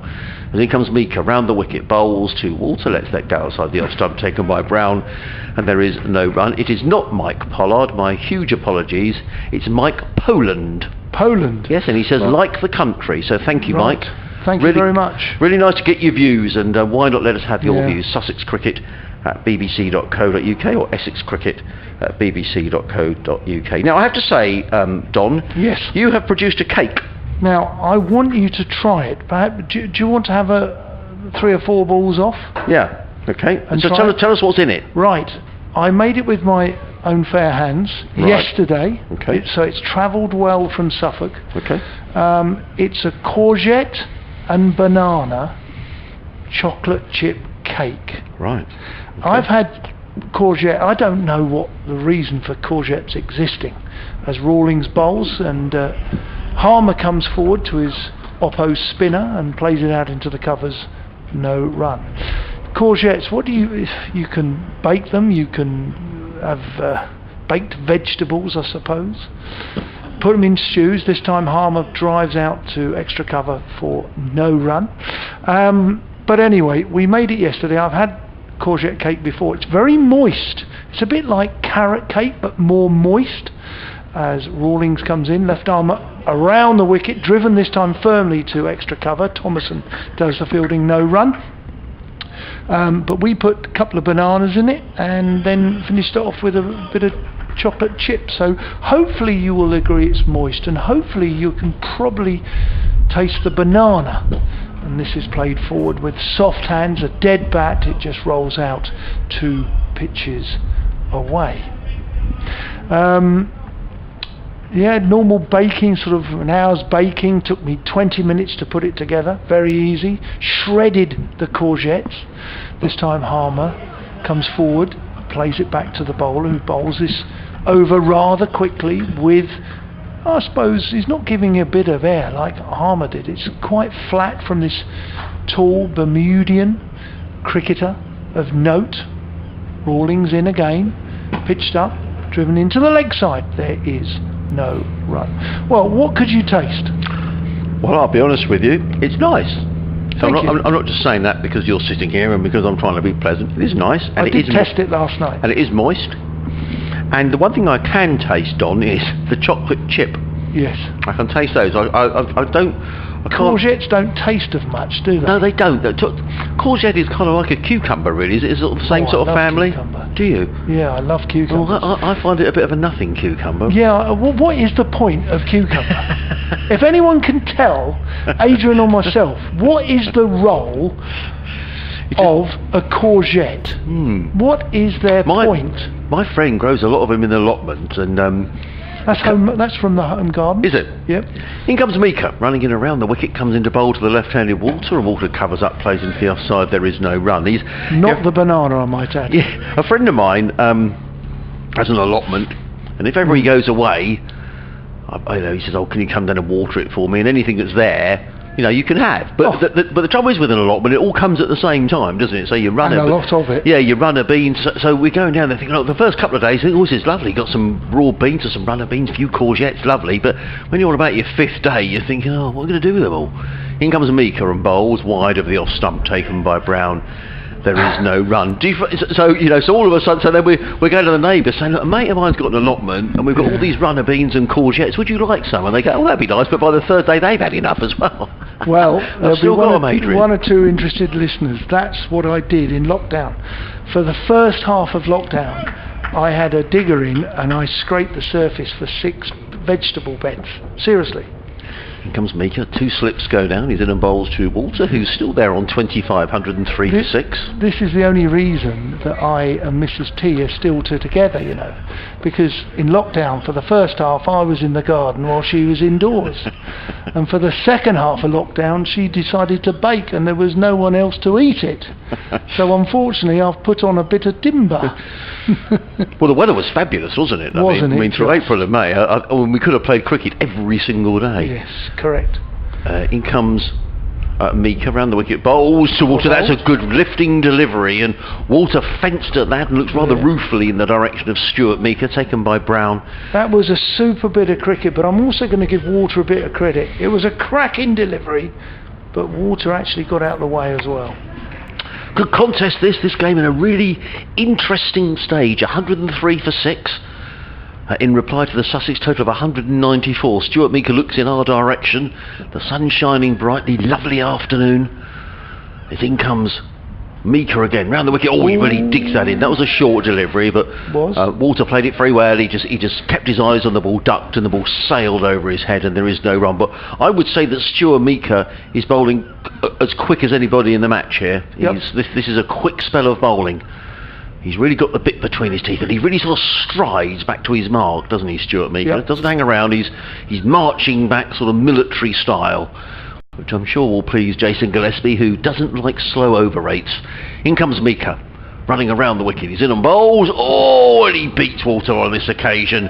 The ball goes through to Ben Brown, gets past the outside edge. Nice little spell this from Stuart Meeker. 4 overs, 1 maiden, 1 for 9. Essex are 103 for 6. Paul Walter is on 25.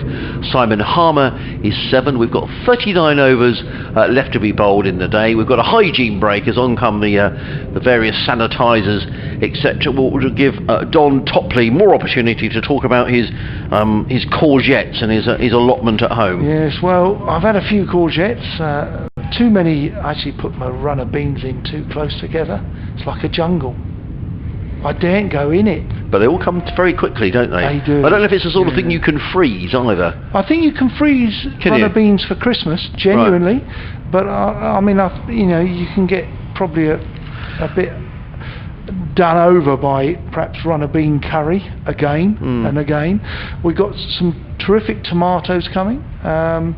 My dad, bless him, always used to in the garden. He always used to grow broad beans. I like broad beans, but people don't seem to. I think with broad beans, you know, you got the bit of a faff of you got to pick them, then you got to, you know, get the beans out. But I used to like broad beans, but you know, most people seem to like runner beans. I had a full bed of strawberries. Did you? They produced well. Did you? Did you net them or did? Yes, I did. Yeah. I've got basically I made it. Everything was 8 foot long by 4 foot wide.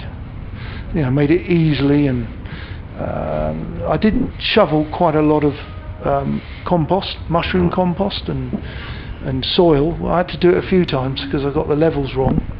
But it was great fun in that beautiful weather, and we were talking about the beautiful weather as Rawlings was coming in, slip and a back pad in, it's played off the back foot by Harmer, he takes a quick single. It's going to be Walter running to the danger end, but he was safely in. Easy single for Essex. The weather was terrific. We would have enjoyed so much cricket, Adrian. Tons of it, but boy, there would have been a few injuries because the bowlers would have bowled in that. The pitches would have been quite hard. And we may have seen a lot more spin, but my word, there would have been some injuries, I'm sure, amongst the bowlers. Rawlings over the wicket now to the left-handed Walter. Walter drives slightly uppishly, but he's all right. It was well connected and well fielded. Probably shinned at number 15. Yeah, George Garton. I thought for a moment when Paul Walter played the shot that it was a catch, but it wasn't. Did it hit him in the shin? Yeah, I think it did. Ouch. Rawlings again, a little bit slower, better length. There's interest. And it's not being given out, LBW, nor was there a bye. I think both Essex batsmen were looking at the umpire. They could have taken a single for the bye. Yeah. They didn't. 104 for 6, Essex under pressure. There's a deficit of 90 runs in this first innings. We're in the middle of day 3 as Rawlings comes into bowl. Bit quicker, Walter forward, plays into the offside dot ball. Now, Roland has been in touch. Hello, Roland. He's a regular contributor, and he's got sent us a note about courgettes. Ah. So we'll read it at the end of the over. He knows what the meaning and the role of a courgette is. As that's a poor ball. Walter, yes, he's hit a full toss for 4 through deep square leg. Yes, it was a genuine full toss. Yeah, he's disappointed with himself, Delray Rawlings, and it's a low-scoring game. That really was a gimme, was it? It was a full toss and just clipped the ball through mid-wicket for 4 runs. So it happens occasionally with a spinner, doesn't it? It does indeed, but it's a huge session here for Sussex from now till tea. Yeah, if they could pick up a couple of wickets here. Yeah, just keep Essex quiet. Rawlings bowls. Water smothers the spin by coming forward with his long legs and big feet. And that is the end of the over, 108 for 6. Roland Maybe says, my wife has loads of courgettes on her allotment at the moment. There we are, I said you get them at this time of year. She makes lovely courgette fritters with gram flour. We have them with either tomato salsa, if they are also plentiful, or with a balsamic reduction. Ah. Then we serve them with her new potatoes and salad stroke cucumber. Delicious. He says, I'm about to look up Mr. Topley's courgette and banana recipes. So, what's gram flour? Oh, I don't know. You have to tell us, Ronan. What's Granny's flour. In comes Mika Bowles. He nearly falls over as he delivers that. Bowles to Simon Harmer, who plays quietly and fielded by Finch at second slip, and there is no run. There was a flour shortage in the lockdown, wasn't there? Well, it's because everyone was baking. I think it was. I think you couldn't get flour for love nor money. Yes. Anyway, thank you, Roland, for the email. Let me get back to the cricket and describe the field. 2 slips, third man, point cover mid-off, mid-on, deep square leg and a fine leg as Stuart Meeker is back to his mark. It is a lovely afternoon. Yes. Runs away from us, comes into bowl to Harmer. Harmer lets that go outside the off stump. A pacey delivery from Stuart Meeker. Rattles through to Ben Brown. And there is no run. Andre Nell, the Essex bowling coach, is standing down below us. He's got a white cricket ball in his hand. And he's just sort of throwing it up in the air. Now he's got his hands across the seam. He was a bit of a character as a bowler, wasn't he? It's a bit of a handful. I think he was when he was a player. Yes. Played for Essex. Played for South Africa. In comes Mika over the wicket, bowls and let go by Harmer. Good contest this, because Simon Harmer's playing Stuart Mika well, but Mika is ramping up the pace here, and there is no run. The vision of Andre Nell on his follow through. Yeah. Things of nightmare. We can hear him talking. You need to be careful here, actually, Andre, because of the microphone. Yeah, he's just down below us. Yes. Mika runs away from us. Comes into bowl again, bowls, and that's a bouncer, and well played by Harmer, who just ducks underneath. The ball whistles through. There is no run. Probably a little bit of similarity. I don't want to say too much, but just a little bit between Andre Nell and actually Stuart Meeker, who are on opposite sides. But Andre Nell was very much a similar type of bowler that would bang it in short of a length and then pitch it up, a bit like Stuart Meeker and his philosophy. But very similar. But Andre Nell, wow, what an interesting bowler he was. In comes Mika bowls. That's a good delivery. It was well played by Simon Harmer. He sort of rocked out the way of that delivery. The ball rattled through to Ben Brown, and there is no run. He looks he's a well-built figure, isn't he, Andre Nell? He looks like he could play like sort of he could be a second row forward Afrikaans rugby. He's you could see him in a rugby side. The old Currie Cup in South Africa. He's watching closely as Mika runs away from us, comes in and bowls, and Harmer is driving down. That's a nice shot. It's been good cricket in this over, actually, and Andre Nell very obligingly to the Sussex fielder said, leave that to me and I'll throw the ball back for you, which is very kind of him, and Delray Rawlings, I'm sure, is very grateful for that. But it was a lovely shot, and Stuart Meeker sort of ruefully sort of just shakes his head. It was a good shot by Simon Harmer. It was just drilled down the ground, threw him in on. Lovely shot for a right-hander to play. He goes to 12 and Essex to 112 for 6. May I nominate that for shot of the day? Very nice shot, wasn't it? Particularly for a right-hander. Oh, we got more emails here about so Roland says chickpea flour is used in Indian bargees, etc. So that must be gram flour. And Dean Southern, all the way from Osaka in Japan, says chickpea flour, a vegan staple. Dizzy would know it. Oh, there we are. There we go, Dizzy. Is it you or me, you? Bowls, yeah. And played off the back foot into the offside. There is no run. There's just still a solitary slip, and there's a back pad on the leg side. There's a short mid-wicket. Other than that, most of the fielders are on the ring, apart from deep third man. Funny for position that. Driven out to mid-off for no run, and deep square leg. Probably it's not so much third man as deep backward point, yeah. Which is a really unusual position for the ball spinning back into the left-handed Walter. Left arm over the wicket. I mean, for me, that's probably a wasted position. He could be up on the 1. For me. He's saving, he's out there scouting for a really bad ball. This time round the wicket, driven up to mid-off, no run. The next email we're going to have talking about various things is from Jill T in Eastbourne. T-double-E, as in golf T. Thank you, Jill, for getting in touch, and we'll read that at the end of the over. As Rawlings bowls, played into the leg side with the spin. It's trapped by the man under the lid, bat pad. There is no run. Yeah, Harry Finch has got the rather dubious pleasure of being in there. Didn't get much cricket last year, got a few games so far this year. Yeah. Is that fair? Yeah. Rawlings is driven down the ground. It's going to be well fielded. Oh, no, it's not. It's misfielded by number 4. Mitch Claydon. Oh dear, we'll let him off as he's the senior bowler. Senior member, yeah. I think he'd be disappointed though, wasn't it? It was to his left hand. He just allows Walter off strike. You would have expected the trusty left boot. Yeah. Yeah, get something in the way. Right-hander facing Rawlings, who's coming around the wicket now. He bowls short. It's cut into the offside, and goes out to the boundary where there is a fielder, so it's not 4, it's just the solitary run for the end of the over. Score now, Essex move on to 114 for 6. Harmer is on 13. Walter is slowly moving on to 30.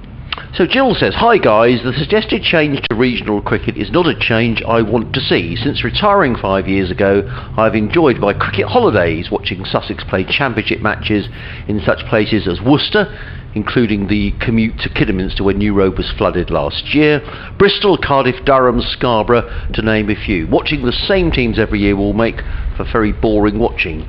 Players need the challenge of playing different teams. I think the current arrangement of 2 divisions works well.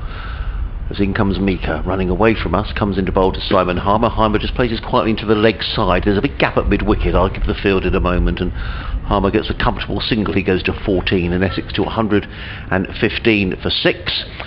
It makes for interesting matches right through to the end of the season, with teams fighting for promotion. That's from Jill T in Eastbourne, and she says, P.S. Courgette cake sounds horrible. Don't mess with chocolate, and I need to continue on my trip to Worcester for the cakes. I love your commentary. Thank you so much, Jill, for getting in touch. Lovely to hear from you, and lovely sunny Eastbourne. As in comes Mika and bowls, and forward comes Walter, plays into the offside, and there is no run. I had a good friend of mine who used to live down in Sovereign Harbour in Eastbourne, sadly no longer with us, but it's on the outskirts of Eastbourne, and we used to walk into the town and the bandstand in the middle. Lovely flower beds in the summer. We've had a tweet from, I mentioned to you, Swardston Cricket Club. Yes. Up in Norfolk, where they play on the village common. Genuinely, they do. In comes Mika and bowls, and driven. That's a lovely shot by Walter. Now Tonelson is very quickly round on the boundary, picks up a throw. That's a really good bit of fielding by Aaron Thomason. He was round very, very quickly on that cover point boundary, and he not only picked it up, but he got in the throw, and that prevented Walter from coming back from a second run. He goes to 31, 116 for 6. And the reason I mention that is I'd forgotten about it. One of your old boys is the senior player member of that Swardston Cricket Club. Really? Who won the T20 Nationals and won the 50 over Nationals. Here comes Mika over the wicket, bowls. Oh, that's a super delivery. Whistles past Simon Harmer, who was sort of half forward, and before he could turn around, the ball was in the gloves of Ben Brown. There is no run. And for listeners, I reckon one or two listeners will already know who it is. Right, well, perhaps they could let us know. No, well, I'm going to... No, they will know, but I'm going to quiz you. Are you ready for this? He's got a famous father, and he's also got a famous uncle. Oh, you're going to embarrass me now. Hang on, let me give this some No. This is all coming home. It's all local now. Mika runs in, bowls, and Harmer is solidly forward to a ball, pitching on middle and off, and plays forward into extra cover, and there is no run. So Am I being naughty playing with you like this? No, give me a minute. Okay. So how old would he be? He would be, you've put me under pressure there, I would say probably in his late 20s. Okay. He's just had a baby quite recently. Okay. Former Sussex player. I think I might know. In comes Mika, runs away from us, comes in and bowls, and ducks underneath it, does Harmer. The ball whistles through to keeper Ben Brown, and there is no run. He's a better cricketer today than when he was here on the staff. Right. Maybe he's matured. Okay, I'm thinking... Go on, have a guess. Joe Gatting? Correct. Well done, sir. Yeah, he's been scoring tons of runs for Swardston in the East Anglian Premier. I think he was playing for Northumberland in the minor counties as it was. Obviously there's none of the national counties, minor counties this year really, maybe the odd T20 friendly, but he's done very well over the last couple of years, and he's a serious part of the backbone of that national winning club that is Swardston, on the Common up in Norfolk. Well done Joe. He also played football for Brighton, I think, for a while. Did he? I think so. Well, his dad, I think, goes to watch quite a lot up in Norfolk. Yeah, I think and of course, his dad was. Well, he certainly. Steve Gatting, who did play for the Albion and played in the cup final. I remember it. Yeah. I remember it from my playing days. Yeah, played in the cup final in '84 when Brighton lost to Manchester United. Yes, yeah, remember it. Tom Haynes back into the attack, comes in and bowls to Walter, who plays a delightful cover drive, and he's going to get only one run, mainly due because George Garton is outfielding on that cover boundary. That could only be described as a loosener, that delivery. 117 for 6. Yes, sorry, I'm not sure if this is your or mine over. Don't worry, you carry on. Okay. What's the partnership it's worth now? Kept together at 90. So 27. Steve Gatting. I'm pretty certain he played in the cup final. He did. Didn't he wear a what do you call the thing round his head? In comes Haynes and bowls outside the off stump, taken by Brown. Bag. There is no. Yeah, that was Steve Foster. Steve Foster was it? So he was, and Steve Foster was suspended for the first match because that was a cup final that went to a replay, and he was suspended, and Foster played in the second game, and Brighton lost 4-0. That was when Jimmy Melia was the manager. Jimmy Melia. 1980. In comes Haynes, bowls down the leg side, taken by Brown. There is no run. 1983. I'm sorry. Yes, it was 83. I do remember it. Let's get the cup final. Brighton in the cup final. Have they been in the cup final ever before? I think that there'll be a Brighton fan who will catch me out, but I don't think they've been in the cup final before that, and they haven't since they got to the semi-finals a couple of years ago. In comes Haynes, running down the hill in bright weather, bowls. Let go by Harmer outside the off stump. There is no run. And that would have been the days of the Goldstone ground. Yeah, it would have been. Yeah, absolutely. As opposed to is it the Withdean? No, it's called the Amex. Is the new ground, which is the brand new. Well, it's not so brand new now. It's crumbs. The Amex has been there about 8 years, I think. Which is up on the A27 up towards Falmouth and the University. Haynes turns at the far end of the ground. The sun has just disappeared, but don't fret, there's lots of blue sky around. Haynes in and bowls, let go outside the off stump, taken by Brown, and there is no run. It's coming up to 4 o'clock, so updates due in a moment's time from both Don and myself. And in terms of tea, I'm not sure whether we'll get to 30 overs, or maybe I think we might get to 32 and we'll have tea today. As Haynes turns at the far end, 117 for 6. Haynes is on his way. Bowls outside of the off stump, taken by Brown. There is no run. Don is to disappear to do his update. And I think we've probably got 2 overs left until the break. 117 for 6. Now, Peter and Vicky Poland have been in touch. Oh, hang on. Hi, Adrian. Just been listening to Mike Pollard's comments, read the future of county cricket. We were nodding in agreement with everything he said and commented that we could have written the email. As soon as you started reading out you had got the name of the email sender wrong, we wondered if our son Michael had sent the email, which he had. How funny. We are the Peter and Vicky that introduced ourselves to you at Sussex's 4-day game at Northampton last year and spoke to you again at the Worcester game in Kidderminster. I remember. In comes Mika and bowls, and forward comes Walter and plays to mid-off, and there is no run. You may remember that we had asked for you to look out for us in the front row of the upstairs members' pavilion at Hove when in your radio commentary you asked for someone to wave at you so that we could hear you in the ground, as you rarely noticed us. Hopefully we'll be able to wave for you again next summer. Also miss our trips to Sussex's away 4-day and 50-over games. That's Peter and Vicky, Poland. Thank you so much for getting in touch. That's really excellent. As in comes Mika, around the wicket bowls, and forward comes Walter and plays quietly and very correctly to mid-on, fielded by Mitch Claydon in his white sun hat. 2 slips, a backward point, who's almost in a gully position, but I'm going to call that backward point.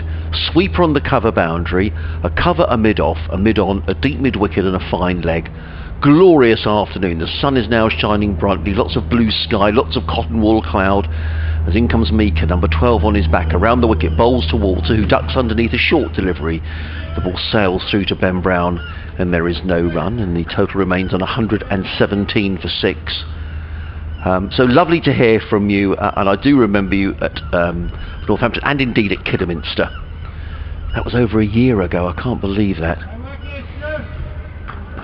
Oh, there's Mika turns, runs away from us again, comes in and bowls, and driven away handsomely through the covers to deep mid-wicket, picks up a single, does Walter. He goes to 33. I also remember that game, Peter and Vicky at Kidderminster, because I'd bought tickets long before the cricket fixtures were announced to see Fleetwood Mac at Wembley, and they were expensive, and I had to get myself from Kidderminster up to Wembley and just about puffed in time to see them come on stage, although they were a long way away. I have to say I was in the cheap seats, not that they're cheap, at Wembley. In comes Mika running in over the wicket, bowls and tripped away nicely by Harmer down to deep mid-wicket, and the runs are just coming at a slightly uneasy pace here for Sussex. 119 for 6, Harmer to 15, Walter is on 33. Roland has been back in touch talking about Joe Gatting, and I will let Don know he scored for the Albion and made a century for Sussex. So he's a true man of Sussex, is Joe Gatting. The sun has momentarily disappeared, and Stuart Meeker is going to bowl the last ball of his 7th over. Figures of 1 for 17 with 1 maiden, and he runs away from us. Comes into bowl to the left-handed Walter, who lets that go outside of the off stump, and there is no run. End of the over, 119 for 6. Harmer is on 15. Walter is on 33. Therefore, the deficit is 94 minus 19, which I think is 75. Elsewhere, just to give you a quick flavour of what's happening in the southern group, Hampshire 68 for 2 at Arundel against Surrey, who made 172, and Kent 57 for 2 in reply to Middlesex's 269. And then along the south coast they are playing in the test match, but all very academic. England 34 for 1, but that's going to fizzle out into a draw. The next test match, I can't remember whether it starts on Thursday or Friday, but they'll be hoping for better weather. So, I think this might be the last over before tea, as in comes Tom Haynes, running in from the Cromwell Road end in bright sunshine again, bowls to Brown, and Harmer lets that one go outside of the off stump, taken by Ben Brown, and there is no run. There are 2 slips, a backward point, sweeper on the cover boundary, a cover mid-off, mid-on, mid-wicket, and a fine leg. Haynes is back to his mark and now turns and comes running into bowl. He's in and bowls, and that's down the leg side. That's a poor delivery by Tom Haynes, and Ben Brown did really well just to get a hand on that one and prevent any buys. So yeah, sorry, the deficit is 75, that's right, isn't it? Yep.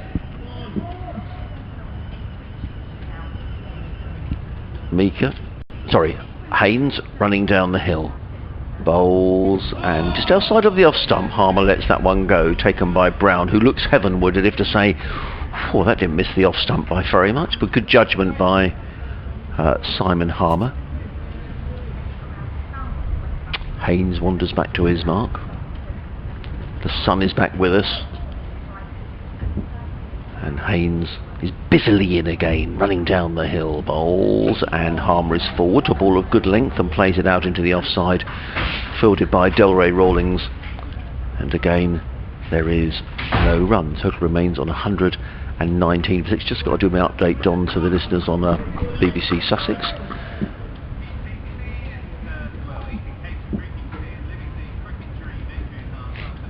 Yeah, hello James. I have to say my co-commentator Don Topley from BBC Essex has actually bought his own cake for us to enjoy. It's a banana and courgette with chocolate chip cookie as well. So we'll be enjoying that in a few moments' time. I think this is the last over before tea. Essex 119 for 6. So a partnership here between Simon Harmer on 15 and Paul Walter on 33 is just delaying Sussex a little bit. Early today, Sussex making 194. Elsewhere, they're playing at Arundel, where Hampshire are now 68 for 2 against Surrey, who made 172. And in the Test match they are playing, but it's all academic. England 34 for 1 in their first innings. And there we are, that is tea. The sun is shining, the cake is here, and I'm about to dive in.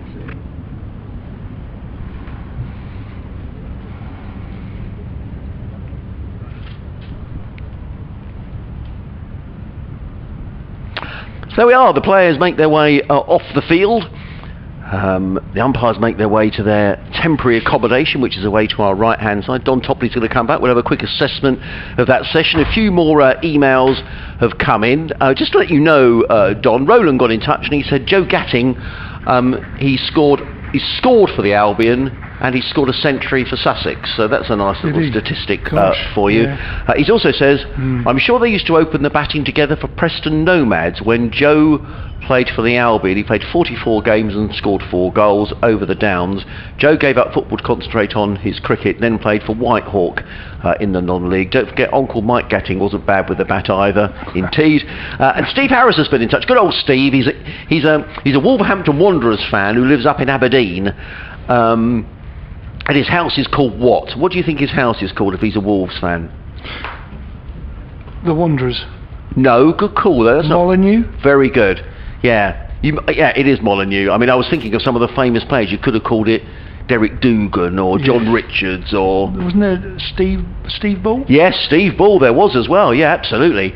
We better not get Steve going around and bombard us with the great names of Wolverhampton Wanderers. And I think Andy Gray played for them as well and scored a winning goal in a cup final for Wolves. The reason I know some of those old Wolves names was my old teacher at school just loved and adored Wolverhampton Wanderers. And he had that black country accent, and so that made an impression on me. Quite funny that. Yeah. So there we are. There's some former Wolves players. I'm sure there's loads more, Steve. You could reel off. But anyway, we're here to talk about cricket. But Steve's been in touch. I always think he always comes to a couple of games during the season. He's a prolific tweeter as well, so it's always good to hear from you up in Scotland. And he says, hi Adrian, wouldn't you know that the summer we get a flat in London on a direct train line to Brighton, this happens. That is bad luck, isn't it? So a flat in London, that sounds good, Steve. Thanks for the coverage as ever, and hope that next summer we'll be back to normal. I hope some of the youngsters take their opportunity. Well, they have in this game. Still haven't given hope that COVID's silver lining might be the death of the 100. Well, interesting, and I don't know if you heard Bruce earlier on, Steve, saying that he thinks that is absolutely now enshrined in the policy going forward. But how nice to have a flat in London, and well, wish you well down in Brighton. In fact, my daughter's up in holiday in Scotland at the minute, and I think she's somewhere in the Aberdeen area. So can I say on one point, nice weather just for a second? You know, was with the argument about the 100. We've recently seen and been brought to attention about the fact of the Afro-Caribbean culture. I just wonder if people will realise that there is a very strong chance that the 100 will get into inner cities where there are these problems. So perhaps another part of the hundred's responsibility can introduce cricket to this and to the diverse communities that are in inner cities, because over the years in some of these inner cities they're not infused or interested in county cricket. That's the honest reality, and that's been well documented. So just maybe that can help the game within the inner cities. Well, I'm sure there are lots of very good cricketers who perhaps don't get an opportunity to play cricket around the country, so who knows. Anyway, that was Don Topley from BBC Radio Essex. So Steve, thanks for getting in touch. And I was just sort of sitting here thinking about Wolverhampton Wanderers, and there was I think he was a right back who played, who had a shock of hair, and I think it was Jeff Palmer. You have to let me know, Steve. I think he was a good player as well. Anyway, we're here to talk about cricket. Kenny Hibbard? I think that was I think he used to play number 11. I think I had his bubblegum card. Did you? How come? Well, I'm that old. I'm that young, rather. I see card. Yes, I remember that. I used to play them in the bubble Yes, gums. I did. Yeah, we used to play swaps at school and take the cards to school, and you'd swap I don't know. Well, I'd never swap a Peter Oscar, but you might swap an Alan Gilzine for a. Are you John hinting Richards. that you are a Baloo? Well, that's my persuasion for many a long year. Anyway, we're going to have some tea. I'm going to enjoy this cake that Don has baked at home, and we'll be back in about a quarter of an hour. But the game is really well poised here. 119 for 6. Sussex making 194, 32 overs to go today, so you'd have thought come one way or the other, either we're going to see Sussex bat again, or if Essex get to bat these 32 overs, they may have a small lead tomorrow, and you never know what happens. So all to play for. We're going to have a cup of tea. Hope you do too. Hope you've enjoyed the commentary, and we'll speak to you in about 15 minutes time.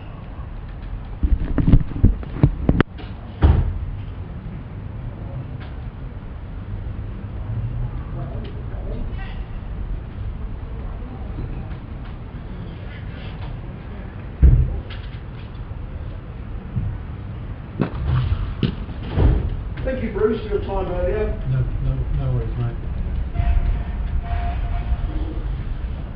Got to a lot of discussion. Did it? Yeah. Good. A lot of people saying you should get him on more often, I guess.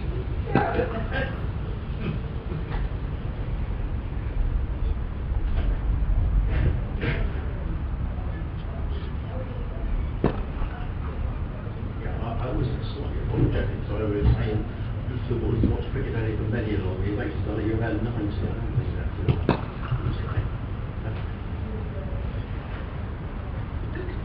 enjoyed this game, though. Yeah. Things on to draw, but you never know. Unfortunately, it's not a great forecast for tomorrow afternoon. It's a poor forecast. Yeah. So really? Oh, what a shame. Yeah, rain safe Sussex. No justice. Well, the forecast of today wasn't great, man.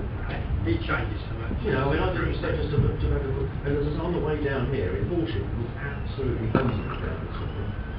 So, you never know. Steve, I've got another 5 today.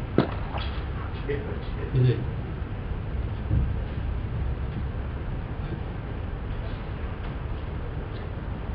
$5.79. 31 over.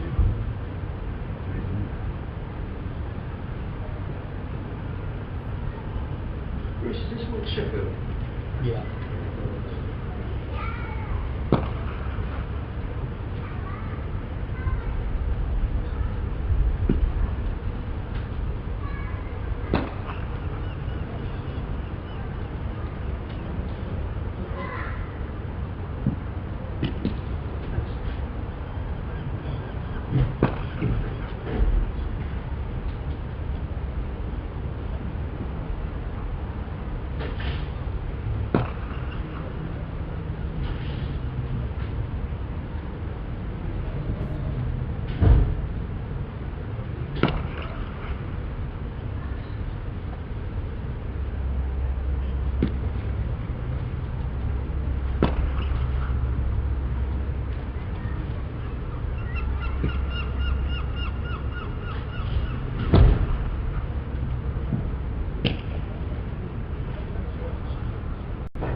it's a thingy. Yeah. Well, you should cut the round. No, I think that's right. Actually.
Not for me. Kind of you. Next one.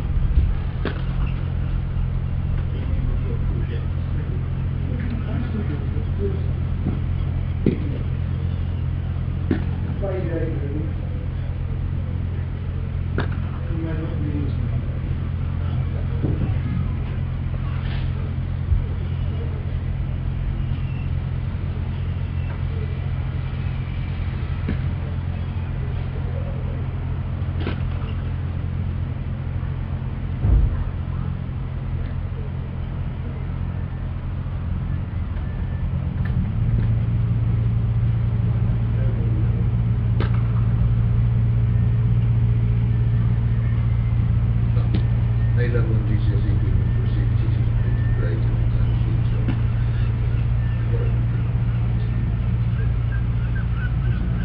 Yes.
the sound of the seagulls at Hove. We have got some seagulls. So thank you for joining us for the final session of the day. We've got 32 overs to be bowled, so you know, we could be looking at 7 o'clock by the time we finish this evening here at the county ground. But I can see who's that down here who's just wandering out the ground. Didn't see who that was actually. Perhaps one of the Sussex lads just down here. Mitch Claydon was just gesturing, go on, get out from behind the bowler's arm. But anyway, we haven't started yet. 119 for 6 are Essex. The players are all out on the field. Momentarily the sun has disappeared, so we've got a ground completely in shade at the moment, but it's going to be George Garton who is going to open the bowling after tea from the C end of the ground. He's going to be bowling with 2 slips and a gully, a backward point, cover mid-off, mid-on, mid-wicket, and a fine leg. And he's been bowling to the left-handed Paul Walter, who looks very impressive. He's played very nicely.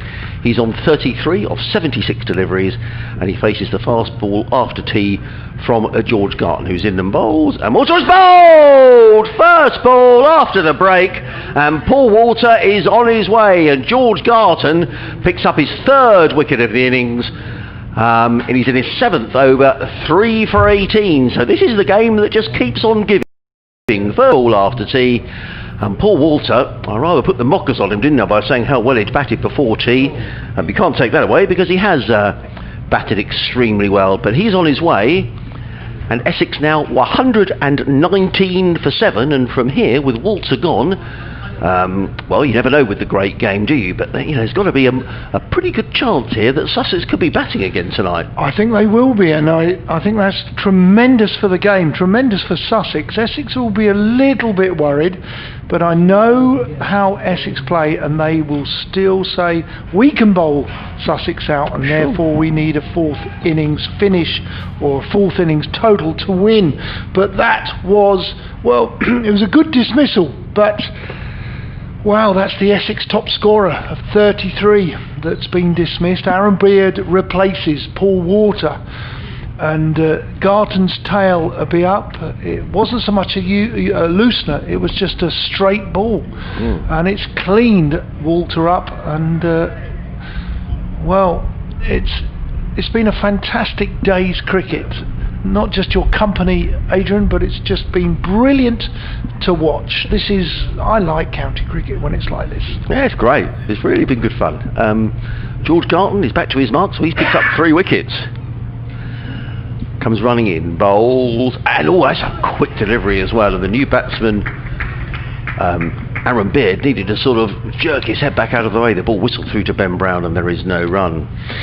So, in a strange way, Sussex started with some nice bowling, pitching it up, trying to swing it, maybe seam it, make the Essex boys play, and then they've unleashed their fast and nasty in the 2nd and 3rd change bowlers, and it's been riveting stuff to witness. As here comes Garton running in, 3 slips and a gully go down, he's in and bowls, and that's right on the stumps, and back goes Beard and just plays quietly in front of him. There is no run. Steve Harris has been back in touch. Hello, Steve. And we were talking before the break about Wolverhampton Wanderers, for no other reason that Steve is a Wolverhampton Wanderers fan. I was mentioning Jeff Palmer. That was a name that stood out for me. 495 appearances, 8th on the all-time list at Wolves.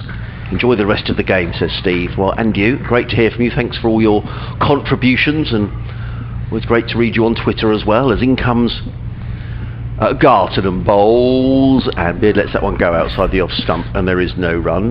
Now William has been in touch, and he's now William is a client relationship manager. I won't mention who for, but it's for a city firm.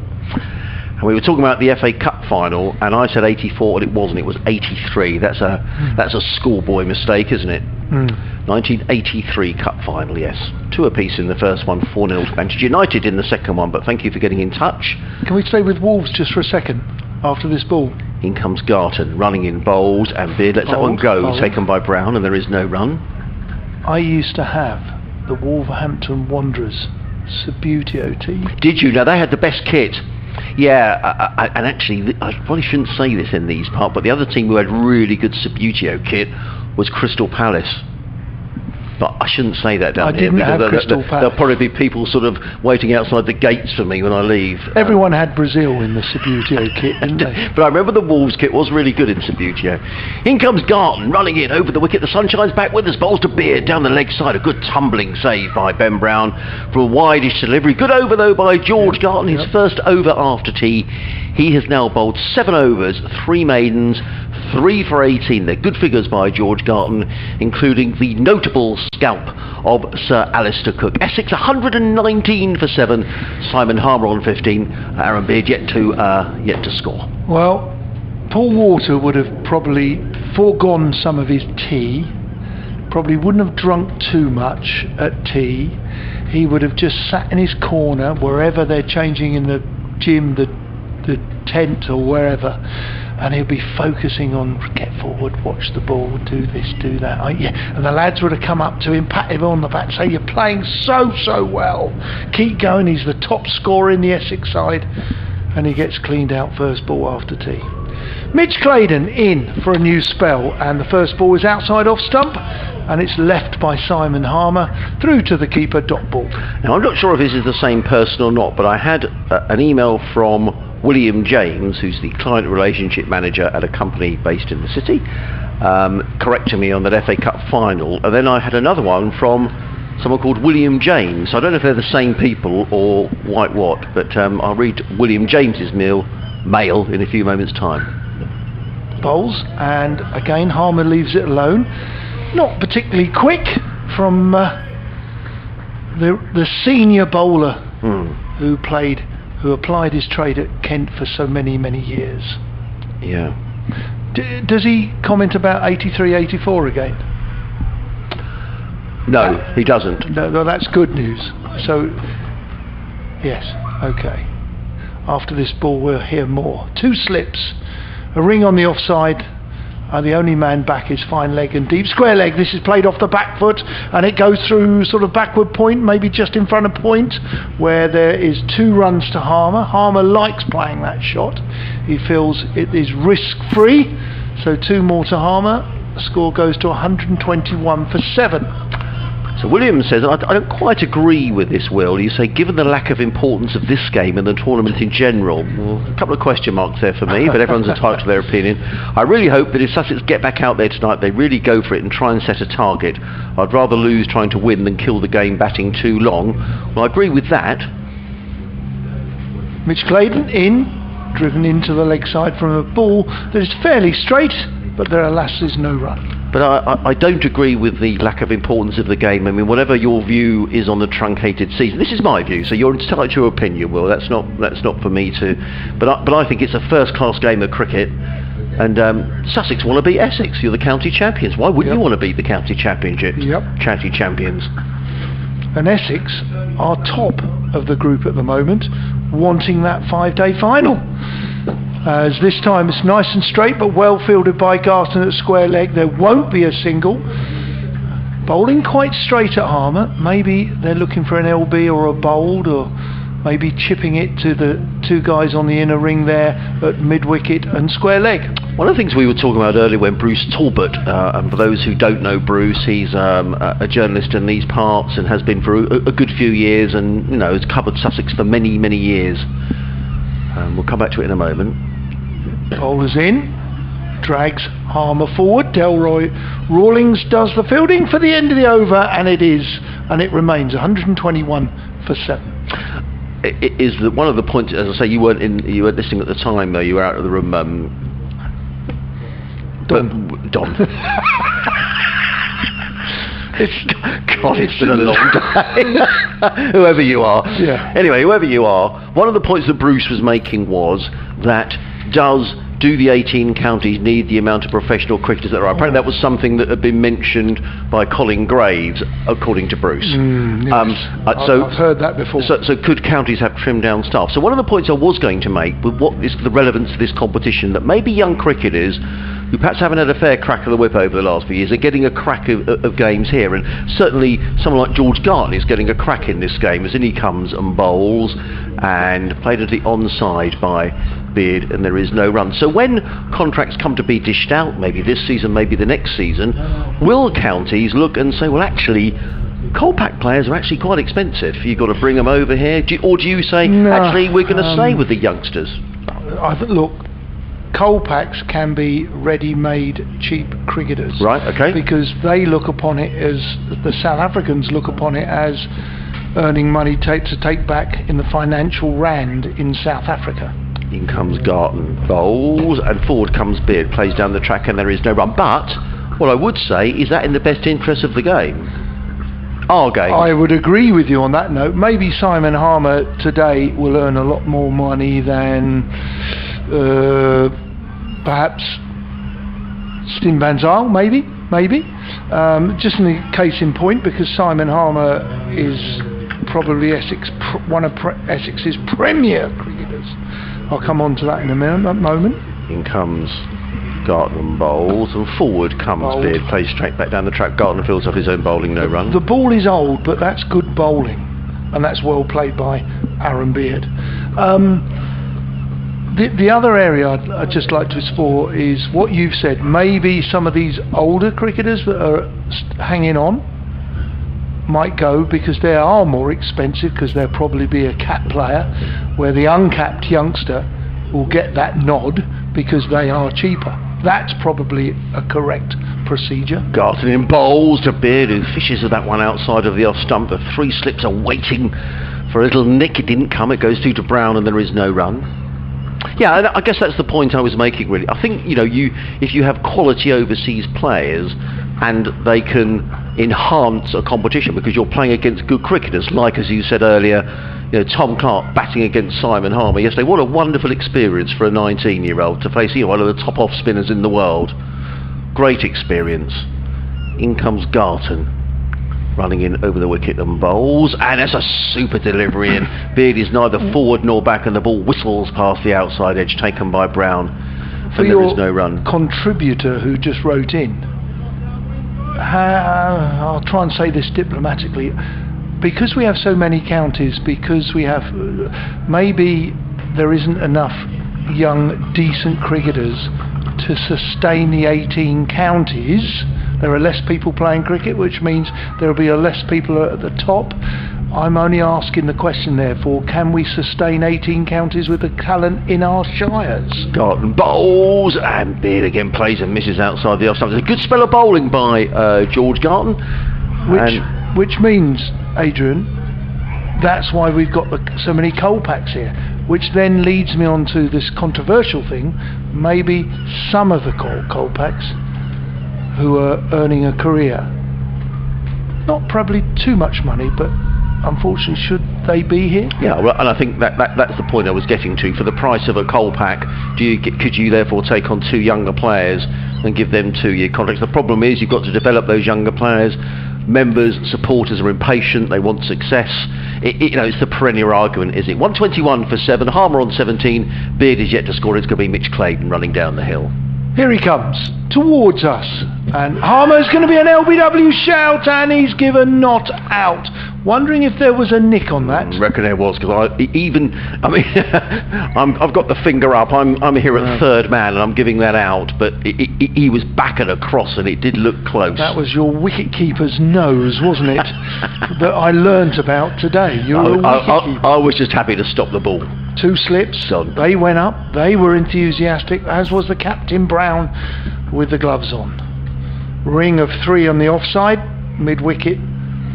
Mid-on waiting, and this has nipped him back, and he's been hit where everybody laughs. Why do we call it an abdominal protector? I don't know. Because it doesn't protect the abdominals, and I didn't do much biology at school. Yes. Well, when I played, it was called a box. Was it when you were called? Was it called a box? Yeah. A box, but the proper name is abdominal protector, isn't it? Okay. as Claydon on his way in again bowls is short of a length, played into the offside. Rawlings does the fielding. There is no run. Tight bowling. Sussex are just trying to bowl tight to try and something will happen in a minute, and they just want to starve Essex of these runs at the moment, because listen, the ball is 50 overs old, isn't it? Yes. 29 overs to go tonight, Don. I know we'll lose a couple of overs if Sussex bat again, but plenty of cricket to be played, plenty of twists and turns yet, I think. Definitely. Claydon on his way in bowls. Well bowled, playing a miss. An extravagant drive. He obviously fancied it being there, but it wasn't. He's played a miss through to the keeper. 2 slips awaiting. Yeah. Good stuff. It's been a great day of cricket. I really enjoyed it. Yeah, it's just sort of ebbed and flowed, isn't it? It's... How many runs have... I mean, this 194 to 121, so the lead is 73. Gosh, if you could get 60 or 50 lead, that's worth a lot. Claydon in, outside off stump, this time Harmer leaves it alone through to the keeper. Keepers look good today, standing up as well. Yes. When he has to, Haynes bowled his little seamers. Not a lot of pace, but he stood up and did well, looked good. It's a period of time here where both teams have to wait. Essex have to wait to score runs. There's a bit of pressure there. Sussex are waiting for Essex to make a mistake. Claydon's in, short of a length, played off the back foot into the covers, no run, end of the over. Harmer remains on 17. Beard to face on 0, score 121 for 7. You're listening to live cricket on BBC Radio Essex and BBC Radio Sussex. Myself, Adrian Harms, alongside Don Topley. We were talking earlier about Joe Gatting, who scored 100 for Sussex and also scored for the Albion. And then we were talking about his brother, who was Steve Gatting, and uncle Mike Gatting, of course. And Mike's been in touch, and he says Steve Gatting also graced Highbury. So he played for the Arsenal. He was a very solid player. With regards to the very experienced head-banded Steve Foster, he was on the end of a rather cruel, though I suppose humorous jibe from the United fans at that replay of the cup final. They sang, "Stevie Foster, what a difference you have made," because Brighton lost the second game 4-0. In comes Garton, bowls down the leg side. Beard attempts to glance, and there is no run. Mike says, I'm a bit behind because my internet connection cut out, so I had to go back a bit. Hope I'm not totally out of the flow. No, it's lovely to hear from you, Mike. Thank you for getting in touch. And we've got Will's been back in touch talking about the relevance of the competition, which is great, so I'll read that email as well as we go through the over. I've just received notice from an old friend, Paul Crump, who's found the service and the streaming and enjoying the commentary, and best wishes to Paul. Garton comes in, bowls to Beard, who plays from the crease, a rising delivery. It's played into backward point and there is no run. I would say, Don, you were talking about abdominal protectors. I only played village cricket. I wasn't a great cricketer, but not many people had their own kit. When I was young, making my way, and so someone will be designated to pick up the club kit that will probably be a couple of 3 bats that would have to last the season, 3 or 4 pairs of pads, some gloves, and included in the bag would have been an abdominal protector as well, because not everyone had their own kit. In fact, most people didn't. In comes Garton and bowls. Good delivery, and he's caught by Harry Finch at second slip. That's 4 wickets for George Garton. Beard is on his way, and this is a really good spell of bowling by George Garton. It's quick after tea. Good catch by Finch, and Essex are 8 down, 121 for 8, and George Garton has the very impressive figures, 4 for 18. And he's halfway through his 9th over with 4 maidens. Super bowling.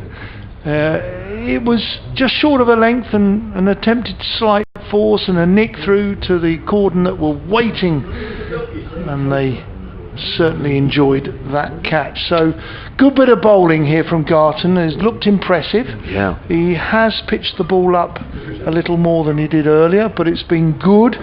And at the other end, Mitch Clayding's bowling tight and just putting the noose round Essex's net.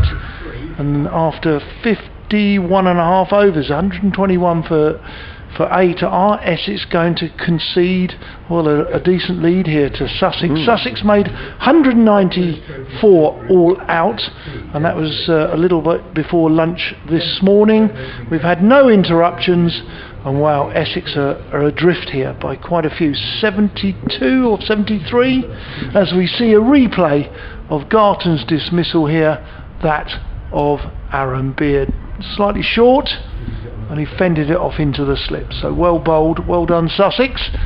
A few bonus points being collected for Sussex now. Yeah, well, they didn't pick up any bowling points last week, but they're on the verge of picking up 3 here today, which will be the max. So let's read this email from Will. He says, yes, you're probably right, and beating Essex would be great regardless. I would, however, with my cynical hat on, suggest that the teams we've selected would perhaps show we are not taking all that seriously either. If we had a full team out, I'd be very much for it, but I'm struggling to get too excited about it. I would say that I'm enjoying watching the youngsters play, but I'm sort of viewing this in the same way I would a pre-season friendly, in terms of seeing some players we haven't before, and the outcome is not of utmost importance. Add in Jordan Wells, Bapara Van Zyl, Visa and the boys' way with England, and it's a different kettle of fish. Will, thanks very much for getting in touch, and you can do the same. It's Sussex Cricket at bbc.co.uk. In comes George Garton looking for a fifer. He's in and bowls to Porter right up in the block hole. Like it. And Porter squeeze. Yeah, so do I. New batsman making play.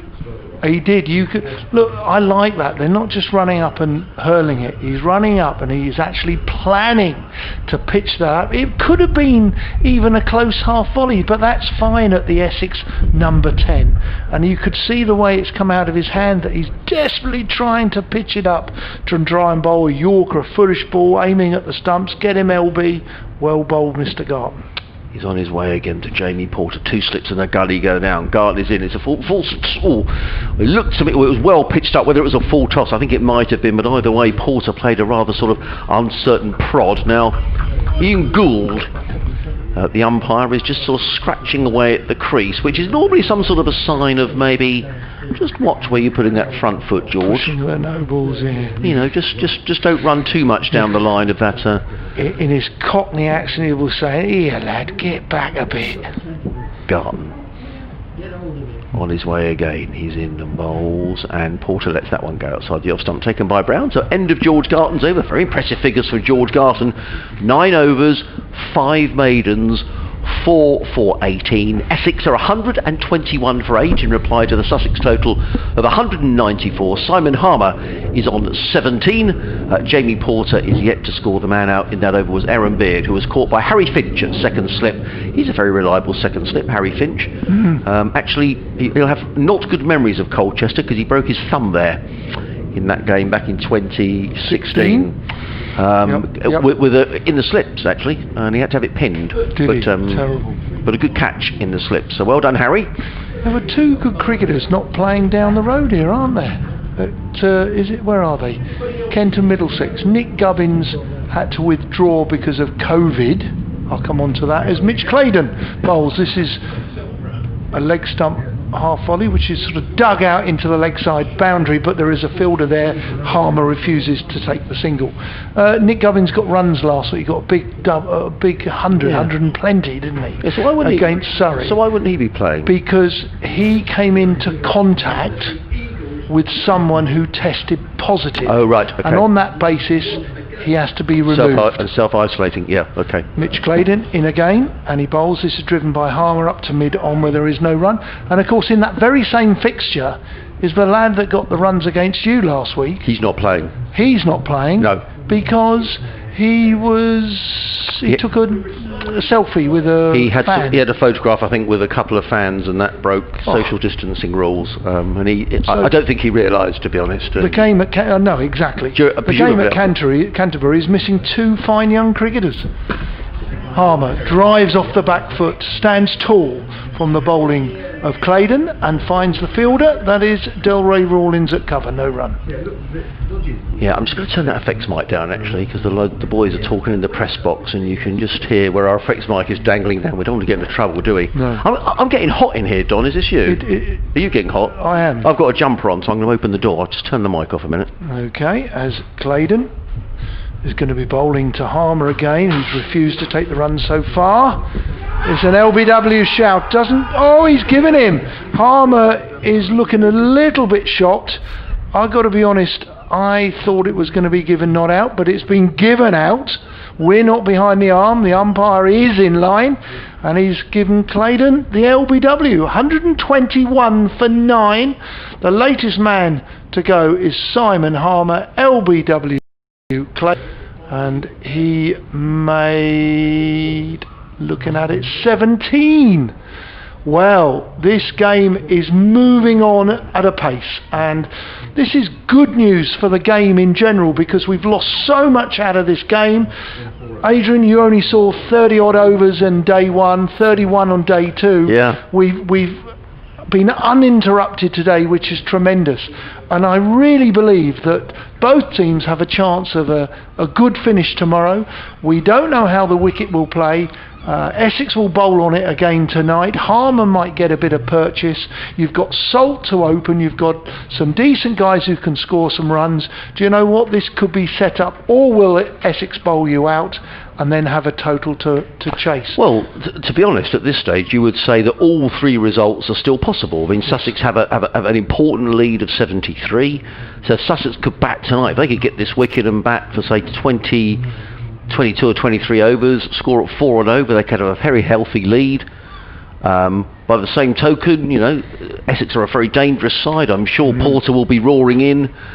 Could they whip out a few wickets? And then, so who knows? It's all I hope is that if we get a day like today, there's a chance there could be a result in this game. I think, just generally speaking, from what we've seen today, you've got to bowl quite straight. Don't just bang it in all the time. Keep trying to attack the stumps, because we're either seeing LBWs, the odd bowled, and we're seeing people nick it. So, you know, I do think that's disciplined bowling, which we've seen from Sussex in this innings. Claydon in, down the leg side. The Quinn's going to take a leg by, and he makes it easily. Porter was running to the danger end. He made it home. And one more to the total, 122 for 9. So there is a lead at the moment of 72 important runs in this low-scoring contest. Yeah, and you would say in a low score, you know, that's an appreciable advantage, wouldn't you?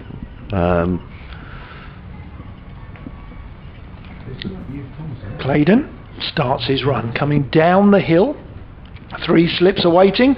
Nice little drive from Jamie Porter up to mid-off for the end of the over. No run, 122 for 9. Quinn yet to score, Porter yet to score, and we've had 53 overs. So we hope you're enjoying our commentary here on BBC Radio Essex and BBC Sussex. George Garton just down below us. He's just sort of peeling off his sweater, and he'll be hoping he can pick up a 5. I'm just going to look at George's best analysis in first-class cricket, if I can get that done in time before the next over. But he's already made a 50 in this competition. Everybody was asked to select, actually, a player to look out for in this Bob Willis trophy, and I'm pleased to say that George Garton was my choice for Sussex. Was he? And I'm not making it up. Was it? Did you have to choose a Sussex player, yes. Or you just? Yeah, everyone was asked to choose a player from their county they thought could make an impression. Here comes Garton over the wicket, bowls and driven into the offside by Quinn to backward point. Gosh. There is no run, and I just went for George. Did you? Well, I think you've done well, because he will be bowling at Matt Quinn, and not being funny, he is a number 11, Matt Quinn, so George Garton, he only wants to bowl one genuine short ball this over. The rest he should be aiming at the timbers. In comes George Garton, 23 years old, runs in and bowls, and just digs that out, does Quinn, but he doesn't look overly confident, so there is no run. Yes, this is his 16th first-class match. His what's he taking his wickets at? 31 wickets at 38. Ooh, right, okay, he's better than that. And the best in the innings of 3 for 20. So he's on his career best. Yeah, he is, absolutely. So he'll be buying a jug for the boys tonight. Yeah, I hope so. In comes Garton, running in over the wicket, bowls, and when does he... Oh, he's looking to uppercut that one over the slip cord, and the ball rattles through to Brown, and there is no run. Made his... He's taken him at 38. Yeah. That's he's expensive. A better bowler than yes, that. He is. Yeah, absolutely. Made his debut 4 years ago against Leeds Bradford MCCU here at Hove. Like many, he's suffered a few injuries. Yeah, side strains. In comes Garton over the wicket, bowls, and Quinn. He's taking a step towards the leg side actually, and but it is a no ball. And just I think he's bowled so well, George Garton, but you just feel that he perhaps just needs to bowl a good line and length here. Yeah, aim at those timbers. Yeah. Don't strive. He's a number 11 you're bowling at. Absolutely. Mitch Claydon at mid on, just having a chat. Relax. Don't try too hard. He's not going to fancy it, number 11, so just keep it pitched up. Aim for those stumps. Garton is on his way. He's in and bowls that short, and looking to paddle it away was Quinn. Down the leg side, he misses it, taken by Ben Brown, and there is no run. 124 for 9, so the lead is exactly 70 for Sussex. I think he's going to come round the wicket, which... Is that surprising? Unless he's got a problem with the footholds. It's harder to get an LBW now. I just think if he's going to try and rough him up, no, aim at the stumps. Come on, and bowling left arm over, if it doesn't swing, you're going to nick it to the slips. In comes Garton bowls, and Quinn defends out into the offside. There is no run, one more ball to go in this over. I've been impressed, but I just don't think this, for me, is what I would have been doing by coming round the wicket to the number 11. He hasn't played it. He's only bowled 3 or 4 balls at him. Yep. Back to his mark is Garton.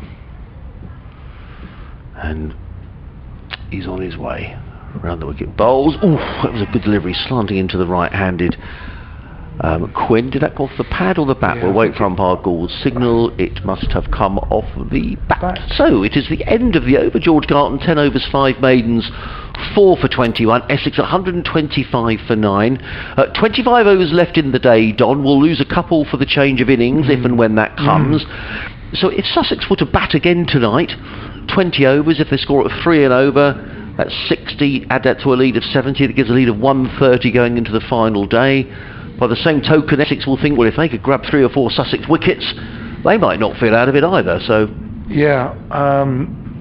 Look, Phil Salt's going to open. One would have thought Essex will attack, but they won't over-attack because Essex will want to try and tie the noose round Sussex's neck as well. Claydon in bowls, and this is played on well, and it's played respectfully as well by Matt Quinn. Plays it out to backward point, 3 slips awaiting. Yeah, there's a youngish seagull, isn't it? Look, to our right here. yes. Slightly brown, turning white. I'll read you what I said about George Garton in a moment. This is what I sent in. Did you? When they asked to nominate your Sussex player to watch. 3 slips, Quinn to face. Claydon's in. This is short, punched. He's got a bit of a thick outside edge. It goes over backward point. I think it's Thomason is running, chasing, and they take an easy 2. Once again, I think these tail enders actually look a bit happier with the shorter ball, funny enough, just at the moment. The ball that's pitched up will be the one that is inconvenient. That's what the slips are there for as well. Claydon turns into his stride, arms palm pumping. This is pitched up, driven out to mid-off where it is well fielded. There is no chance of a single, but there was a chance of the edge there because he pitched it up. Wasn't a half volley, but it's well driven, well bowled, good cricket all round. Yeah, it was good cricket. Been good cricket all day. Claydon in. A little bit shorter, it's gone up in the air, it's gone down. It's almost like a pull off the back foot, but it's gone over mid-on for 2. He was allowed to throw his arms at that then because of the length of the ball. It was banged in by Mitch Claydon, and Matt Quinn collected 2. He moves to 5. Score is 129 for 9. Yeah. All important runs. Claydon in again. This is driven over backward point again. They're going to take another brace or Well fielded. Well fielded, yes.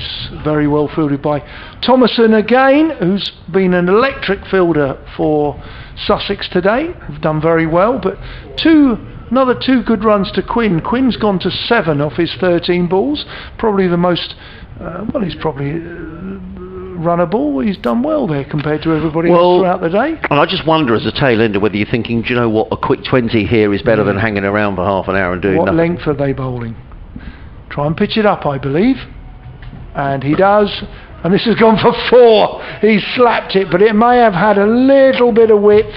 He's probably staying leg side of the ball. We can't quite see from the third man, but that was a fantastic hit, if anything.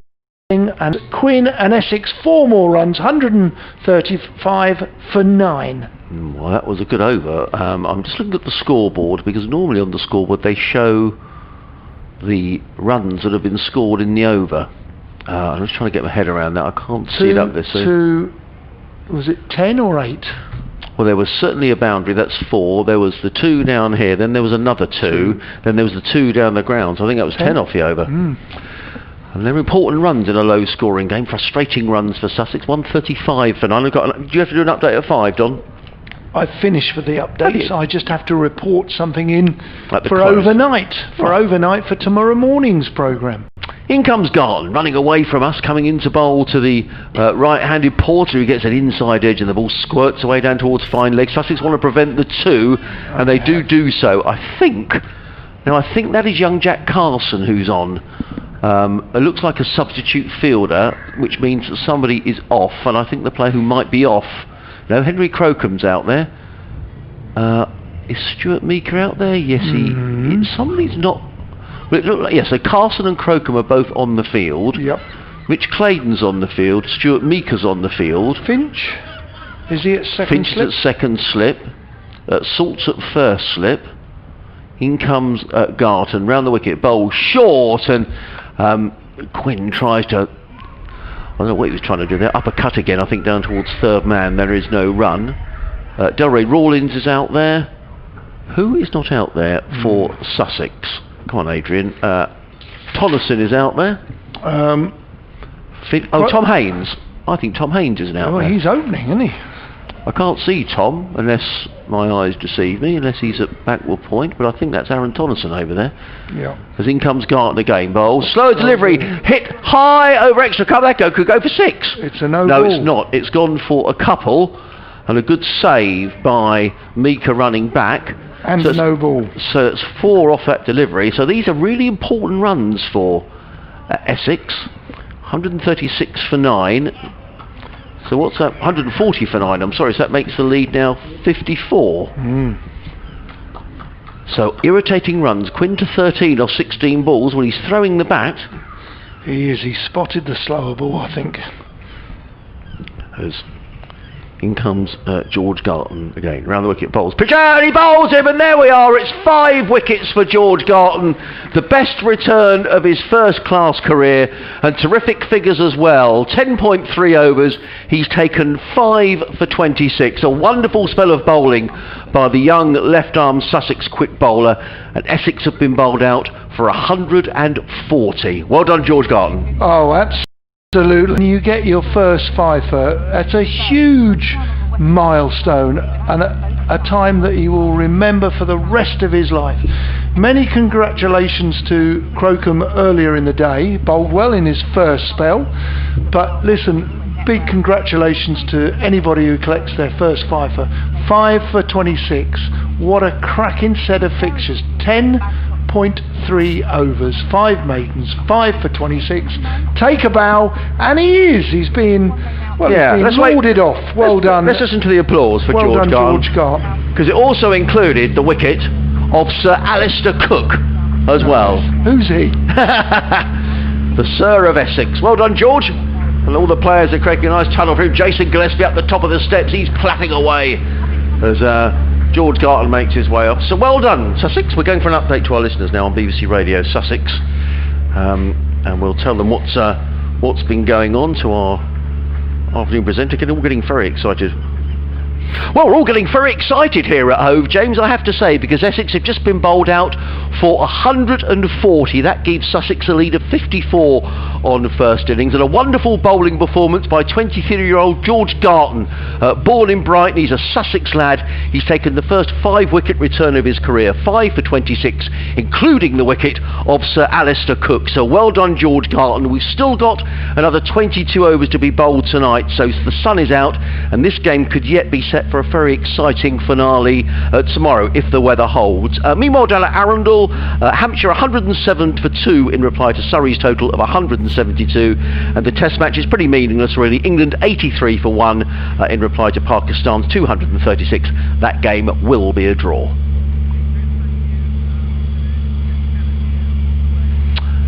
So there we are. That's the news here from Hove. Hopefully they'll turn the clean feed off in a couple of moments' time on BBC Sussex. But in the meantime, we're just going to pull the headphones out for a minute. You can pull those out, and then you hopefully you won't hear the. So we'll just do a quick sum up while the teams are changing around before we grab a cup of tea, Don. Well, this is a good game of cricket. I mean, you know, 54 runs is the total. Anything could happen here. Sussex could go in tonight with a nice lead of over 100. They could be, you know, they could, and then a real get it on with it in the morning. On the other hand, you know, Essex may get 3 or 4 wickets here and really feel they're in the box seat going into tomorrow. Yeah, it's top and turvy. I've got to be honest, I think Sussex will look forward to batting now and extending their lead. They're going to get over 100 by the end of play in terms of a lead. How many wickets will they be down? I think Simon Harmer will bowl quite a lot. Interestingly, I just saw Jamie Porter run off when the wicket fell, and Gunnar Gould called him over. So, and there was a little chat from a distance, and I reckon it is. You ready for this? I reckon Essex haven't picked the ball, and I reckon Jamie Porter is Essex's ball picker, and Gunnar Gould. And of course, you've got to go over to the other side of the ground. And I think Jamie Porter, surprisingly, hasn't picked a ball because he didn't expect to pick a ball. So I reckon he's probably said to Gunnar Gould, you pick one. Because Essex have been surprised that, you know, it is an inconvenience to go and get the ball, pick a ball, because the umpires are not changing where they normally are. They're somewhere over in the executive boxes adjacent to the clock and the scoreboard. So from that point of view, Jamie Porter can't go and put his bits and pieces on and his boots on and go over there. So unless someone like Andre Nell went over there, I think Jamie Porter instructed the umpire to pick the ball for Essex's second innings bowling. Well, there we are. Well, Don and I just have a breather for a couple of minutes, get the kettle on and have a cup of tea, because we've still got a lot of cricket to be played tonight, but Don wants to say something. And a lot of cake to eat. And a lot of cake to eat, but I need to think I've got my tea tonight. I can't go home and not eat the tea, Don. But we might be eating it tomorrow. Anyway, great stuff. So we're going to grab a cup of tea and be back with you shortly. Don't miss it, because this could be a really good session. Okay. Cheers.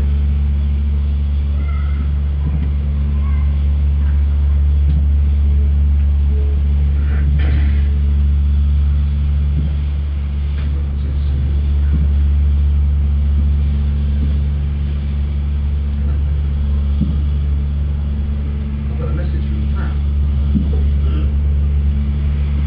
Thank you so much, Pat. I was really touched.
So, welcome back to Hove, where we really have had a terrific day's cricket.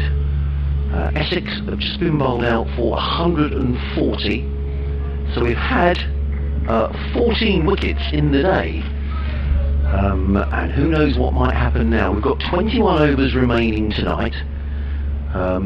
If we get a full day's cricket tomorrow, there has to be a fair chance we're going to get a result in this game, one way or t'other. And of course, you know, all three results are possible at this stage.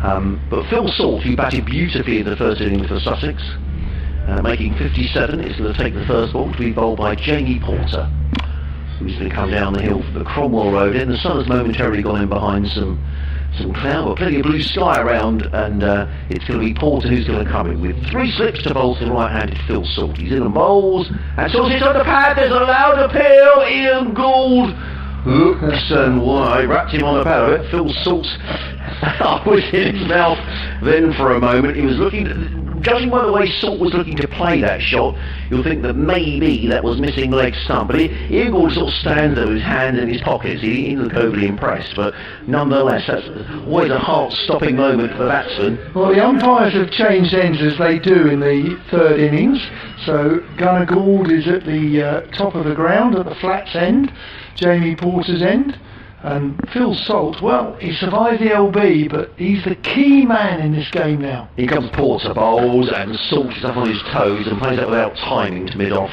and there is no run. Now, we've all got lots of emails, so I'll try and rattle through mine, and then I'll Don can do it. I keep getting his name, all I like, keeps getting Don's name. He'll read his mails in a minute. So, first one is from Jamie Spears, who says, "Hi Adrian, thanks again to the BBC team for the commentary on these games. He's missing out being at home with Brenda and the other regular members. Yep, and we're missing you all being here as well. I prefer the longer format of the game, it adds to the tension. I've been very impressed with Garton." In comes Porter, over the wicket bowls, and Phil Salt's beaten outside the stump. Good delivery by Porter, and there is no run. He goes on to say, "Only thing that could spoil this game is rain, hoping for a home victory." Now, I did hear someone in the press box saying it's going to rain from 1 o'clock tomorrow, and I really hope that doesn't happen, so go away, rain.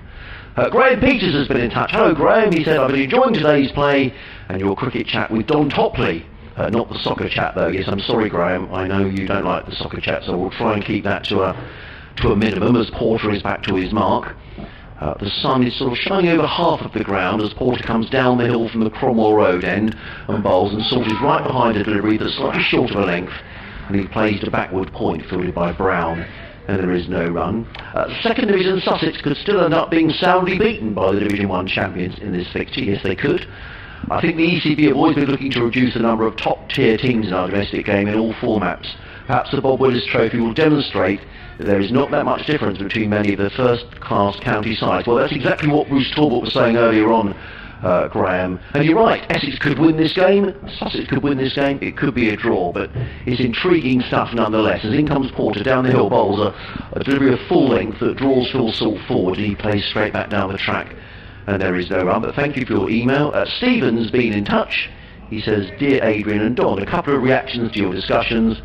Courgettes are used in ratatouille. Yes. Couscous dishes and soups, etc." Yeah. And Steve says, and he's in France here, Steve Brazen in France, turns at the far end, does Jamie Porter. He's coming bustling down the hill, bowls, and sorties right in behind this place. This again to Brown at backward point, there is no run. End of the first over of the Sussex reply in their second innings, and it's a maiden over. So he goes on to say, "I played for Kent University first 11 against the University of East Anglia in 9. David East kept for the first 11, and Mike Garnham was playing for the UEA 11 in the reserves match. It's nice to see some cricket. All the best, Steve Brazen." So there we are. Yes, that's a nice... yeah, David East did go to university, and Mike Garnham too. Yeah, I think... yeah, David East. I'm sure David East went to the UEA, University of East Anglia, up in Norwich. Yeah. With their concrete accommodation as it was. Yeah, we're going to see Matt Quinn take the new ball, as he did in the first innings. I did wonder, it'll only be a few, I think, because I think Harmer will be on to see if there's more turn than there was this morning, and certainly more turn than yesterday, and I would expect that to be the case. Quinn, right arm over. He's going to be bowling to the left-handed Haynes. Quinn on his way, away from us, up the slope. He comes in, bowls, it's a bouncer down the leg side, not interested with anyone. The keeper has to move quite away down the leg side, so that's his loosener. Mike, it's a good point. You were talking about cricket going into the inner cities and attracting more young people to play the game. And Mike here is making the point that one thing about cricket, it's not so bad for a bowler, because if you foul you can get another ball, but for a batsman, if you're out, you're out, and if there's a lot hanging around you get fed up and you move on to other sports. And I agree with that. I think that is an issue with cricket and attracting people to the game. Quinn, right arm over, just short of the length, into line does Haynes, plays it back to the bowler, dot ball. It's something that I discussed with David Fulton down at Canterbury last week, and David was talking about how they have different structures of the game down there, particularly with youth cricket, and an opportunity for players to bat a certain amount of time, and then players coming out of the game, other players getting a chance. I think that's really important. It's no good someone turning up to play Colts cricket on a Thursday evening and you don't get a knock, or you hang around at fine leg, is it? That's not going to make that lad come back. Correct. As Quinn comes in, well bowled, playing a miss. As Haynes didn't get quite enough forward there, but he did after the ball had been bowled. Yeah, he goes on to say here, Mike, possible solution, matches perhaps without LBWs, perhaps losing runs instead, up to the age of 12s. Failures in cricket prepared for failures elsewhere to an extent, so you have to face it eventually. Yeah, and I get that. I mean, you can't always score runs, but I just think if you're going to get someone interested in this game, you can spend a lot of time at cricket hanging around doing nothing. Yep, absolutely. As Quinn comes in, bowls, short of a length, hit off his hips, he's going to take one, maybe come back for a second, and he's thrown to the danger end, and it's going to be Haynes, and he's in easily. Yeah, I think that's so important. I was a schoolmaster for 23 years, and you have to sell the game and make it enjoyable. The game of cricket, if you're going to spend, look, obviously these kids don't, but if you're going to spend Saturday all day, you've got to find a way of enjoying the game. And if you're not going to bat for very long, then you've got to learn to bowl. But if you're not going to bat very long, it's still got to make the game enjoyable. Yeah. So you keep coming. Most people are not going to play for England. Most people are just going to play recreational cricket with their mates. That's important. Quinn comes in, well left by Haynes, the left-hander, through to the keeper, dot ball. I mean, it's a different era, I know that, but I can remember as a kid going down to the local club. I mean, the first team we'd be playing, first involved, I used to love putting the numbers up on the scoreboard, Don, and we used to lay all the numbers out in piles and do it as the runs are scored. I mean, that was great. And then if you got selected, but often in those games you'd be at number 11 and you might get a hit. But we loved our cricket, and perhaps there wasn't as many things to do as there are now. And it was probably a very social occasion for you.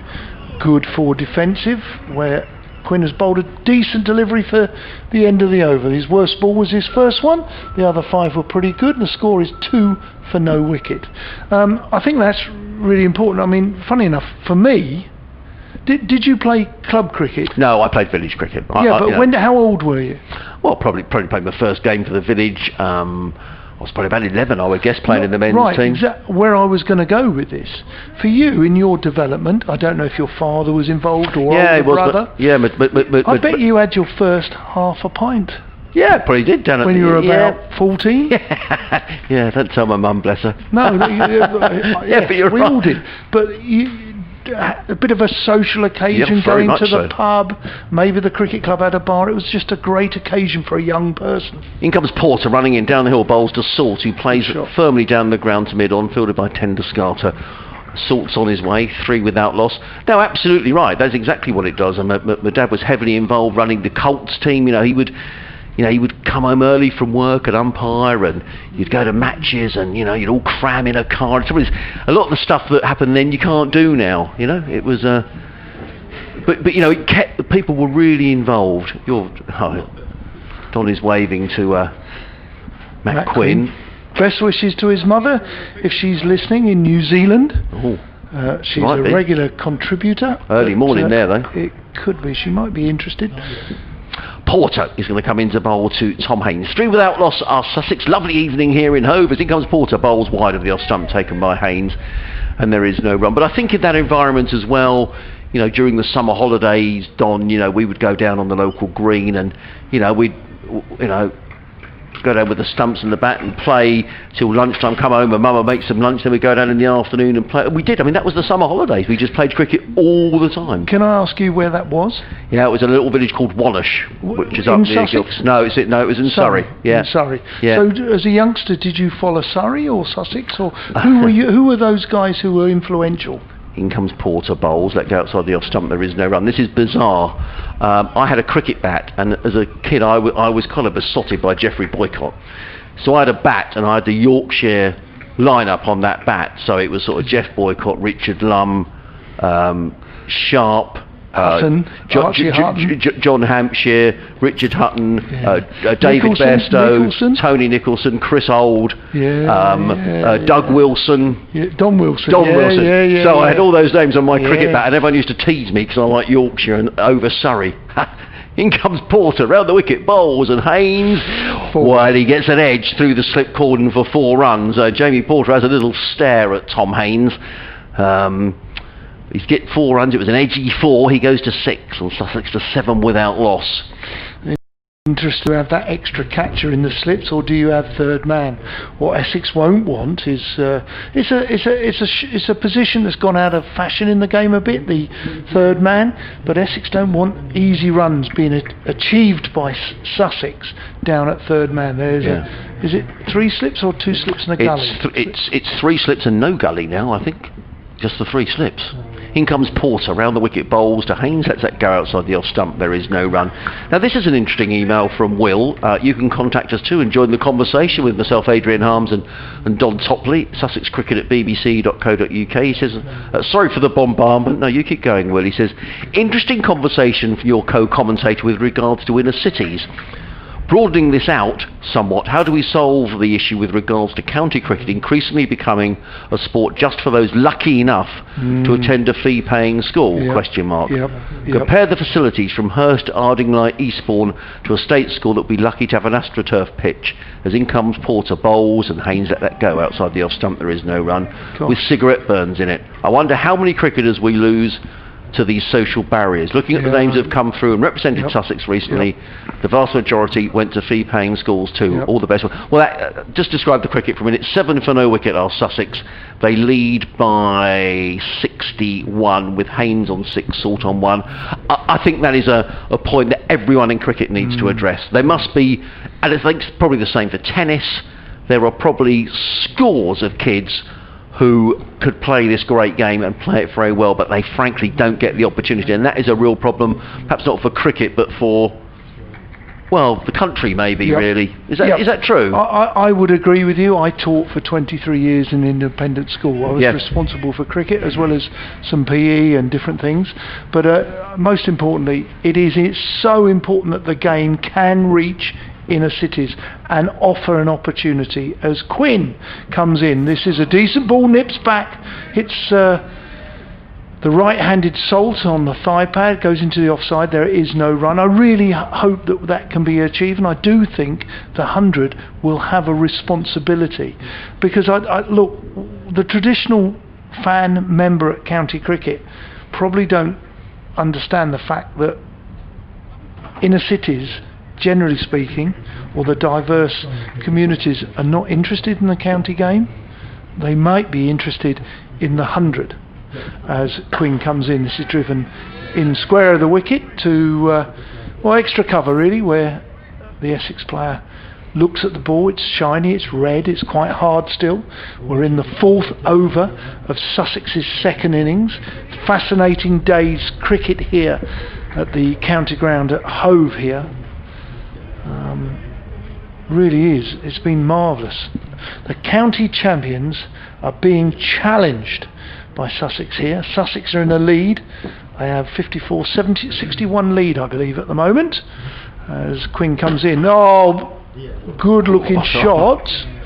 I think it went to ground first, but it went straight at the fielder, Nick Brown, who shelled it, not as a catch as it pitched, and shelled it then and then returned the ball. That would have been 4 written all over that had it not been hit at the fielder. Yeah, and Phil Salt really put back to ball in the first innings. I mean, he batted very responsibly, don't get me wrong, but everything was coming out in the middle of the bat. And he does hit the ball very hard. He does. He dismissed that like he does in one-day white ball cricket. And he's done that again, but he's hit it this time to Tenduscarter at mid-off. That's a good-looking shot, played along the floor, on the up, but it's hit it straight at a fielder there. I've watched Phil a lot over the last 3 or 4 years, and I would almost, to the next delivery, like him to play a forward defensive and just run it out into the covers, because sometimes he gets giddy, doesn't he? You just want him just not to think, I've hit 2 to fielders, the next one's going for 4, come what may. Yeah. So I'd like him to either let this go or play a forward defensive. Should have a radio piece in his helmet. This is forced off the back foot, good looking shot, Yeah. but there is no run because he found a fielder again. Nice looking shot though, wasn't it? Yes. When he's in full flow, he's brilliant. He is, and just to watch a development of a player who 3 years ago was not, we couldn't get in the Sussex side, and there was a lot of talk that he might have to move on elsewhere. And I remember talking to Phil on the balcony at Durham. Yes. And he'd made runs up there a half century, and he said, I'd want a chance. Just want a chance. Yeah. And he's got it. He has.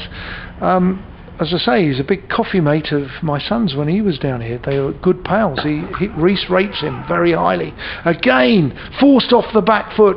Quinn's certainly not pitching it up. He's forcing him back. Salt's forced it into the offside, but he found the fielder again.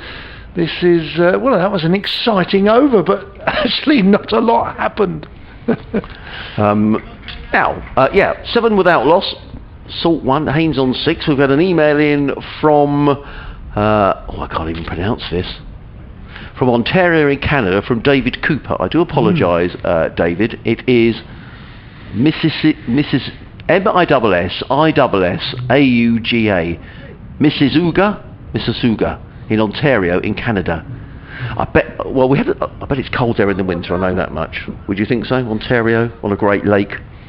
But you have to get windy. Get the thermals on there. In comes Porter, round the wicket, comes in and bowls to Haynes, who caught that first slip. Well, that just goes to show that partisanship is out the window. There's Don Topley, caught at first slip by Harmer, who's picked up his 4th slip catch, and Tom Haynes is on his way. Good catch. Went very quickly. So this game is moving on at pace, 7 for 1 are Sussex. Haynes is on his way, and the lead is 63 for Sussex. So Sussex effectively 63 for 1 as Tom Haynes trudges off. I was pronouncing that name, which rather detracted from the wicket, and we aren't wicket to wicket, so it's difficult to tell if it was a delivery that maybe Tom could have left alone. Yeah, I don't know. We're not right behind the wicket, but I will say it was another super catch. We've been really fortunate to see so many terrific catches, not just in the slips at mid-wicket, wherever. If you get an opportunity to see the wickets fall here today, ladies and gentlemen, please do, because I think there are some exceptional catches taken. Right, this is an interesting email from Dave. So he says, "Hi Adrian and Don, great to see live cricket from Hove. I played against and with Don back in the 1980s when he was on the Lord's ground staff." Name of? Say again? Hang on. I think Don played a couple of games with Boston Ramblers. Quite possibly. Please pass on my best wishes to all at Henfield Cricket Club, and especially the legend Dave Silverson and groundsman and wicketkeeper Nick Blake. Now, I don't know those guys, but if they're listening, or someone does, please let them know. Won't be over this year, but hope that 2021 will be better. Keep up the good work, go Sussex. Thanks, Dave Cooper, former Wickham House, Henfield and Boston Ramblers. I certainly do. Henfield and Boston. Now, I thought you were quicker than that. I thought you would have said, "Yeah, I remember you, Dave. I'll be over for a holiday." Yeah. Where's he live? Ontario. Yeah. Ontario. Yeah, he lives in Ontario. Well, Dave, thank you for the email. Great to hear from you. We obviously are aware that you're doing very nicely. We're doing nicely today in the sunshine at Hove, and we send our best wishes. Thank you for that. We certainly do. If you saw me today, you probably would say I've put on a bit of timber since those bowling days. In comes Porter, comes into bowl to Harry Finch, and Finch plays that one into his pads. The ball ricochets into the offside, and there is no run. 7 for 1. Some of the Essex staff walking around. Who's that down there? Right, you've got Chris Clark-Irons at the front with his Medi vest on, who is the physio, strength and conditioning, and then one of the batting coaches, right. a I forgot, Tom, used to play at Northamptonshire. I've forgotten his surname now. How can I forget his surname? I forgot your name earlier. In comes Porter running in over the wicket, bowls to Finch, and Finch, give him the benefit of the doubt that he pulled the bat out the line at the last moment, but this is a stiff examination from Porter. And I think we need to say that while Sussex are in the ascendancy in this game, that 2 or 3 quick wickets here for Essex, yes. And you know the pendulum, which I reckon is kind of maybe 55-45 to Sussex at the minute, but a couple of quick wickets and that could easily come back to 50-50. Well, you just know, and I sense this tonight and early tomorrow, Essex will try and put the noose around Sussex's neck, with Harmer bowling a lot of overs for not many runs. Porter in bowls to Finch, who runs that one down into the gully area, fielded by Lawrence, and there is no run. It is a lovely evening. You know, rules is rules. We've lost in this game, Don, 120. We've lost 60 overs on both of the opening days, so we've lost 120 overs, and come what may, we can only bowl 98 overs today, and I know that's, but you know, you sort of think that actually it's a lovely sunny evening. Wouldn't it be nice to go on to maybe 7:30? I would love it. Or wouldn't you? I think the players would feel it, but I think it's important for the game we try. Porter comes in and Finch plays into the offside. There is no run, picked up by Brown, particularly if there is an inclement weather forecast tomorrow. And I know you can't live by the weather, but you know, wouldn't it be a shame if we walk off tonight at 6:45? It's a lovely evening. Now I know players get tired, but you know, we've only had 60 overs in the first 2 days. Anyway, I'm just enjoying it so much. I'm enjoying your company too. One thing I do want to raise, and I'm in favour of this, all right, in international cricket, is if they do not bowl their overs in the day, there should be a penalty, not a fine. Porter bowls to Finch, and Finch drives handsomely through the offside, and that's going to go for 4 runs. That's a nice looking shot from Harry Finch, over-pinched from Porter, over-pitched from Porter, and driven by Harry Finch through the extra cover for 4 runs. They're his opening runs, and Sussex go to 11-1 here on BBC Radio Essex, BBC Sussex. Myself, Adrian Harms, alongside Don Topley. A shout out for the Sussex Cricket Club website. If you want to see pictures of the ground, then go to the website, click on the link, and you'll see pictures and hear the commentary as well. How wonderful. What more do you want? That was a genuine half volley, perhaps a bit wide as well, and it was sent to the boundary, got what it deserved. Good looking shot. Porter's last ball of his over, score 11 for 1. I've got a few emails here as Quinn is going to start his new over, moves away from us, and he aborts as something happened. The umpire's looking back and suggesting dead ball, but they're all looking back to near us, the adjacent park to us. Is there somebody moving or round the side? I don't know. It'd be slightly ridiculous to think that with no one in the ground that we've got someone walking behind the bowler's arm. I mean, surely not. They're all moving. And unless again, sometimes you get the sun maybe reflecting off of something, maybe off of a mirror or something that's making it difficult for them. I can see umpire Mark Newell sort of peeping down towards this end, but he's moved a good 4 strips away to have a look, so something's obviously happening down there. And Quinn, having aborted his run-up, is off again. He's going to be bowling to Phil Salt. What length will he bowl? And he drags him forward. It's played off the splice of the bat. Good looking delivery from Quinn. Good ball. Played into the leg side. There is no run. So we got an email, and we've had a couple of emails today, which is lovely to see. Thank you very much indeed. But one chap has contacted us a few times, and they've only just come in.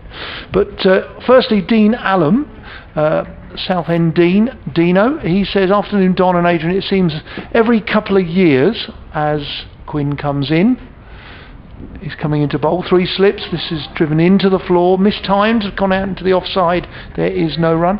It seems every couple of years there's talk of changing the format of cricket fixtures. Admit it has been an exceptional year in this COVID year, but why can we not decide on a format and stick to it for a decent amount of time? Well, hopefully we will. I understand and sympathise with you, Southend Dino. Thank you for your contribution. And then we get an email on about the formats again, as Quinn comes in, played into the offside off the front foot. Well played, well batted, no run. Peter McQueen sent in a couple of emails.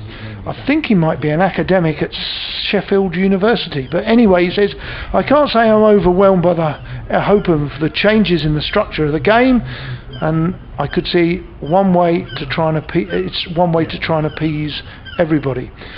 As heretical as it may be, it would be worth looking towards our American cousins and the way sports are organised over there. Quinn in bowls, and this is played on the front book by Salt, and there is no run. He's asking if we invited 6 minor counties, or indeed went back to having Ireland, Scotland and Netherlands and even the Unicorns back, and had 6 conferences of 4 teams with each playing the other home and away, with one of the invited members in each conference. Nice idea. Not sure that would happen. That gives us 6 games per side. We would then have teams play 2 at home, 2 away against teams from the other conferences. Interesting. With a seeded draw at the start of the season, ensuring that everyone gets more variety compared with the conventional regional structure. Quinn bowls, again it's a repeat where Salt comes forward, plays it into the leg side, no run.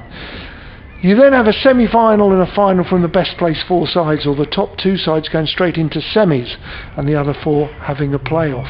I think the only issue is I'm not sure that those other teams could play in the 4-day competition, maybe the 1 day. I think it's an issue, cost is an issue to them, Scotland, Ireland and Netherlands, and even the old minor counties grouped side.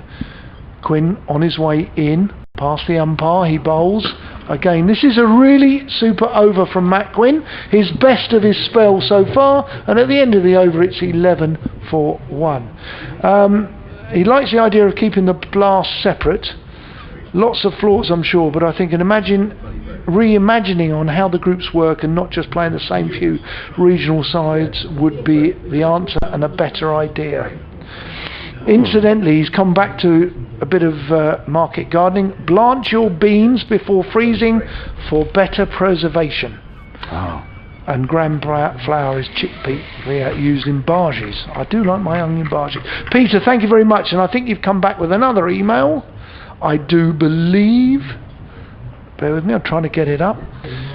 All results might be on in this Essex-Sussex game, but realistically, no, not at all. He's suggesting there might be Armageddon. Not at all. In comes Porter, bowls to Finch, is up on his toes, plays into the offside, and there is no run. I hope not. There is a suggestion of rain tomorrow, but let's hope that goes away. The sun has momentarily disappeared, actually, and there's some rather heavy cloud drifting across the pitch. Peter McQueen goes on to say, I wouldn't fancy chasing more than 150, given how well Essex bowled. Can I just add one comment about the bowling teams today? Essex bowlers have had no rest. You're going to say they rested day 1, day 2, but they bowled today and they're bowling now, which means this game moves on. Sussex will be bowling Porter soon. bowls and Finch drives to mid-off. There is no run. Sussex will be bowling again tomorrow. So at this moment in this contest, these 2 days here, neither team will have had much rest, and they had their rest day 1, day 2, didn't they, when it rained? Yeah, they did. So there is a bit more high cloud, a bit more darker, more threatening cloud around now. There's still some patches of blue. We've got another 15 overs to be bowled tonight. Sussex 11 for 1. For those of you who are just joining us, it's been a super day's cricket. 14 wickets have gone down today as in comes Porter running in over the wicket bowls, and Finch plays this one away without timing through the offside, but he's going to get runs, at least 2 and possibly 3. Beard is back very quickly, and a sliding stop across the turf gets the throw in. 2 more to Finch, who goes on to 6, and Sussex 13 for 1. You need to add 54 to that to get the lead, so 54 and 13 is 67. There are 3 slips in a gully, a backward point, mid-off, mid-on, mid-wicket, and a fine leg. And Jamie Porter, figures of 1 for 11, is in his 4th over, bowling down the hill from the Cromwell Road end. The sun is back with us, which is good news. Porter in again, bowls, and Harry Finch has a lovely looking shot through mid-wicket, and that's going to be 4 more runs. Over pitch from Porter. Tenduscarter is in hot pursuit. In fact, he's going to overhaul the ball over near the boundary. Now, I don't think he thought he had any hope of cutting that off. He suddenly seemed to speed up as the ball, yeah, he did, and he hauled the ball back just inside the boundary. So Finch has to settle for 3. He goes to 9 on the total to 16 for 1. Sussex Cricket at bbc.co.uk or Essex Sport at bbc.co.uk.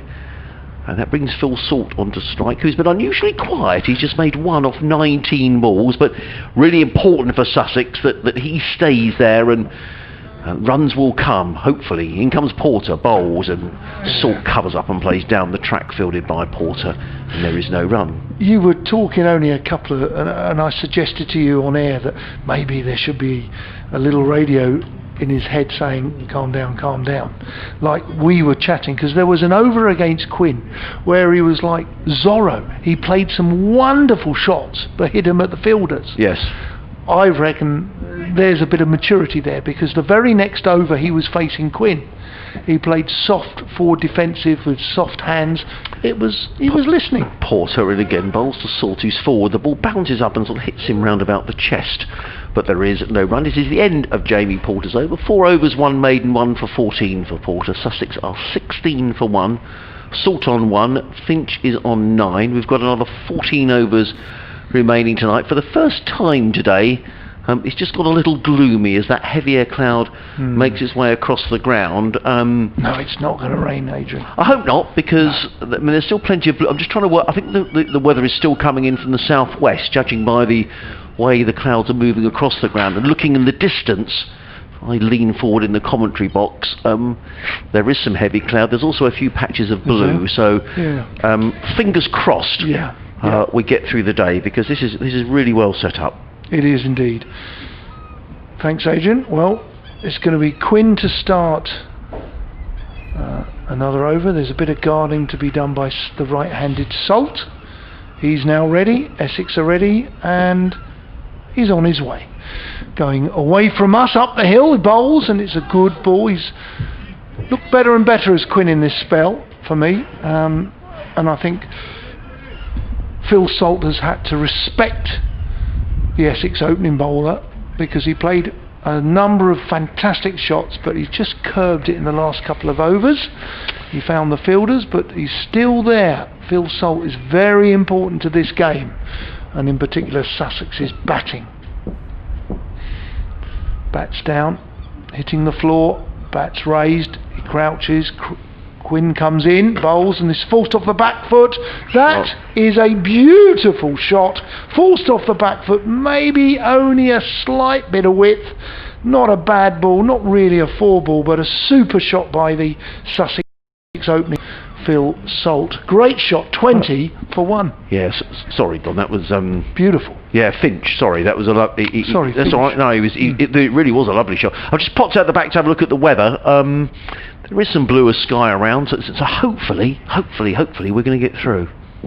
Finch waiting, batting at 3, having just hit a beautiful 4. Quinn's in, bowls, bouncer, and he looks to pull. He gets into position and then drops his hand and keeps his head out the way, and it sails over his head. Not a big man, Finch. Did you read this email from Geoffrey Wood? No. This was one that came into the Sussex Sport inbox. He says, please consider what a knockout 50 over competition and fewer county championship matches would mean for county members. Currently we get 4 guaranteed home 50 over games and 7 home county championship matches. A knockout 50 over competition and only 6 county championship games would reduce the value of membership. Quinn's in, bowls, played out to backward point. There is a quick single, well called by Salt, running to the danger end. Essex couldn't prevent it, and there is one more to the total, 21 for 1. And that's from Geoffrey Wood. He said Essex members support these competitions as they currently stand exceptionally well. They do, with big crowds. He's a supporter of 42 years, a member of 30 years, and that's sorry, Geoffrey, you sent that email in some time ago. I've only just picked that one up, but that was very much in response to what we were talking about earlier on today about possible debate around restructures of the cricket timetable and agenda going forward. Quinn away from us. Salt plays off the back foot. He tries to force it, he mistimes it, but it just goes about a metre from the wicket. There is no run. Geoffrey, it's an email that we see and hear often, and it's a concern to us. The game, I feel it is changing. We love our county cricket. What's the answer? How can we get more crowds in? One of the things I feel about Championship 4-day cricket, and some members will be anti this, I'd like to see it free to children. As Quinn bowls, this is played out to mid-on, the end of the over, no more runs off that delivery, 21 for 1. So I don't know. I wonder if you could say, if you're a member, you can bring someone in free under the age of 16. I don't know, but we can't. It's difficult to attract kids to 4-day cricket. Do they want to watch a 5-hour 100? What do you think? Do kids want to watch a 5-hour? Well, I don't know. I mean, I guess as maybe that. I don't know is the answer to that. I mean, we love this longer format of the game, and perhaps if you get children interested in cricket, maybe the longer form becomes attractive. I don't know, to be honest, Don, and I don't know actually here at Sussex whether there are provisions for youngsters being allowed in for free. I ought to know that, but perhaps someone might be able to let me know. For 4-day cricket? Yeah. Someone's having some attention to, looks like a finger injury there. Is that Paul Walter? Yeah, well, he was fielding at backward point off the last over when, was it Salt got a single? Yeah. Here comes Porter running in down the hill to bowl to Harry Finch, who drives nicely down the grass. A nice looking shot from Harry Finch. He's going to get 4 runs. Beard just dives straight over the ball, and it's running up towards the boundary. Will it get there? Not quite. Yes, it does. It does go for 4 runs. Good shot. And a nice looking shot by Harry Finch, who goes to 18 and Sussex to 25 for 1. He's come into this Bob Willis Trophy under a bit of pressure. He didn't have a good season last year, but he made runs. He made a half century at Canterbury last week, and he's looked a little more confident here. Made 21 in the first innings. Didn't play the greatest shot to get out, but he's looking decent nick here as in comes Porter and bowls, and Finch is right in behind that, plays into the offside And there is no run. Just watching him, he seems to, if you watch this ball when he faces and he shapes up, his setup, he goes, I presume, back and across. Again, we're at third man. Certainly goes back, and I think he goes back and across very early doors in his setup. I'm going to watch this and study it, this ball. Facing Porter, you watch, just to watch his feet prior to as the ball's being delivered. In comes Porter down the hill, bowls to, yes he does, bowls to Finch, who bowls, and Finch plays it quietly into the onside, and there is no run. Yes, there's a notable step back there. He goes early, doesn't he? That was before Porter's delivered the, well, and I know batsmen have their nuances. If you watch Phil Salt bat, just as the bowlers, just as he takes guard, Phil looks like he's, sorry, as he gets ready to face the bowler, he looks like he's almost taking guard. He turns the bat on an angle, he does that every ball. I guess everyone has these little things that they do, but certainly Harry Finch does do that. Yeah. 3 slips are in place: a point, a cover, a mid-off, a mid-on, a mid-wicket, and a fine leg. As in comes, in fact it's more of a square leg than a mid-wicket to be honest, in comes Porter bustling down the hill, bowls to Finch, who covers up and plays into the offside, and there is no run. I guess the intriguing thing here is, Don, that the lead here for Sussex is 79. What Sussex won't want to do here is to sort of go gun-ho for these next 13 overs and lose 3 or 4 wickets and suddenly find, the lead is 90 there, and they're effectively, 90 for 5 or something, because Essex will feel the door is ajar. Correct. So they'll want to keep the scoreboard ticking on, but they won't want to lose wickets either. As in comes Porter running in down the hill, bowls to Finch, who covers up and plays into the leg side, and there is no run. Essex would like to get, how many overs left? There's another 13? 12 after this one, yeah. So look, Essex would look for 2 wickets in that 12, or 3 if they want to be greedy.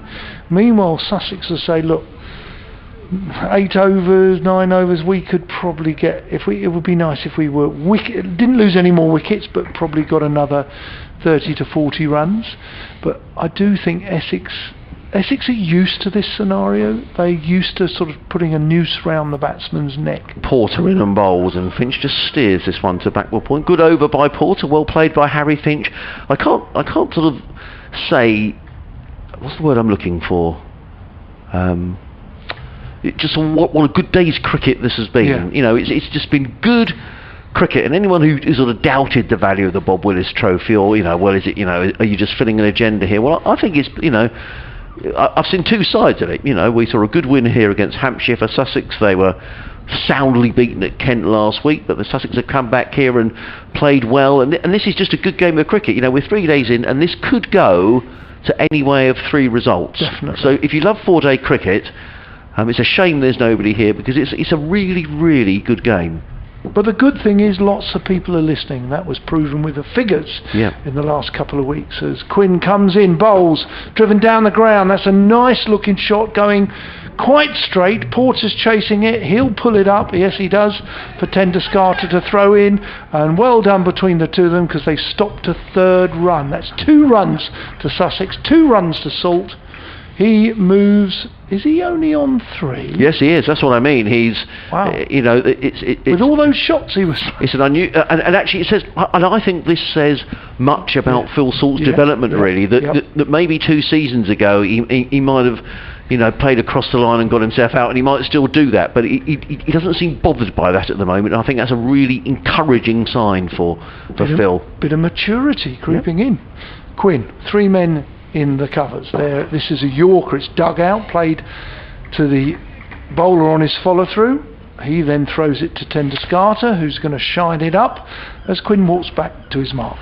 Cal Corder Crikey's been in touch talking about the inner cities argument, and he says the inner cities argument ? In the Dallas-Fort Worth area we have 50 cricket clubs, all with AstroTurf wickets. Inner city conditions don't stop young Indians from playing in the street.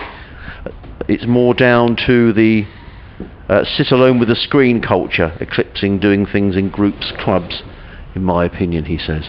Quinn in, bowls, an immaculate 4 defence there by Phil Salt. I sort of understand that perhaps there's more of an inclination for younger people to watch the screen, to sit around and not get involved. But certainly, and that's interesting in the States if that's the case. But I think if you get, you've got we've got to give kids an alternative, haven't we? And if we can get them involved in this game.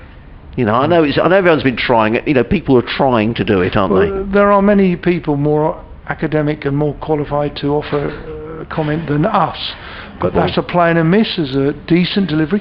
Quinn's bowled better and better throughout this spell. Been impressive actually. After a couple of overs, he's done well. For instance, we know that the Asian community are interested. Other communities perhaps less so. And there's an old cricketer that I'm sure you will remember that played at Surrey, Lonsdale Skinner. Yep. He used to open the batting. Yeah, and a keep wicket a bit. He's doing a cracking job with I can't remember, it could be somewhere to do close to Lambeth, but he's doing great work in London.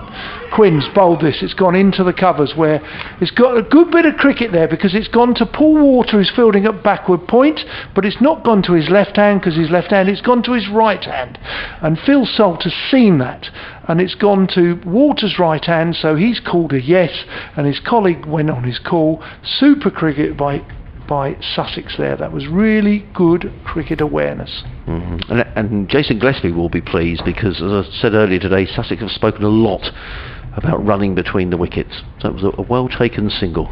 Yep. Quinn away again. 3 slips are down and well left by Finch this time as the ball goes through to the keeper for the end of the over. And this is worth 21 runs, this partnership. So Salt's on 4 from 28. That's not particularly normal. And Finch is on 18 off 20. It's been a great bit of cricket after tea, so well played both teams. Well played Sussex. Yeah, the sun is back with us, which is the good news. And looking to the southwest, there is some heavy cloud, but there's also some patches of blue and some lighter cloud. So with a bit of luck, we're going to get through. 11 overs to go in the day. To be fair, the over rate's been pretty good. I mean, we started dead on 11 o'clock, so you would say that we've had 87 overs so far in the day. Is that right? No, we lost 2, didn't we, for the break? But anyway, the over rate's been good, I think, to be fair. They've good. And I like that. We've got about another half an hour's cricket, so if you're not doing anything this evening or you're sort of sitting around and I think it's worth hanging on because this could be a really interesting 11 overs. 28 for 1 are Sussex. Phil Salt is going to face a change in bowling from the Cromwell Road end, and it's going to be Aaron Beard, who generates quite a bit of pace running down the hill, bowling to Phil Salt. He's in and bowls, and Salt plays a wafty shot outside the off stump. I think Beard has got something to say to Phil Salt. Oh, there's definitely something going on there, isn't there? Beard is saying something, and Harry Finch has just come down a little word, and there's a bit going on out there, Don. That was wide of the off stump. Phil Salt didn't play a very good shot, and whether Beard said something to Phil Salt, I don't know, but this might be an interesting next delivery. Salt waits. Now look at his preparation here. He waits. He's on his way, his Beard running down the hill, bowls to Salt, and Salt is forward, plays into the offside. There is no run. Beard comes a long way down, and I don't know if words were exchanged or maybe just a glare between the two of them. Either way, it's good competitive cricket. No quarter being given, none asked. 28 for 1. Salt is on 4. Finch is on 18. I couldn't think of the Essex batting coach earlier. Somebody said, was it Will Jefferson? No, it wasn't. It was Tom Huggins that played a little bit for Northamptonshire. Beard in again, bowled, and the leg side clipped away by Salt down to fine leg. He picks up a single. Does Phil Salt. I'm just going to watch closely here as Beard wanders back to his mark. I don't think anything was said there. Maybe they're great friends. I don't know. Maybe. I don't know, but it certainly looked as if that shot that Phil Salt played outside of the off stump that prompted a little bit of a discussion between the two. 29 for 1. Simon Harmer is warming up at second slip, so maybe we're going to see the off spinner coming on from this. He bowled exclusively from this at C end in the first innings. Yep, I'm sure he will. 29 for 1. Beard is on his way to bowl to Harry Finch, who's on 18. He's in and bowls, and Finch lets a good delivery go by outside the off stump. There is no run. I think Beard bowls with a bit of pace, He does. He can swing the ball. He can bowl. He has a bit of good movement. He's shorter than Porter and Cook. Cook is a bit taller than you. If you ever met Sam Cook, he's a little bit taller than you imagine. And you mentioned about Porter being wiry. In contrast, Aaron Beard's a bit shorter, so he's got a different trajectory. And if he bowls a bumper, you've got to play him different, as you say, perhaps Sam Cook. He's on his way now from the Cromwell Road end, bowls, and Finch drives into the covers. Nice looking shot by Harry Finch, and equally well fielded there by Dan Lawrence. You've got two lads here bowling at the moment, Quinn from our end, Beard from the other end. Both have suffered severe stress fractures. Both have had back operations, and both had to be reopened up. Beard. You know, mentally, and I've got a bit of experience on this, it's so sad for these kids who have to undertake these operations. Hopefully that they come through. Mentally, just total admiration, because it must be a tough thing to go through. You know, you're a bowler and you've got to run in, and you know you've got a broken back, or you've been fixed, you've had an operation. It really is hard. Beard in bowls, and Finch steers this one through backward point runs here. Nick Brown is in hot pursuit down towards third man. They'll just come back for the second run. As Finch goes to 20 and Sussex to 31 for 1. I noticed Nick Brown, who chased it back after that ball. It is the end of the over, by the way. 31 for 1. 10 overs remaining in the day. He was practicing a golf shot a little bit earlier on. He was standing out. I don't know if he's a keen golfer, Nick Brown, but it looked like he was practicing just sort of a little chip up to the green or something. We've got a hygiene break. 31 for 1 as the Ian Gall goes off. Now, I don't know whether he's going to get his water or maybe he's going for a comfort break. We shall see. Salt is on 5 now. I might have an update to do to our listeners on BBC Sussex and Surrey. We'll wait to see whether they come to us. Ian Gould has just disappeared for a few moments' time, and we just need to... Can I ask you, if you're doing an update for BBC Sussex and BBC Surrey, yes, does that mean they get two updates, an update on the Sussex game and an update on the Surrey game? No, we just give the score on the Surrey game. So it's... Right, I'm confused on that one. Yeah, so the BBC Surrey commentary is controlled by BBC London. It is. So just in the test match, England, I mean it's irrelevant really, but England are 110 for 4. Sibley made 32, Crawley 53, Ollie Pope 9, and Rory Burns a duck. Joe Root's not out 9.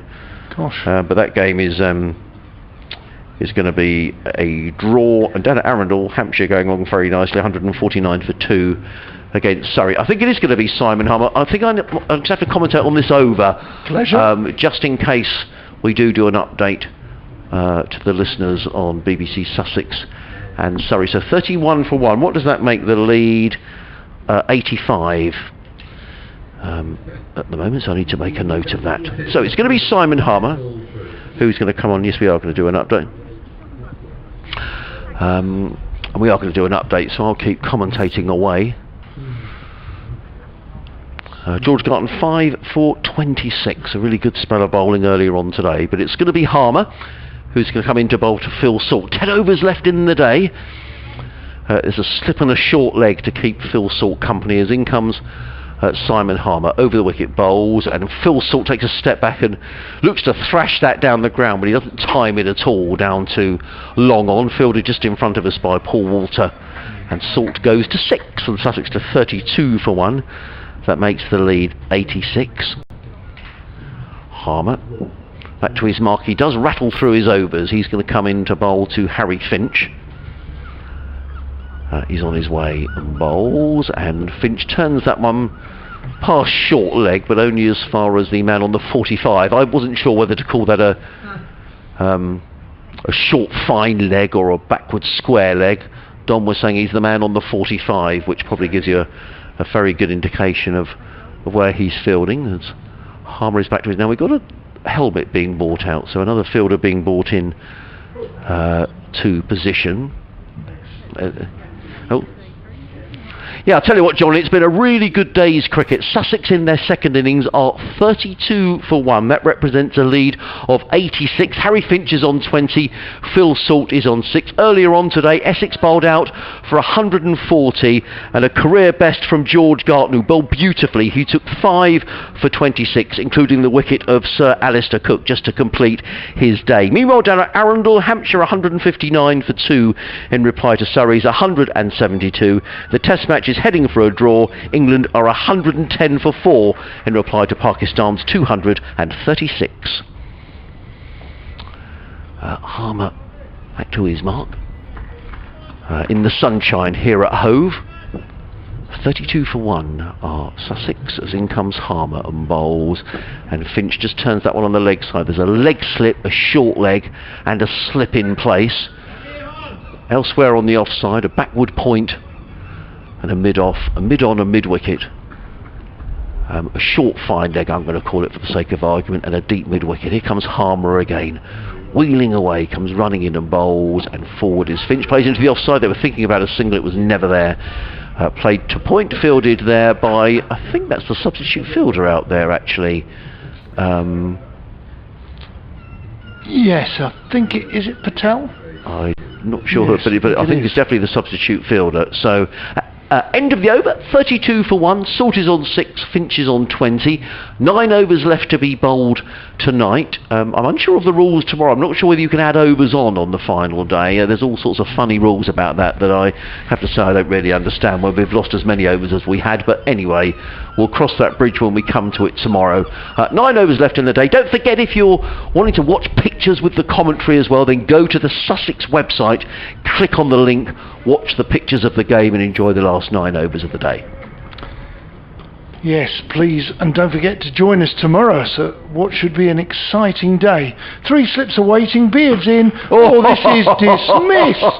This is white ball stuff. Phil Salt's had enough. You bowl it there, and I just whack it into the stands. Or was it 4 or 6? No, it was 4. But I'll tell you, that was dismissive. That you described that beautifully, Don. Bowl it there, and I'm going to hit you for 4. That was that went like a rocket, didn't it? Short arm jab. It was like a punch. Yeah. Beautifully timed. Magnificent shot. What's Beard got up his sleeve? He can't bowl it in the same spot. Beard, in his way in, bowls, and this is a little bit tighter to him. Played off into off the front foot in to the leg side. And as Adrian just said, a super bit of cricket. Good calling. I don't know actually if there was generally a call or just a look, but they went and they got home easily. Yeah, I thought initially that Finch was a little bit on his heels, Don, but then there was it was well judged by Salt. And I'd say perhaps a change in his Phil Salt. He's just developing as a batsman. He's hit a 4, no need to hit the cover off the next one. Let's take a single and keep things going. Beard. In, bowls, pitched up, not much foot movement there from the number 3 Finch, because as we said and we highlighted it, the fact that he goes back, he has a movement pre-delivery where he goes back and across and probably goes back a little bit further than he can imagine, and therefore he comes forward, and perhaps he's not always as far forward as he thinks because of that trigger movement. Not that I'm saying it's wrong, I'm just commenting on the fact that he does it. Beard. He's into his run. Nice, elegant run there. And that's a decent play and a miss there. Good quality delivery. Just maybe a little bit of late swing. The bowler's always far more dangerous if you can find the late swing. Not swing from the arm, because good players can play that, but swing as once it pitches and then goes. As late as possible. Yeah, it was a 3 slips. There's a man at square leg in front, mid on, mid off, extra and cover point. There's obviously a fine leg down where the Sale Sharks are normally. Sussex Sharks, sorry. This is driven well back to the bowler on his follow through, collects nicely. Sale Sharks. Yeah, that's the rugby union, isn't it? It is, the Sussex Sharks. Yeah. that stand, which is now a permanent stand, isn't it? Yep. But it may move once the new... Yeah, I think the plan is for this whole corner of the ground to be developed when the pub goes and the new apartments are built. It's a whole new entrance, and I believe that stand is going to be extended or taken. I have seen the plans, but I can't quite remember what they are. But that's all going to be developed in that. What do you call that stand? Well, it changes its names with the sponsors as. I call it the Southwest stand, but okay. I think probably officially I might get a rap over the knuckles from the club here. I probably ought to know the current sponsors. It's got a bit gloomy. I'm just looking at some of the lights on around the ground. There's a lot of heavy cloud around now, and just some of the lights on the Spenkarma Pavilion. I can just see that they're just on. It would be a shame if we come off because. You know, I can just see umpire Newell is just sort of looking in the direction of where the weather's coming from. I think there's enough blue sky to keep on, and it will be a shame to come off. We've only got 8 overs left in the day. Simon Harmer is bowling, so no need to come off when the off spinner is bowling, but they may think differently with the pace of Beard or Porter. So 37 for 1 are Sussex. You need to add to that 56. I think that makes about 93. Is that right? You were a school teacher. Not in maths. I was in PE department. They call that the colouring in department. In comes Harmer, bowls to Salt, who lays back and plays the ball down the ground, fielded by Beard. One more to Salt. He goes to 13. You're going to say something, Don? Cal Corner Crikey has come back. Yes. But his previous email and what we were talking about, Adrian Arms, is the other thing I'd like to say is we all fell in love with the game. You can't teach someone to fall in love. As you did, as I did. All you can do... In comes Harmer, bowls to Finch. Now Finch is looking to work that one against the spin through backward point, and he went through to Wheater. There is no run. All you can do is expose them to it and offer them and let nature take its course. He likes the idea of free admission to young people. Harmer in and bowls, and Finch is hit on the pad. There's a loud appeal. He's appealing to the umpire. He's pleading with the umpire. But umpire Newell is unmoved. There is no run. He's standing there. He's looking and he's saying, well, why isn't that out? But Harry Finch survives. He's on 20, 38 for 1. 3 men around the back. Thank you, everyone. We've had so many texts and emails and tweets today. It's been really nice. If I had the opportunity, I'd love to question Rob Andrew and Derek Browden.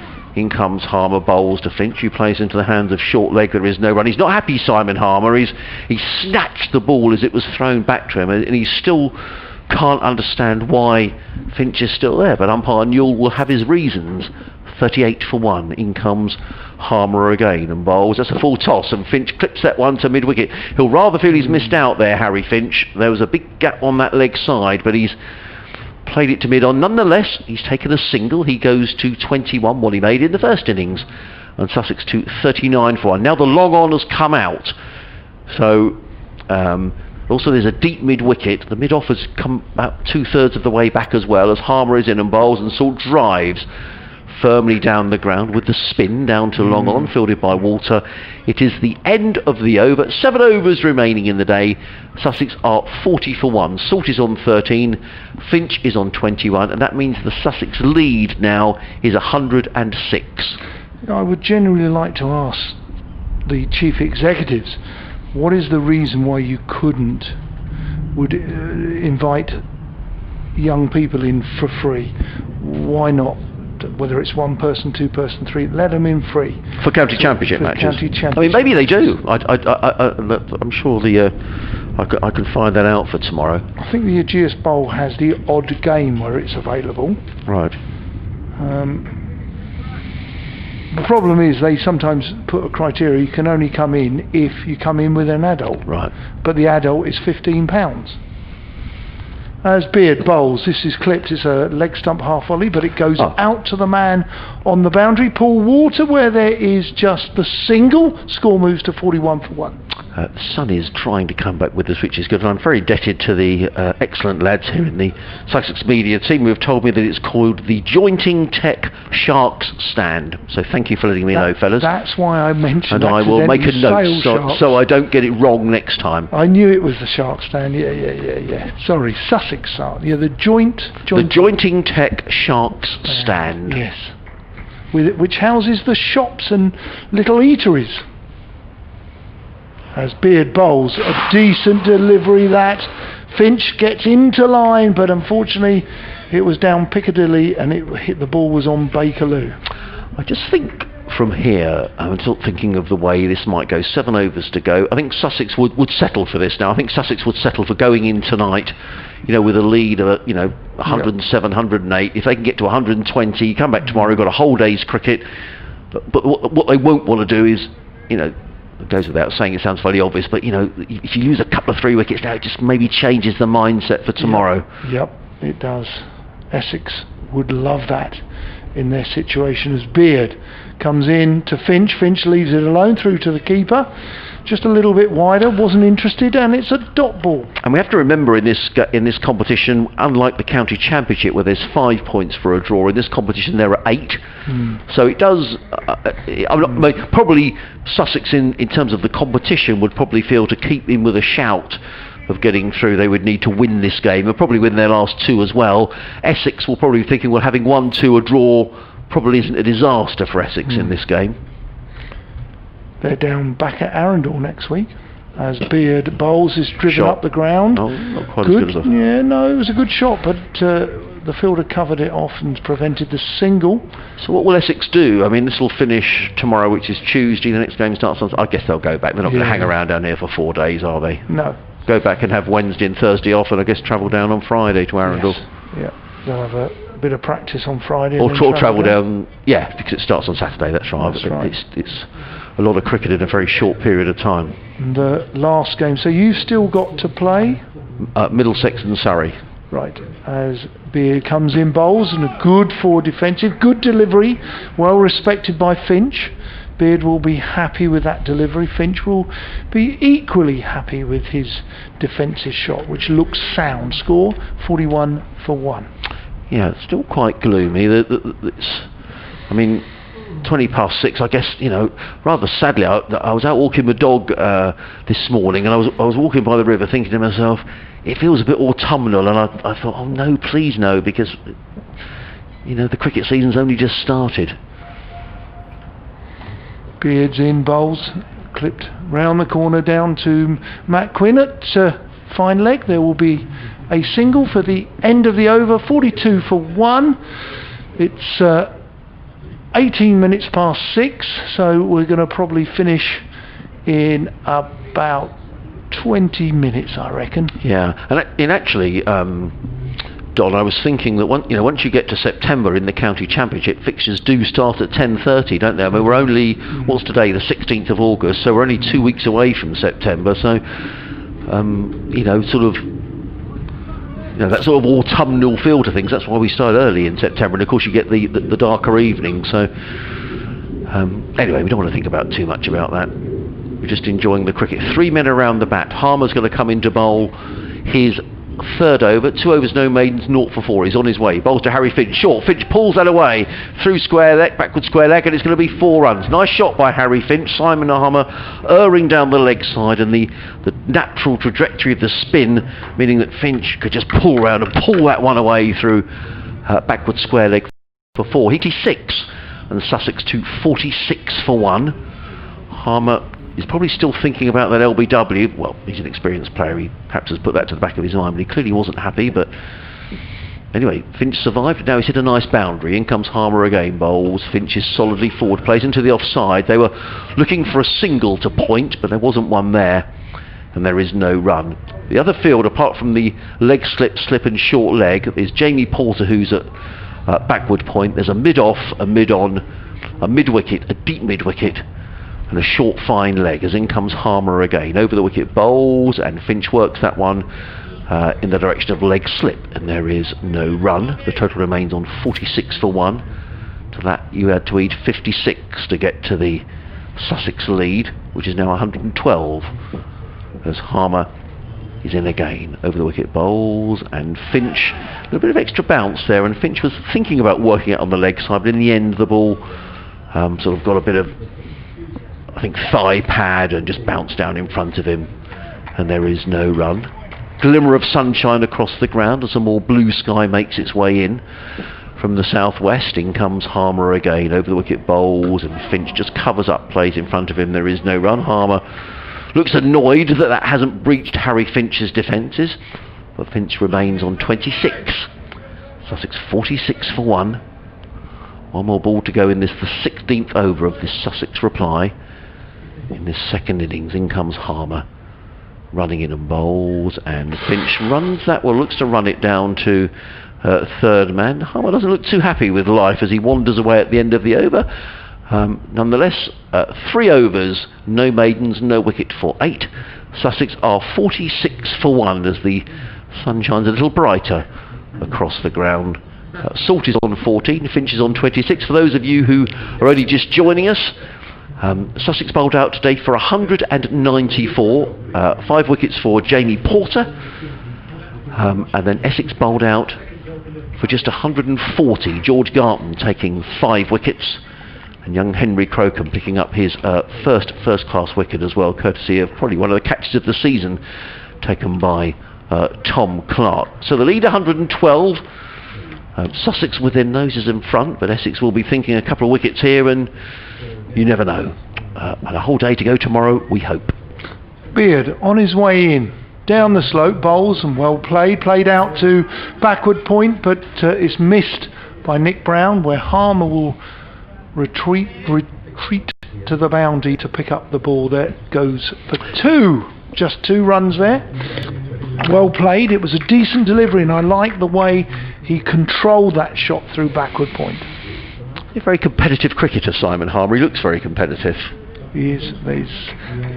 Do you know a South African that isn't? No, yeah, absolutely. And you know, that's well, Clive Jacobs has been in touch, so I'll read his email in a minute. Part of their DNA. Yeah, we'll play hard. There's nothing wrong with that. Beard comes in. This time Salt looks for a quick single, but this time Brown stops the single. Well bowled, well played, no run. Hi Adrian, says Clive, the game is well balanced, and Sussex seem to have forgotten over the start again. The game is well balanced, and Sussex seems to have forgotten over the thrashing by Kent. I'm glad to hear any live cricket this year, and the Bob Willis Trophy has for me been a success. I think that the pandemic has forced clubs to look at their priorities and wit. I'm fond of the 4-day game and will miss less fixtures, so this seems to be inevitable. I wonder if some counties may drop out of playing the 4-day game and survive on the revenue from the 1-day game. Well, wow, there's a thought. Tim Wigmore article was about, wasn't it? As Beard bowls, it's an immaculate forward defence, played back to the bowler on his follow-through dot ball. And Clive goes on to say, this current game is so well balanced, and if the weather holds, all results are possible. Yeah, they certainly are.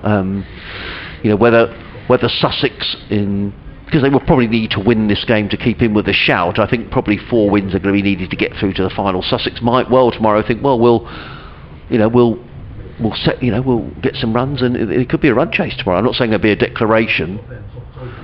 Beard, short, played off the hips from Salt. He'll pick up the single as it goes out to Walter on the square leg boundary. 1 run. Score moves to 49 for 1. Yeah, what I mean by that is I don't think there's going to be any sort of collusion between the captains. There's sort of some joke bowling to set up a declaration, but Sussex might tomorrow think, do you know what, we fancy bowling Essex out here, you know, later on tomorrow. Who knows? And in setting a target, you know, Essex may get them. They may go for the runs, and you know, who knows? It's really well set up. Beard bowling to Finch. Finch plays it into the leg side off the back foot. That is a dot ball. Walter does the fielding.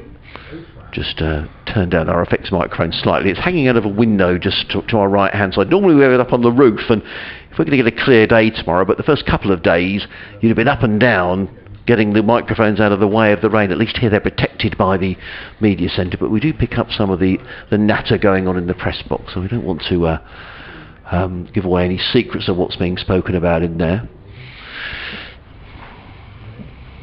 Beard, 3 slips waiting, Alistair Cook, Simon Harmer and the captain Tom Wesley, and this is left alone really. I think there was a start of a play and miss, and then he left it at the final minute. That's the end of the over. Another over from Aaron Beard. Score is 49 for 1. The lead was 56, a 49. I put myself under a bit of pressure. It's 105? 115, I think. 115. Just reading here that Nick Gubbins will be available for Middlesex's next Bob Willis Trophy fixture against Sussex after returning a negative coronavirus test. He was left out of Middlesex's squad for the ongoing South Group match at Kent after coming into contact with someone who had tested positive. So good news for Nick Gubbins. He will be back for the game against Sussex, which start at Radlett on Saturday. We've got 4 overs left in the day, the first of which will be bowled by Simon Harmer with a slip and a short leg, and Harmer is on his way. From this, the C end of the ground, bowls to Salt, who plays a bit of an ugly smear to that Phil Salt. I think he got a thickish inside edge, and the ball ends up at short, fine leg, and there is no run. Now, I just wonder whether Harmer is looking maybe for a change in the field. He had a quick word there to Aaron Beard, who's in at short mid-wicket. 49 for 1 of Sussex, Salt on 17. He's just looking in the direction of Tom Wesley. I think he's saying, I want a change in the field. Wesley doesn't seem to be having any of it, and Harmer is in again. Over the wicket bowls, and Salt drives firmly down the ground to Walter, literally down in front of us, and Salt picks up his 18th run. Sussex 50 is up, 50 for 1. That makes them... In fact, you were right, Don. I'm sorry, I was wrong. The lead is now 54. That's right. Is 104. That's right. Not 100. Not 115, as I said. And now we've got a helmet being bought on for Dan Lawrence. So there is going to be a slight change here in the field. What are we going to have? My beloved colleague Paul Newton would have argued blue in the face that he would have been right about those sums, and somehow I'd have had to accept that it was 150. Harmer in bowls to Finch, who works that against the spin to backward point, and there is no run. Total remains on 50 for 1. Salt on 18, Finch on 26. Harmer back to his mark.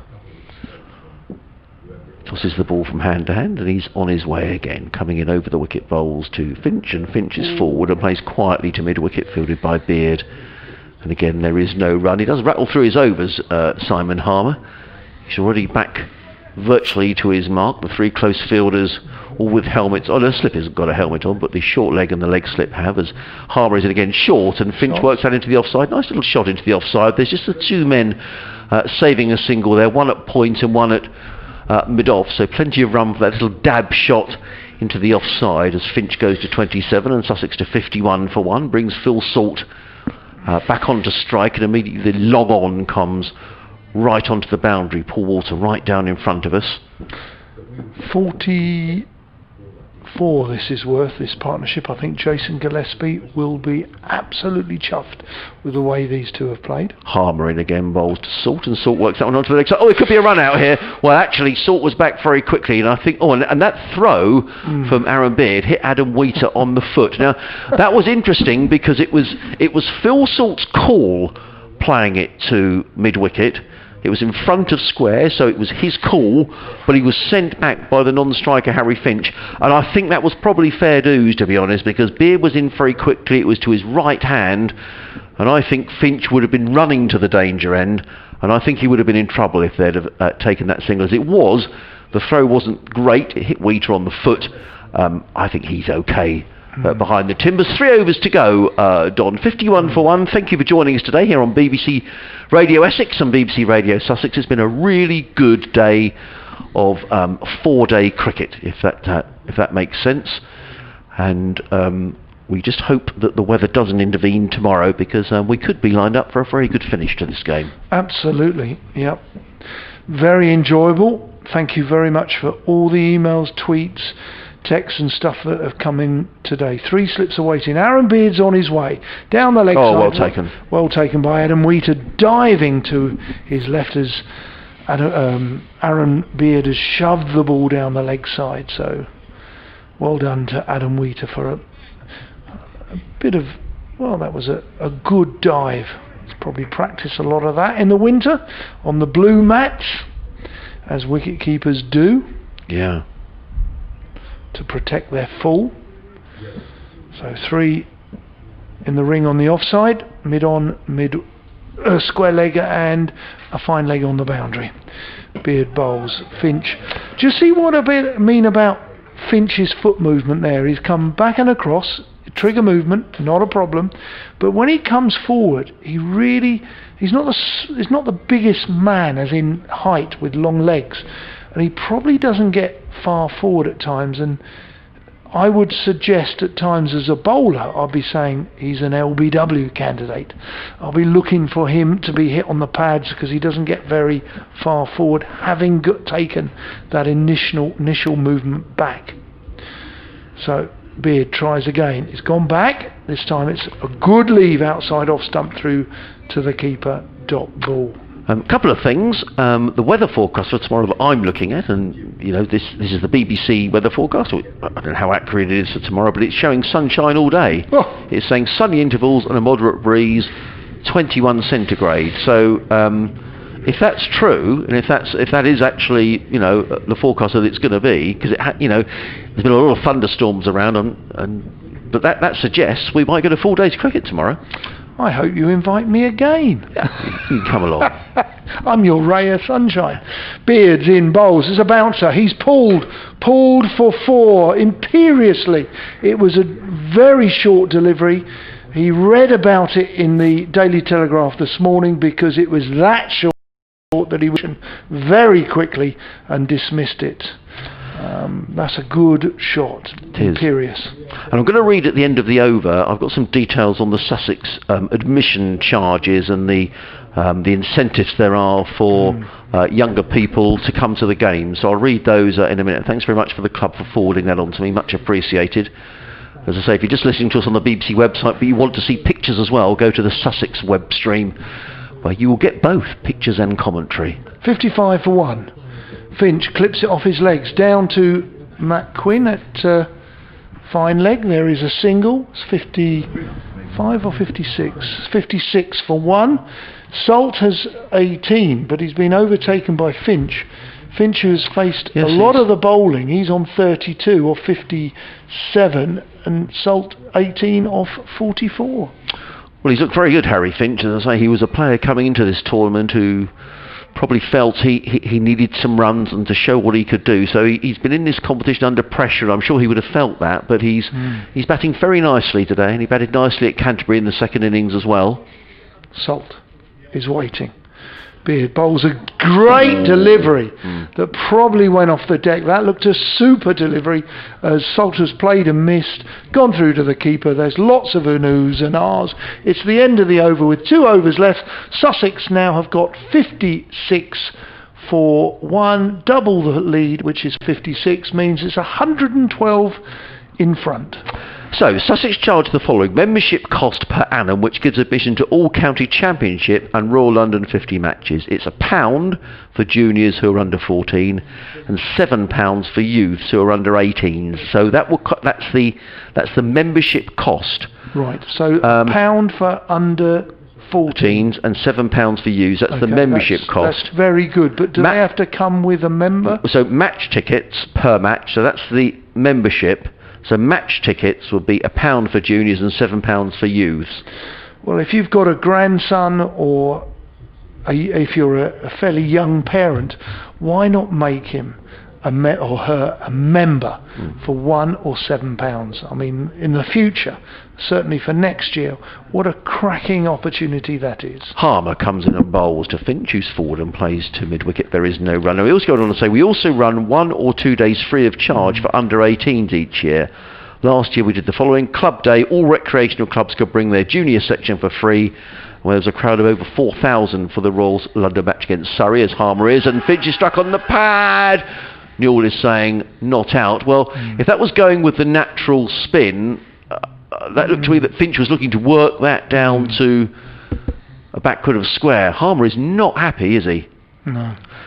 But I can understand. I'd like to have seen a replay, but I can understand.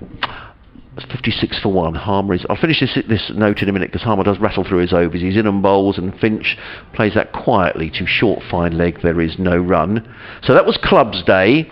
Then Schools Day. All primary schools which we run cricket programmes within could bring their kids along for free. I can't remember which game, but we had 1,700 kids all packed into the Jointing Tech Sharks stand. In comes Harmer and bowls, and Finch plays and misses outside the off stump. Harmer again thought he got his man, but Finch survives. And there is no run. Ian Gould is going to replace the bails, although Adam Wheater is helping him do it. There was an appeal, I think, for a stumping, but it's not given. So that gives you an idea of what Sussex are doing. So Clubs Day, Schools Day, membership for £1 for under 14s, £7 for youth, then match tickets, which are presumably on top of your membership, would be £1 for under 14s and £7 for youth. But I'm not being funny, if you've got a day off school and it's £7 to sit and watch 100 overs of cricket, that's pretty good value. But you might not be able to do it for 4 days running. No, in comes Harbour, bowls, and Finch turns that to short fine leg, where it's fielded by the eager Quinn. And again, there is no run. But thank you very much, Mark, for sending that information through. One more over to go after this one, so 7 balls left in what's been an intriguing day of cricket. As Harmer is in, bowling his last ball of the day. He's in and bowls, and Finch just plays that quietly to short leg. There is no run. Simon Harmer kicks away at the turf. He very pointedly doesn't look at umpire Newell. I don't think he'll be sharing a beer with him tonight. 56 for 1. It means that the Sussex lead is 112. I think we will just get 90 overs tomorrow. See if I get confirmation of that from That would be good. The scorers, just to see whether that's absolutely, because I mean, I don't understand. I think it's a nonsense, really. You know, we've lost so much time in this match. Well, a few of the seagulls have returned. They obviously stay over here perhaps during the evenings and the night, and they are all hanging around the boundary. They're sort of socially distancing, the seagulls. They perhaps know a little bit that we aren't aware of. They are certainly about 30 metres apart. And just one final thing from the club while we were talking about memberships and things. Final thing to say, and I'll come to it in a minute after this delivery. 3 slips waiting. Aaron Beard on his way in. Bowls to Salt. Salt leaves it alone. That's a decent delivery because the way Wheater has taken it's nipped back or swung in. There's an ooh and an ah, but Salt has played that well, but well bowled to Aaron Beard. Good delivery. So just confirmation of this. So match tickets are for non-members. If you are a member, membership includes admission to all county championship and Royal London matches. So it's £1 or 7 and £7 for the whole year, and that includes getting into the. That's everything. So, so if you're under 14, £1, you could see every county championship match and Royal London matches for the whole year. Well, so that's the best Christmas present ever, isn't it? Grandparents, Come on, get them in. That's fantastic. That's value. amazing. To watch well done, Sussex. So much Brilliant. top-level cricket. Beard's in, bowls, and this is played a little bit straighter into the leg side where Porter does the fielding at mid-on. There is no run.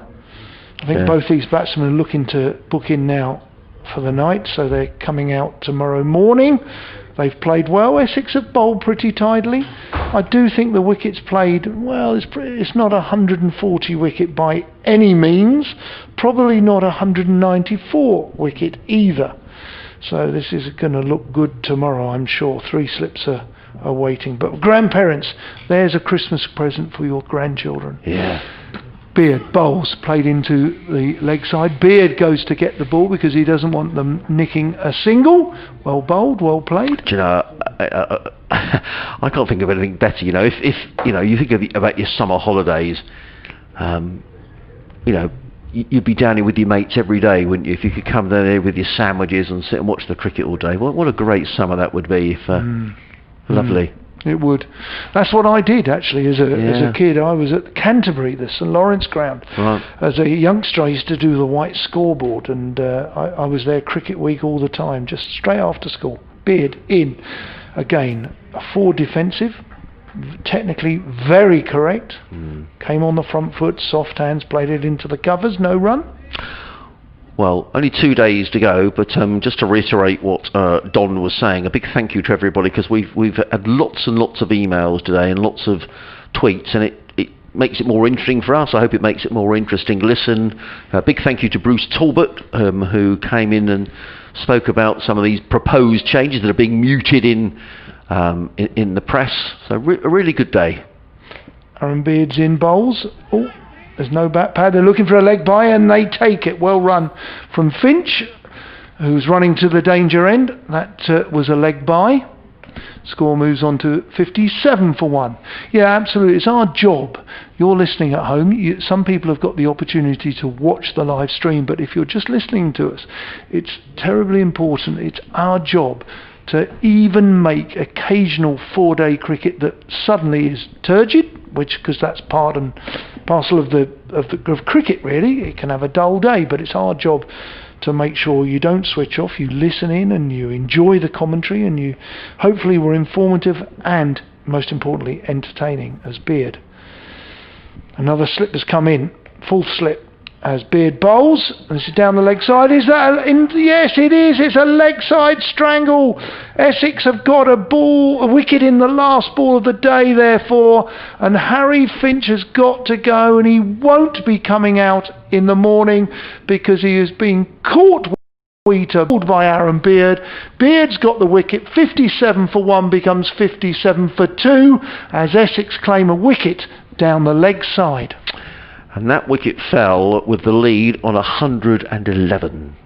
So they say it's an unlucky number. Harry Finch is so disappointed. He batted really nicely, Harry Finch, for his 32, and he was probably, and he'd taken that leg by, hadn't he?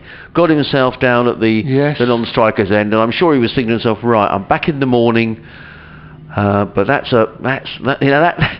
it kind of sums up the day that we've had, really. That means we've had 16 wickets in the day, Don. Yep. Listen, we've had a cracking day. We hope you've had a cracking day listening to us.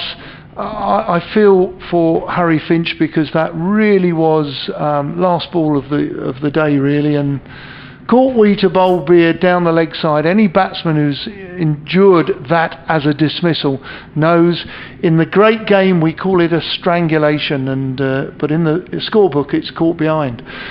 Yeah. Well, it's been really, really enjoyable. I've thoroughly enjoyed the cricket, thoroughly enjoyed the company, Adrian. It's been a wonderful day's play. Thank you, John. It's been great to have you here. Thank you for the cake as well. As I say, thank you for Bruce for coming in. So, where are we? Sussex have a lead of 111 going into tomorrow. They've closed on 57 for 2. We think 90 overs tomorrow. The weather forecast looks good.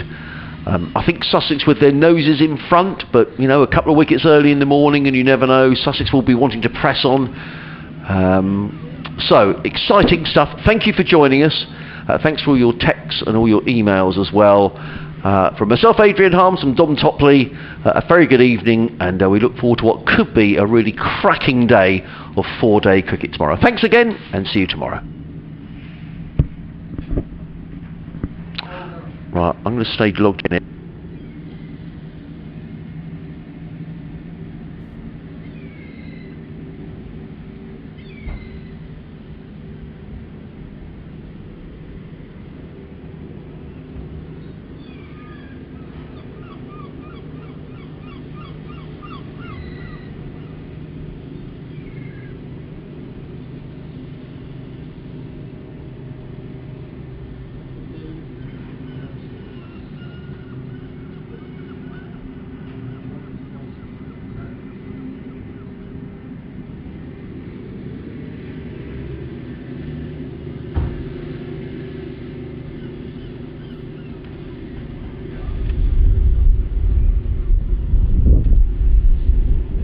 Hi, Sophia.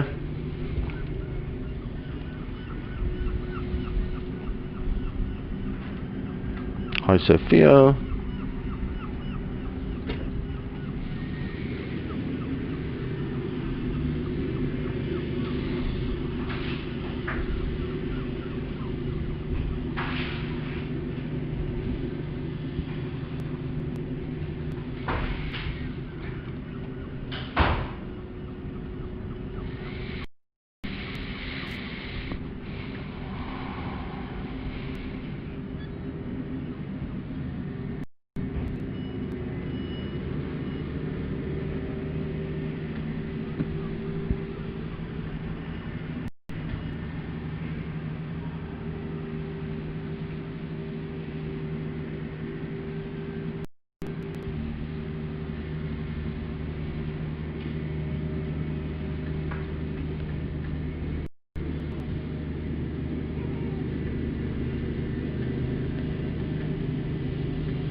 Hi, Sophia.